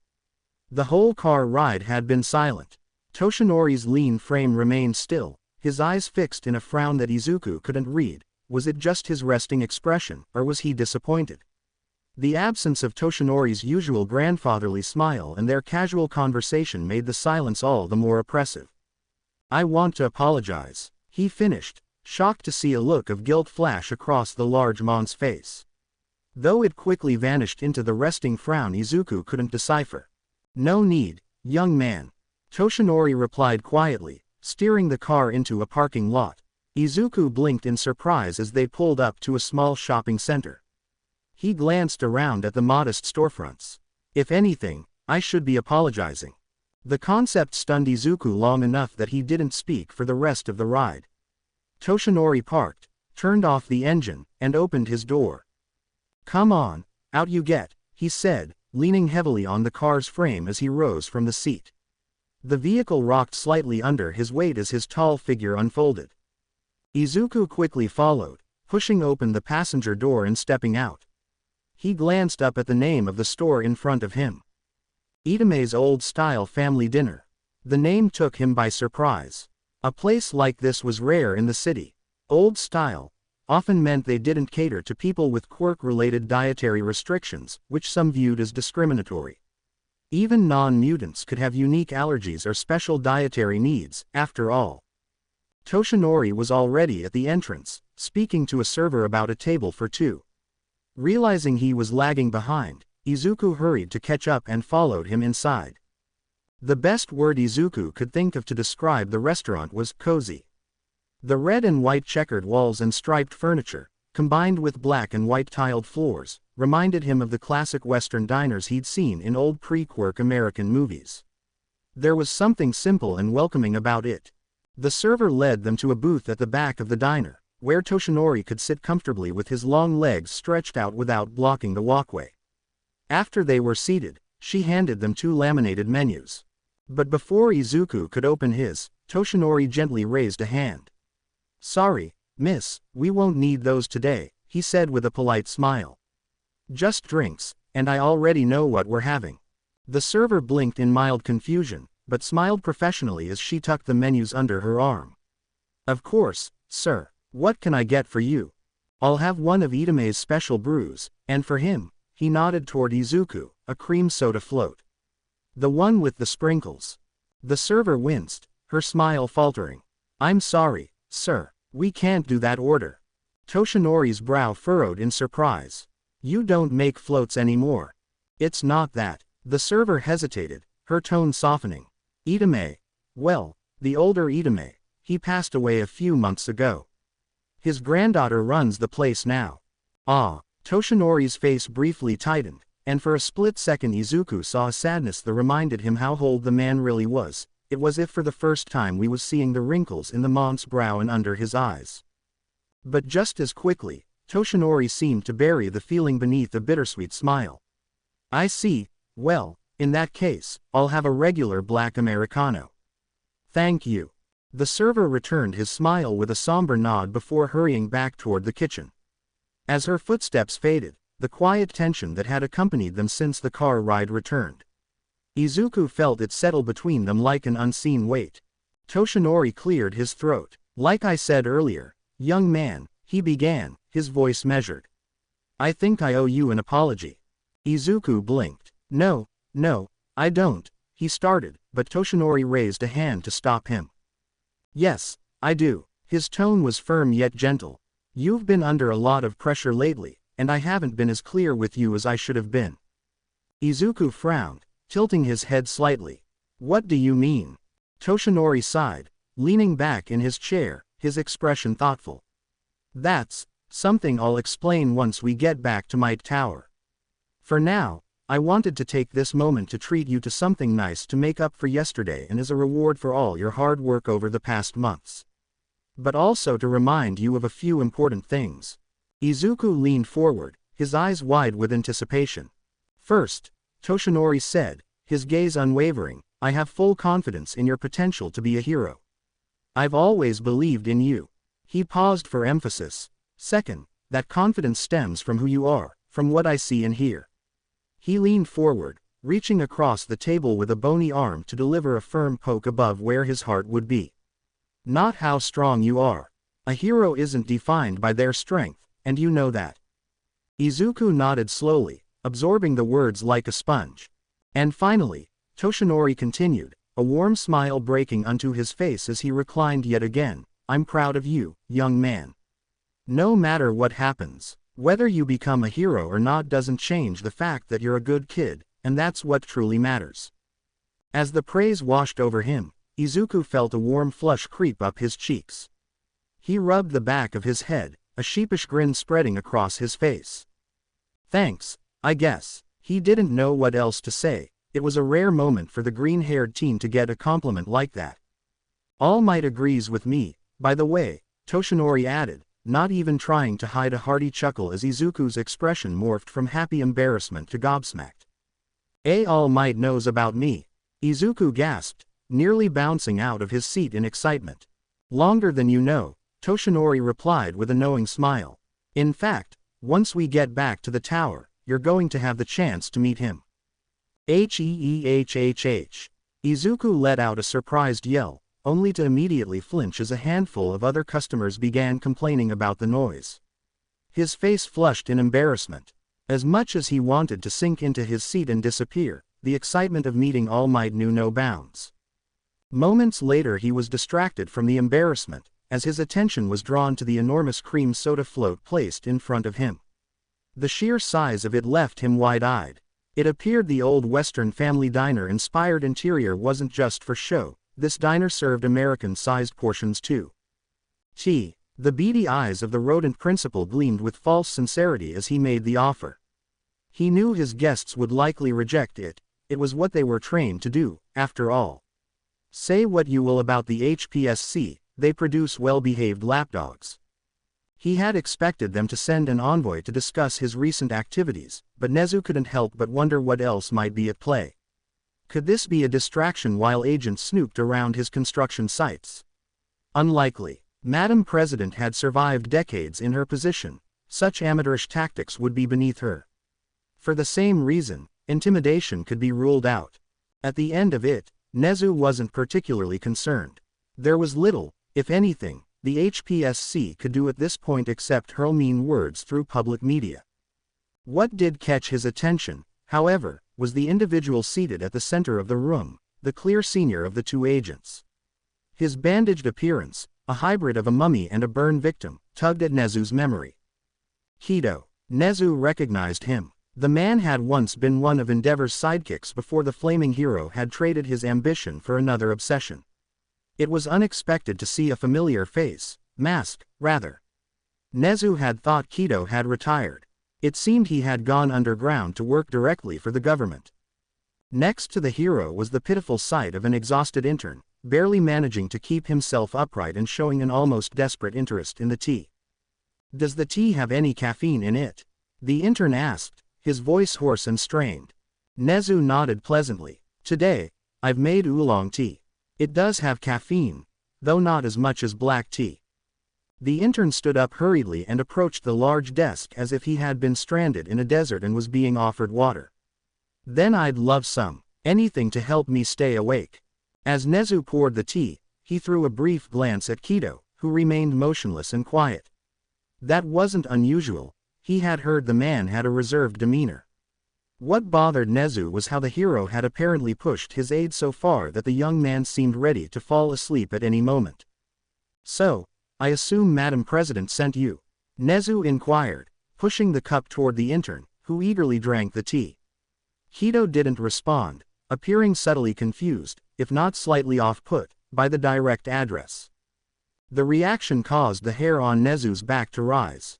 Something was wrong. Had he misjudged the situation? His mind raced, piecing together every piece of knowledge about human behavior in his head. Kido was giving him the cold shoulder. Why? Coldness implied hostility or indifference, but neither made sense in this context. The HPSC didn't send envoys to be defensive. There was no purpose for it here. And then there was the intern. Why was the junior agent acting so desperately, with no sign of care from Kido?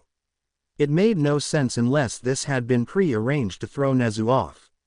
But why would the HPSC want to antagonize him? Nezu's rapid calculations concluded just as the intern finished the tea in a few quick gulps and returned to his seat. "Oh no, she wasn't informed of my little expedition," the man admitted casually, setting the empty cup down. "Though, she'll probably be in the know before I get back." "Who are you?" Nezu blurted, suddenly realizing he had misread the chain of command. The intern wasn't a subordinate, he was the one in charge. A dangerous man, too. He had deliberately misled Nezu, just to surprise him and throw him off balance. All to make sure Nezu knew that he understood how the rodent thought, and that he was fully capable of exploiting it. All signs of tiredness vanished from the man's face as he sat down again. Either the small amount of caffeine had worked wonders, or the exhaustion had been an act. "Yokumiru Mera," the man said. "I'm part of Madam President's cabinet." "Nice to meet you, Mr. Mera." Nezu smiled. "You said Madam President doesn't yet know of your visit to me. Despite you being a part of her inner circle. Why is that?" "I'm sure you're familiar with how she operates," Mera replied. "If I'd given her due warning of this trip, she would have forced me to take a chaperone loyal to her, rather than let me choose someone like Kido, who hasn't declared any loyalties within the commission." He gestured to Kido. "I wanted to talk freely instead of being forced to dance to her tune. And I want to say a few things I'd rather she not hear." Nezu nodded, giving Mera a thoughtful smile. "I'm impressed," Nezu began. "It's a bold move, but is it wise? From what I understand, Madam President runs a tight ship. I wouldn't be surprised if she's already started making moves to remove you from her circle by the time you return. What could be so important that you'd risk that just to tell me?" "That right there," Mera pointed at Nezu, before resting his hand in his lap again. "I figured you wouldn't know what's been happening in the commission, so I came to inform you. Madam President isn't as powerful as she once was. Ever since you pulled UA out from under our wing, rumors have been flying that she's lost All Might's support. People who once feared opposing her are forming factions, though none of them are quite ready to challenge her yet." Mera rubbed his eyes, the signs of exhaustion returning. It appeared not all of it had been an act. The few people with enough influence to replace her are still in her corner, myself included. It's safer for now, since none of the splinter factions are strong enough to rival her. But she knows if she pushes me out, I'll be forced to join one of those factions. If that happens, the other candidates will leave her side to prevent me from gaining too much of an advantage. So, she's forced to tolerate your disobedience for the time being. Nezu said, eyes gleaming with interest. Impressive, but I wonder why you'd want to meet with me. You have no loyalty to me. Why reveal all of this unless you have another reason? What I'm saying is, you have me hooked. I want to hear what you have to say. I'm glad I have your ear, then. Mara smiled. But first, I want to mention that still want to get the information and assurances that Madam President is looking for. Is it fine if we do that after this? Nezu nodded. Within limit, yes. Ha. The man chuckled. I was hoping you'd be a bit more amiable, but that will do. In any case, I wanted to bring your attention to some potential business partners that you might want to add to your roster of sponsors. They've been good to me, and I'm sure they'll be good to you. Do tell. Nezu grinned. More tea. I won't say no. The man chuckled. Izuku was worried he might pass out. The joy bubbling up inside him was barely contained, threatening to explode as he vibrated in his seat. A seat in the All Might's office. All the times he'd been inside Might Tower, he'd never even come close to this room.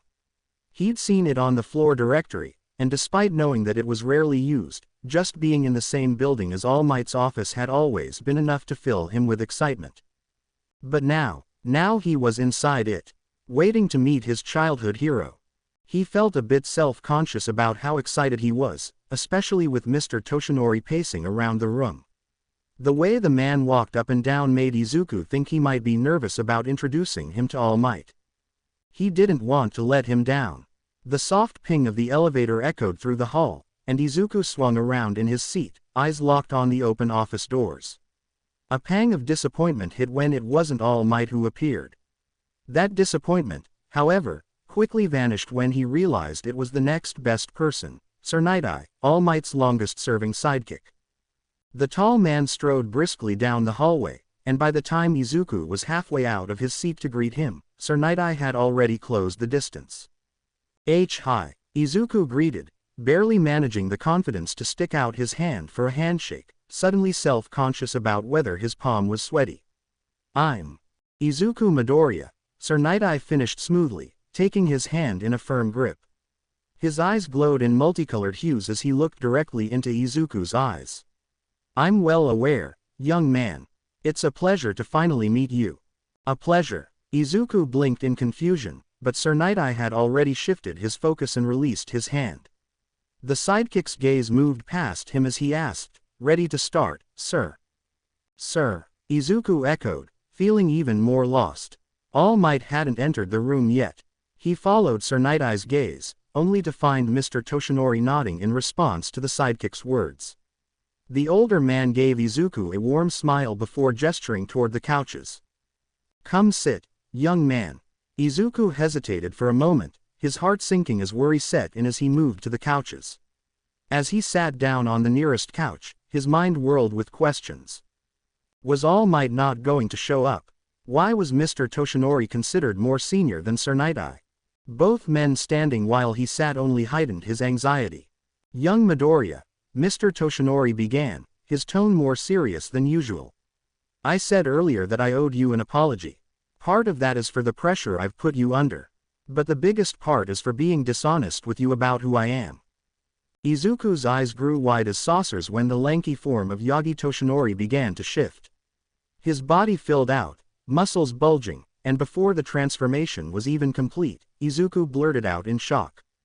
All Might. The #1 hero smiled, a hint of relief in his expression. I was worried you might not believe it. And no, Izuku stammered.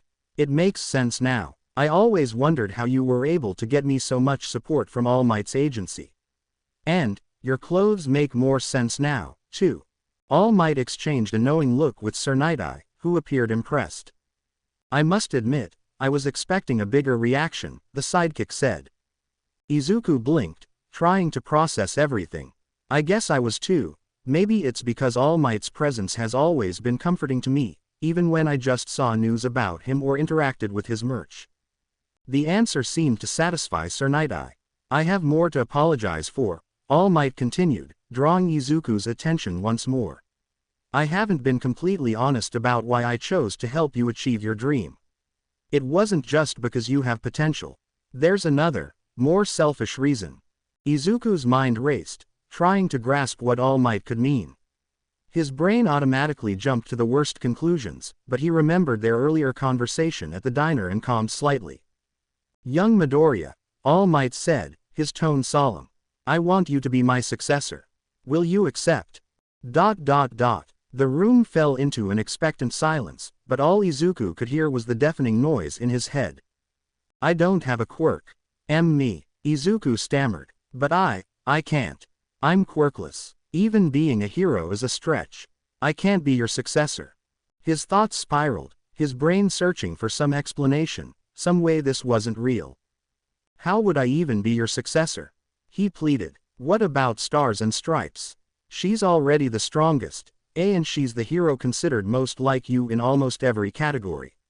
Why not her? All Might, Sir Night-Eye interjected, his voice cutting through the tension. He gave the hero a stern look. You can be so dense sometimes. You should have explained about One for All first. One for All, Izuku echoed, the unfamiliar term breaking through his panic. I suppose I should have led with that. All Might chuckled softly, moving to sit across from Izuku. Let me explain. Young man, One for All is my quirk. However, it wasn't always mine, it was given to me by the previous holder. Over time it stockpiles raw power, which can be drawn upon to achieve feats of great strength, or to enhance the original quirk. Izuku couldn't help his brain instinctively attempting to dissect the quirk. Stockpile enhancement. Those weren't rare, and they often ranged between low and medium high-powered quirks, but one that could be passed on, that meant there was potential for an even longer duration for stockpiling power. No wonder All Might was so powerful. I want that quirk. Wait, passed on. Given to him. Quirks can be passed on. Izuku blurted, pushing down a sudden urge to ask for the quirk. Is that even possible? It is. All Might confirmed. My quirk is proof of that. Wait, you said it enhances already existing quirks. What was your quirk then? I didn't have one, All Might admitted, his smile softening. I was quirkless. Like me. Yes, like you, All Might said, his voice filled with a nostalgic warmth. I was just a boy without a quirk, but I had a dream. And I happened to tell that dream to someone who had the power to give me their quirk. Very much like our chance encounter in the hospital, my boy. Izuku felt the weight of All Might's words sinking in. Then, you were planning on giving me the quirk the whole time. His voice trembled, tears prickling at his eyes. But, I'm just a random kid. Surely there are others who'd be better choices. Why not a hero? Why not someone with a quirk? Did you just meet me and decide to give your quirk away? I would never give a quirk away. Why would you do that? Isn't your quirk worth more than that? Sir Night-Eye stepped in at that moment, his expression calm but firm. Midoriya, I assure you, the decision wasn't made on a whim. We considered several candidates. In the end, you were the best of them. But, what could I? Izuku tried to argue, his voice breaking. Because you inspired me, young man, All Might interrupted, a smile breaking through his serious demeanor. Meeting you made me think of the future, the new generation of heroes.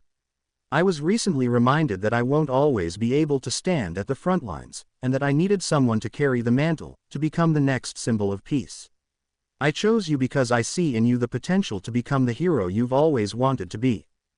Tears flooded Izuku's eyes, but this time, they weren't tears of fear or doubt. He sobbed, but through the tears, a smile broke out across his face.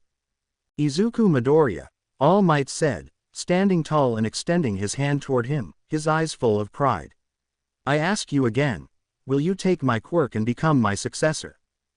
Give it to me. Without hesitation, Izuku reached out, clasping All Might's hand tightly.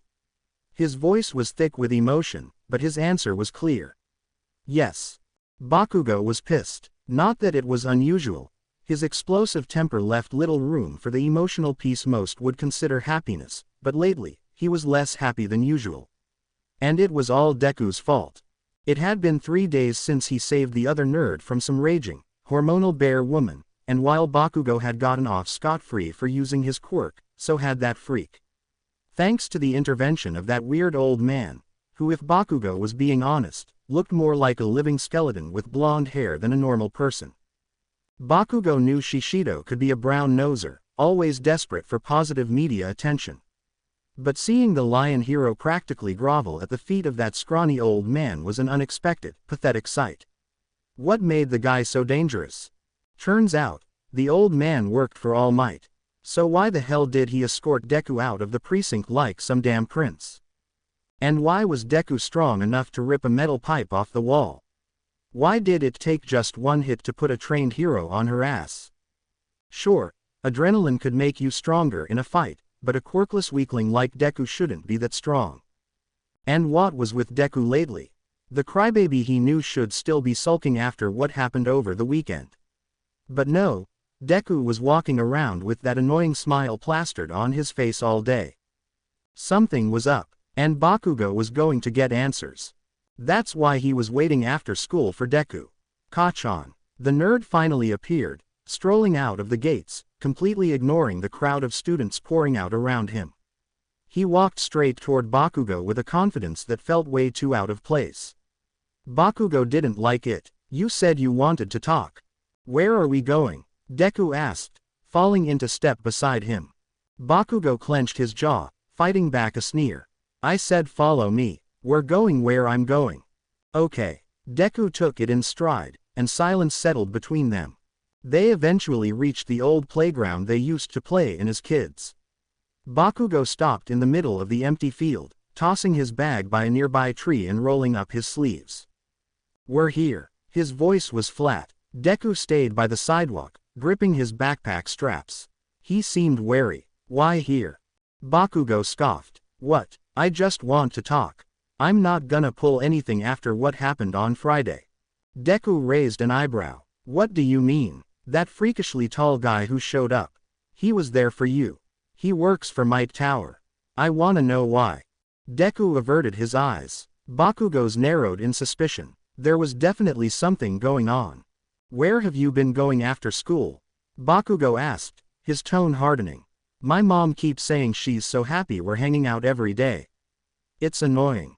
Why do you care? Deku fired back, locking eyes with him. You never cared before. Because I think you're still trying to be a damn hero. Bakugo's voice sharpened, expecting Deku to stammer. But instead, Deku stood his ground. I am. Bakugo snapped. Are you stupid? He bellowed, causing Deku to flinch. You've got no quirk. You can't be a hero. 3 times this month you should have seen how out of your depth you are. Why the hell are you so stubborn? Why do you care? Deku shot back, voice steady. You never cared about my life before, that was Tsubasa. Half the time, you pretend I don't exist. Because it's annoying. Bakugo growled what he knew was a non-answer reflexively. I don't know what was wrong with Tsubasa's head, but he was just as delusional as you. He closed the distance between them in a few quick strides, stopping inches from Deku's face. Listen close, Deku. I don't care if you've got some special training or if someone's dumb enough to believe in you. You're not applying to UA. Not even for general studies. I'm the only one from our crappy school getting in. You're not gonna be some annoying stain on my record when I become the #1 hero. Their eyes locked, green clashing with red, tension boiling in the air between them. Finally, Bakugo had enough. He clicked his tongue in disgust and stomped back toward his bag. Just as he bent to pick it up, Deku's voice cut through the silence. And what if I have a quirk? What then? Bakugo froze, then turned, glaring at Deku like he'd lost his mind. Then do whatever the hell you want. Bakugo snapped, voice dripping with sarcasm, before storming off down the street. Izuku lingered in the park, watching as the other teens stormed off. He gave him some time to walk a decent distance. They were heading in the same direction, living so close to each other, so giving Kachan some space would avoid any awkward interactions after their fight. Despite the harsh conversation with his childhood friend, Izuku couldn't help but feel happy. Looking around, he noticed how little the park had changed. The benches might have been repainted, but everything else remained the same. The sight stirred a few fond memories. He smiled, recalling the days when he, Tsubasa, and Kachan would run around playing follow the leader with the other kids. Kachan had been the first to get his quirk, so he was always the leader. That was, until another kid got their quirk. But Kachan wasn't about to give up his spot. He insisted his quirk was cooler, so he should stay in charge. Everyone, except the new kid, agreed, eager to believe their own quirks would be cooler one day. Tsubasa had been the only real rival. His dragon body quirk was legendary among the playground crowd. Kachan, of course, disagreed. The two of them ended up fighting, and Kachan was losing, badly, until Mrs. Bakugo stepped in and broke it up. After that, the game of follow the leader died out. Kachan's attitude had soured it for everyone else. Izuku remembered feeling disappointed. He'd never gotten his turn to lead, confident back then that his quirk would be the best of all. Only, that quirk never came. He'd spent the rest of his life waiting.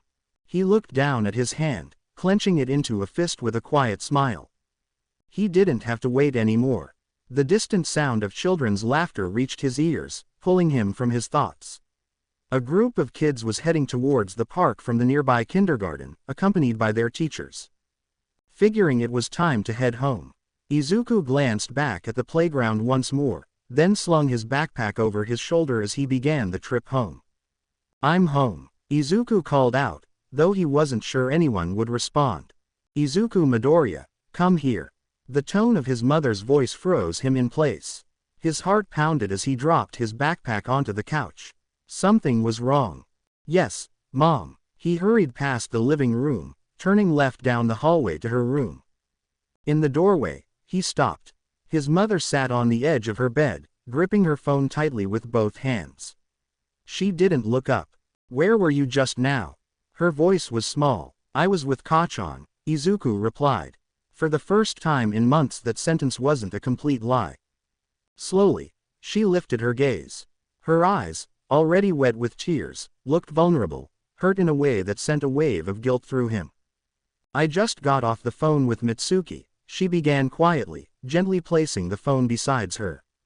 "Katsuki told her about the deal you two have." Izuku's heart sank. He opened his mouth to explain, but no words came out.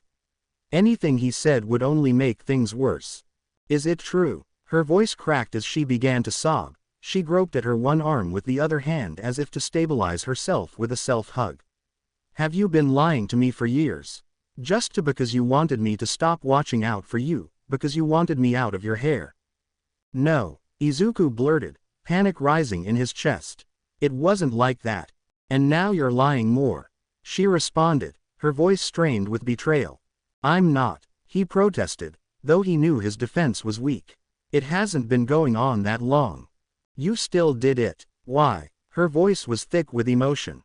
"I've been sitting at work every afternoon, thinking you were safe, and all this time you were sneaking off to do, who knows what." "Why?" "Because you don't trust me." The words escaped before Izuku could stop them, and the moment they did, he regretted it. Inko's face fell, her eyes wide with hurt. Her sorrow quickly morphed into anger. "What do you mean I don't trust you?" she snapped, standing up now, her voice trembling. "I've always trusted you. I gave you so much freedom because I knew you needed space, now that you were growing up. What makes you think I don't trust you?" "But you don't." Izuku's frustration surged. "Even Kachan knew how frail you thought I was. That's why the deal worked. If I didn't say I was with him, you'd pester me about being safe. You wouldn't let me hang out alone with anyone but him. Not even Tsubasa. And he was my only real friend, and he's gone now."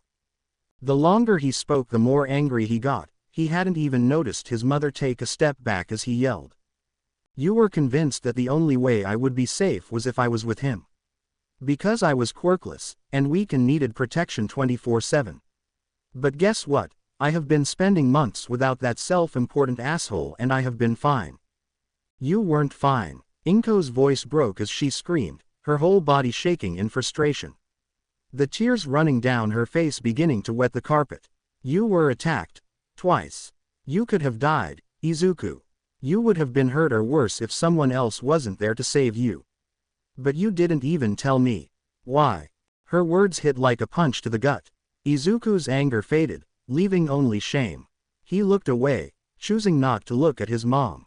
He couldn't stand seeing her this hurt by him. How did you know? He asked softly. Katsuki told his mom everything, Inko replied, her voice weary now. She sat down on the bed again, putting her hands on her knees as she tried her best to rein in her emotions. He saw the first attack on the news. You were on the news, and you didn't think to tell me. Why? Izuku hung his head, trying to find an explanation that didn't blow everything. I couldn't tell you, he whispered, hating how flimsy it sounded. You couldn't. Inko's expression shifted from anger to worry as she led forward towards him, her voice cracking again. Izuku, what are you involved in? After being assaulted twice, you didn't think to tell your own mother. She paused, her face twisting as she attempted to shove down the tears. I'm scared. For you, she admitted. I don't know what's happening in your life. I find out from other people that you're hurt. And who was that man at the precinct? The one Katsuki saw you with. Izuku, what have you gotten yourself into? It's not anything bad, I promise, Izuku said quickly, though he could see from her face that his promise wasn't enough. Not anymore. He needs to come clean. I have been training to be a hero, Mom. He could see she had some thoughts about that, so he quickly held up his hands. Wait, I'm not done. After I was saved from the villain who attacked me the day of the athletics event, the man Kachan saw, Mr. Toshinori, he offered me a chance to train to be a hero. He said he saw potential in me. Inko looked at the floor. Izuku couldn't tell what she was thinking or feeling. Then she sighed heavily and rubbed the tears out of her eyes. Izuku. She sounded like she was ready to give up. I don't know what to do anymore. You know that I can't afford to send you to a hero course. Mr. Toshinori said he'd pay. Izuku supplied, but Inko wasn't receptive. No, I don't like that, she declared. Izuku, he's a stranger. Who knows what he's thinking to do with you? To do with me? Izuku asked, confused. He approached a young boy just moments after being a victim of a villain attack and offered him everything he wants in life. Izuku, how could you not see what I mean? He's manipulating you. I don't want you near him anymore. But, no. Inko stopped his rebuttal, standing up. I am your mother, and you will listen to me, Izuku. I don't want you interacting with that man anymore. She walked forward, gesturing to his pocket. In fact, give me your phone, she demanded. Izuku reached tentatively into his pocket, unsure of what her goal was, but he realized the only way out of this was to accept whatever punishment she had in mind. A few days without his phone wasn't the end of the world. Handing his phone, his mother opened it, and immediately went to the contacts section. Wait, Mom, what are you doing?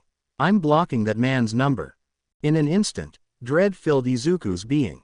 The thought of losing contact with All Might, his mentor, his inspiration, his only chance to achieve his dream, pressed upon like a heavy weight.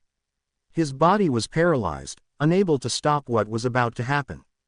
His mind screamed at him to act, to grab the phone before his mother ruined everything. But no matter how hard he tried, he couldn't move, his body wouldn't listen. But something else did. Without warning, a surge of black mass erupted from his hand. Two thick, shadowy tendrils glowing with faint green light shot forward, faster than Izuku could even process. The tendrils lashed out violently, mirroring the panic and desperation that flooded his mind. Before either of them could comprehend what was happening, one of the dark tentacles smacked the phone from his mother's hands, sending it crashing into the floor. Another slammed into Inko's chest, knocking the wind out of her and sending her tumbling back. Her feet caught on the edge of the bed, and she fell hard, crashing headfirst into the far wall with a loud snap as her head put a crack in the cement wall of the apartment. Silence filled the room. Izuku stood frozen, his heart hammering in his chest as he stared at his trembling hand. The black energy, those tendrils, were already gone, as if they had never been there at all. Inko groaned in pain, trying to pick herself up. Mom, he snapped out of his shock and rushed over to her, kneeling by her side. Mom, are you okay? I'm so sorry, I didn't mean to. Inko blinked through the pain, disoriented but conscious. Slowly, she managed to stand, her eyes locking onto Izuku's. Shock, disbelief, and hurt were all mixed in her wide green eyes. "Izuku," she said softly, still catching her breath, "you have a quirk." Izuku opened his mouth to answer, but no words came. He was too overwhelmed to respond, his mind spinning in 1,000 directions. This wasn't how it was supposed to happen. He was planning for it to be a normal conversation where he worked up to it, not this. He hadn't even known he could do that. Inko scanned him up and down, her eyes full of worry. The shock in her expression having shifted to motherly concern. Seemingly deciding he was fine, she stood to her full height and touched her head, wincing as she did so. "I'm fine," she said at last, her voice calm but strained. "Just a bruise." Izuku stared at her, guilt and confusion swirling in his chest. He had just attacked his mother. Even if it wasn't on purpose, he had hurt her. "Go to your room," she said, but there was no anger in her voice. Only weariness. "We'll talk later, okay? I need some time to process this." Izuku hesitated, feeling the weight of everything that had just happened. "Mom, I'm really..." "You can take your phone," she added, her voice soft but resolute. "Just go. We'll talk later." Izuku's throat tightened as he nodded, retrieving his phone from where it had fallen. He slowly made his way to his room, the weight of guilt pressing down on him as he closed the door and collapsed onto his bed. Lying there, he stared at his hand, still trying to make sense of what had just happened. That thing, the dark tendrils, didn't match anything he'd expected from One for All. Was it really part of the quirk All Might had passed down to him? Or was it something else entirely? Maybe he had always had a quirk. Could One for All have enhanced it somehow? The thought swirled in his head, and he decided to file it away for now.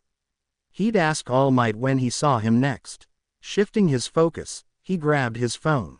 The protective casing was completely busted, but at least it took all the damage and the hardware still worked, even if the screen a thin crack running across it. Izuku let out a small breath of relief when he saw that Mr. Toshinori's contact was still there. As he scrolled down to check the rest of his list, another name caught his eye, Tsubasa. Without much thought, Izuku clicked the name and initiated the call. Whether or not his friend answered these days almost felt like a lottery. The ringtone dragged on, and he was just about to give up when the line clicked. Hi, sorry, I'm really out of breath," Tsubasa's voice came through, breathless and strained. "Tsubasa, are you okay? It feels like every time we talk, you're under the weather." Izuku frowned, the concern clear in his voice. "I'm fine," Tsubasa gasped, the sound of water gulping in the background. "Just finished training. My grandfather's been lately." "You're training? Sorry, I didn't mean to interrupt. I can call back if you want." "No worries. Training's over for the day." Tsubasa let out a short laugh. "Grandpa's been going a bit easier on me recently. Says I'm almost ready." "Ready for what? You're sure he's not secretly prepping you to be a hero?" Izuku asked, trying to lighten the mood. "Nah, I don't think so," Tsubasa chuckled. "But honestly, I have no idea." Izuku smiled, but the concern lingered in his chest.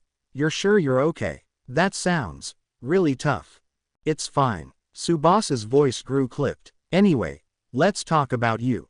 How have things been? Still training with that geezer you told me about?" "Yup," Izuku replied, his tone brightening. "Though I overdid it, pulled a muscle, and now he's forcing me to take a break for a while. Man, I'm jealous. My grandpa just tells me to walk it off. Healed by my quirk or not, it still beeps." Izuku's smile faded slightly. "That sounds kind of abusive. Are you sure you're okay with that?"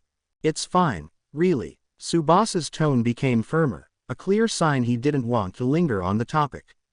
"Anyway, tell me more. Anything big happen recently?" Izuku hesitated. He felt uncomfortable leaving that topic as it was, but took the hint. Should he tell Tsubasa about everything? About the quirk? He didn't want to dwell on the negative, especially the attack. He didn't want to burden his friend, but at the same time. "I have a quirk now," he blurted, his heart racing as the words left his mouth. Tsubasa's gasp was followed by a shout of pure joy. "I knew it, Izuku. That's amazing. You knew." Izuku blinked in confusion. How could you have known? Well, I suspected, Tsubasa corrected. I've been learning a lot about quirk theory from my grandfather. One of the things we studied made me think you might have had a quirk all along. What, really? Izuku's disbelief was evident. Yeah, your hair, its color isn't natural for humans. It's a mutation, and that's often a sign of having a quirk factor. So, you should have had a quirk. Izuku blinked, processing this new information. But, why didn't it show up before? There could be lots of reasons. Like maybe your quirk needed a specific trigger. Imagine someone whose quirk only activates when they're in knee-deep water, but they've never been to the beach. They'd never even know they had one. That explanation made more sense than Izuku had expected. Could it be that his quirk, the tendrils, had always been there, just waiting for something like One for All to come along and activate it? Before he could ask more, Tsubasa's voice cut in, speaking to someone in the background. Sir. Yes, sir. Right away. Sorry, man, I've gotta go, Tsubasa said, sounding rushed. But I'm so happy for you. We'll catch up more later, okay? Sure. But before Izuku could finish his goodbye, the line went dead. Lying on his bed, Izuku sighed, unsure of what to do next. His mind was spinning, torn between guilt and confusion. He still felt terrible for hurting his mom, even if it had been an accident, but he couldn't tell if she was truly upset or just shaken. The damage to the wall wouldn't be cheap to repair either, so she probably wasn't happy about that. Leaving his room to grab a snack maybe. Nah, he probably didn't need one. Grumble. Okay, maybe he was hungrier than he thought, but was her, go to your room, meant as, go to your room and wait until I come talk to you. Or not. His phone buzzed, breaking his train of thought. The rumors are true. UA rebels against HPSC to become a private academy. Press interview live stream. Curious, he clicked on the notification, the screen switching to a live stream. A reporter was setting the stage, recapping the events that had led up to this press conference. Izuku had missed most of the chatter about it during his recent training and recovery, but he'd caught enough rumors over the past few days to know it was a big deal. A soft knock at the door drew his attention away from the stream. He muted it and sat up. Come in, Izuku called, his voice tentative. The door creaked open, and his mom peeked in, her expression much calmer than before, though there was still a trace of worry in her eyes. She stepped into the room, wringing her hands nervously. Izuku, she began softly, her voice a little shaky. About earlier. I'm sorry, Izuku and Inko both blurted out. They both froze, realizing they'd spoken at the same time. Inko let out a small laugh, but Izuku only looked more confused. But, I hurt you, he said, eyes wide. I lied about where I was, and I hurt you with my quirk. Inko shook her head, giving him a gentle smile. I know you didn't mean to, and I'm fine, really, it's just a bruise. If it was worse I'd know, she assured him as she patted her head. I'm still hurt about some things, especially about you lying to me, but... She paused, her gaze softening. I've been thinking, maybe you were right. I've been a little too protective, and I'm sorry for that. Izuku's heart lifted slightly, though the guilt still weighed heavily on him. He nodded, his smile small but grateful. Thanks, Mom. All I ask is that you're honest with me from now on, okay? She added, her tone hopeful. Izuku hesitated. He wanted to be honest, but the situation with his quirk and All Might made things complicated. About my quirk, Inko raised a hand to stop him. You don't need to explain. If he gave you a quirk, then it's already done. Just promise me you'll use it wisely. Izuku stared at her, dumbfounded. You know about him. She chuckled, her laughter catching him completely off guard. I know more than you think, Izuku. A lot more. Before Izuku could even begin to process that revelation, and its many implications, she pointed to his phone. What are you watching? Oh, Izuku fumbled for words, suddenly remembering the livestream. It's about UA. There's been a lot of rumors lately, and they're holding a press interview. Inko nodded, though he could tell she wasn't deeply interested. Why don't you put it on the TV in the living room while I make us some katsudon? Izuku's stomach growled again, louder this time, making both of them laugh. Guess that's a yes, she said with a giggle, heading for the door. Yeah, I guess so, Izuku agreed, chuckling as he got up to follow her, feeling much lighter than before. Mom, it's starting. Hold on, honey, I'm just grabbing some trays so we don't spill on the couch or the carpet. I'll be there in a second. The TV flashed to life, showing the familiar intro for Hero News Japan before fading to reveal the anchor, Mr. Miyagi. He greeted the audience and gave a brief rundown of the event, in case anyone had tuned in late. Inko walked in with their food, handing a tray to Izuku and placing her own on her lap as they settled on the couch. Oh, it's Mr. Miyagi, she said, smiling. I remember him. He was a popular journalist back in the day. What happened to his horn? She gestured to the screen, where Mr. Miyagi's two horns were clearly visible, one filed down to a stump, while the other curved elegantly above his head. Izuku was more surprised she recognized him than by the question itself. He cut one off when he became an anchor. It caused a bit of controversy because some people thought it was quirkist, like he was changing himself to fit in. They said it was like someone cutting off an arm just to appeal to others. Sounds like people were overreacting a bit. I miss the horn, but like you said, it's just a horn. As Mr. Miyagi wrapped up his introduction, the screen shifted to the main event, the UA press conference.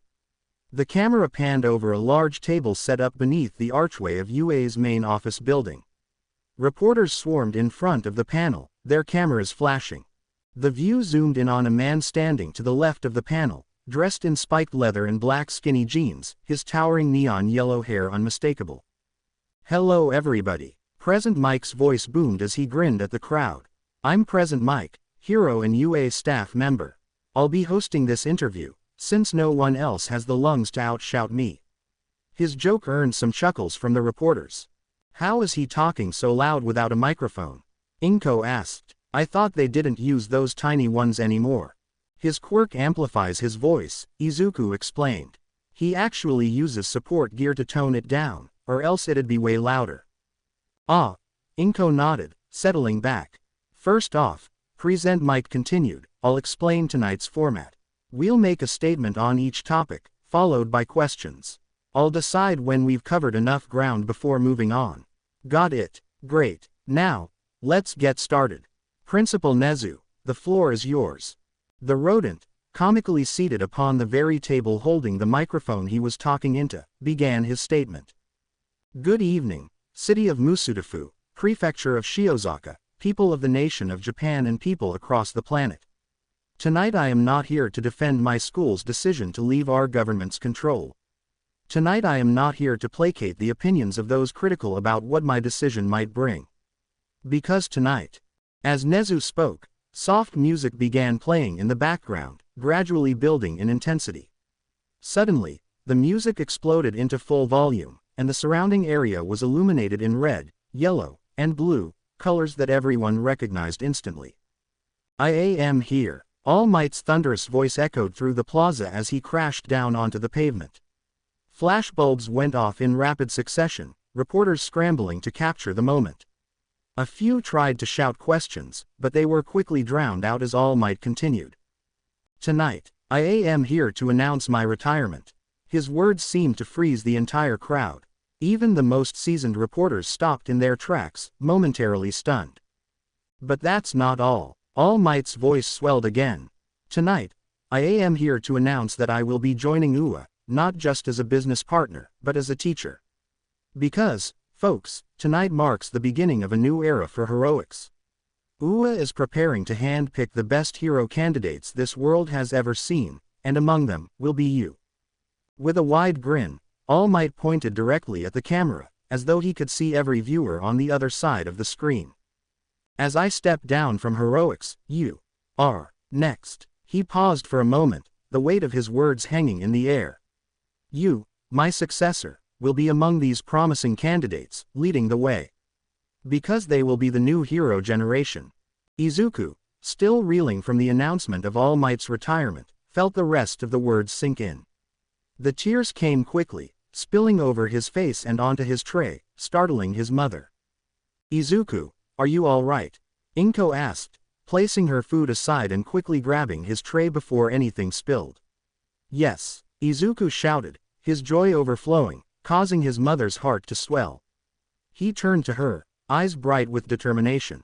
Mom, I'm going to be a hero. And for the first time, she believed him completely.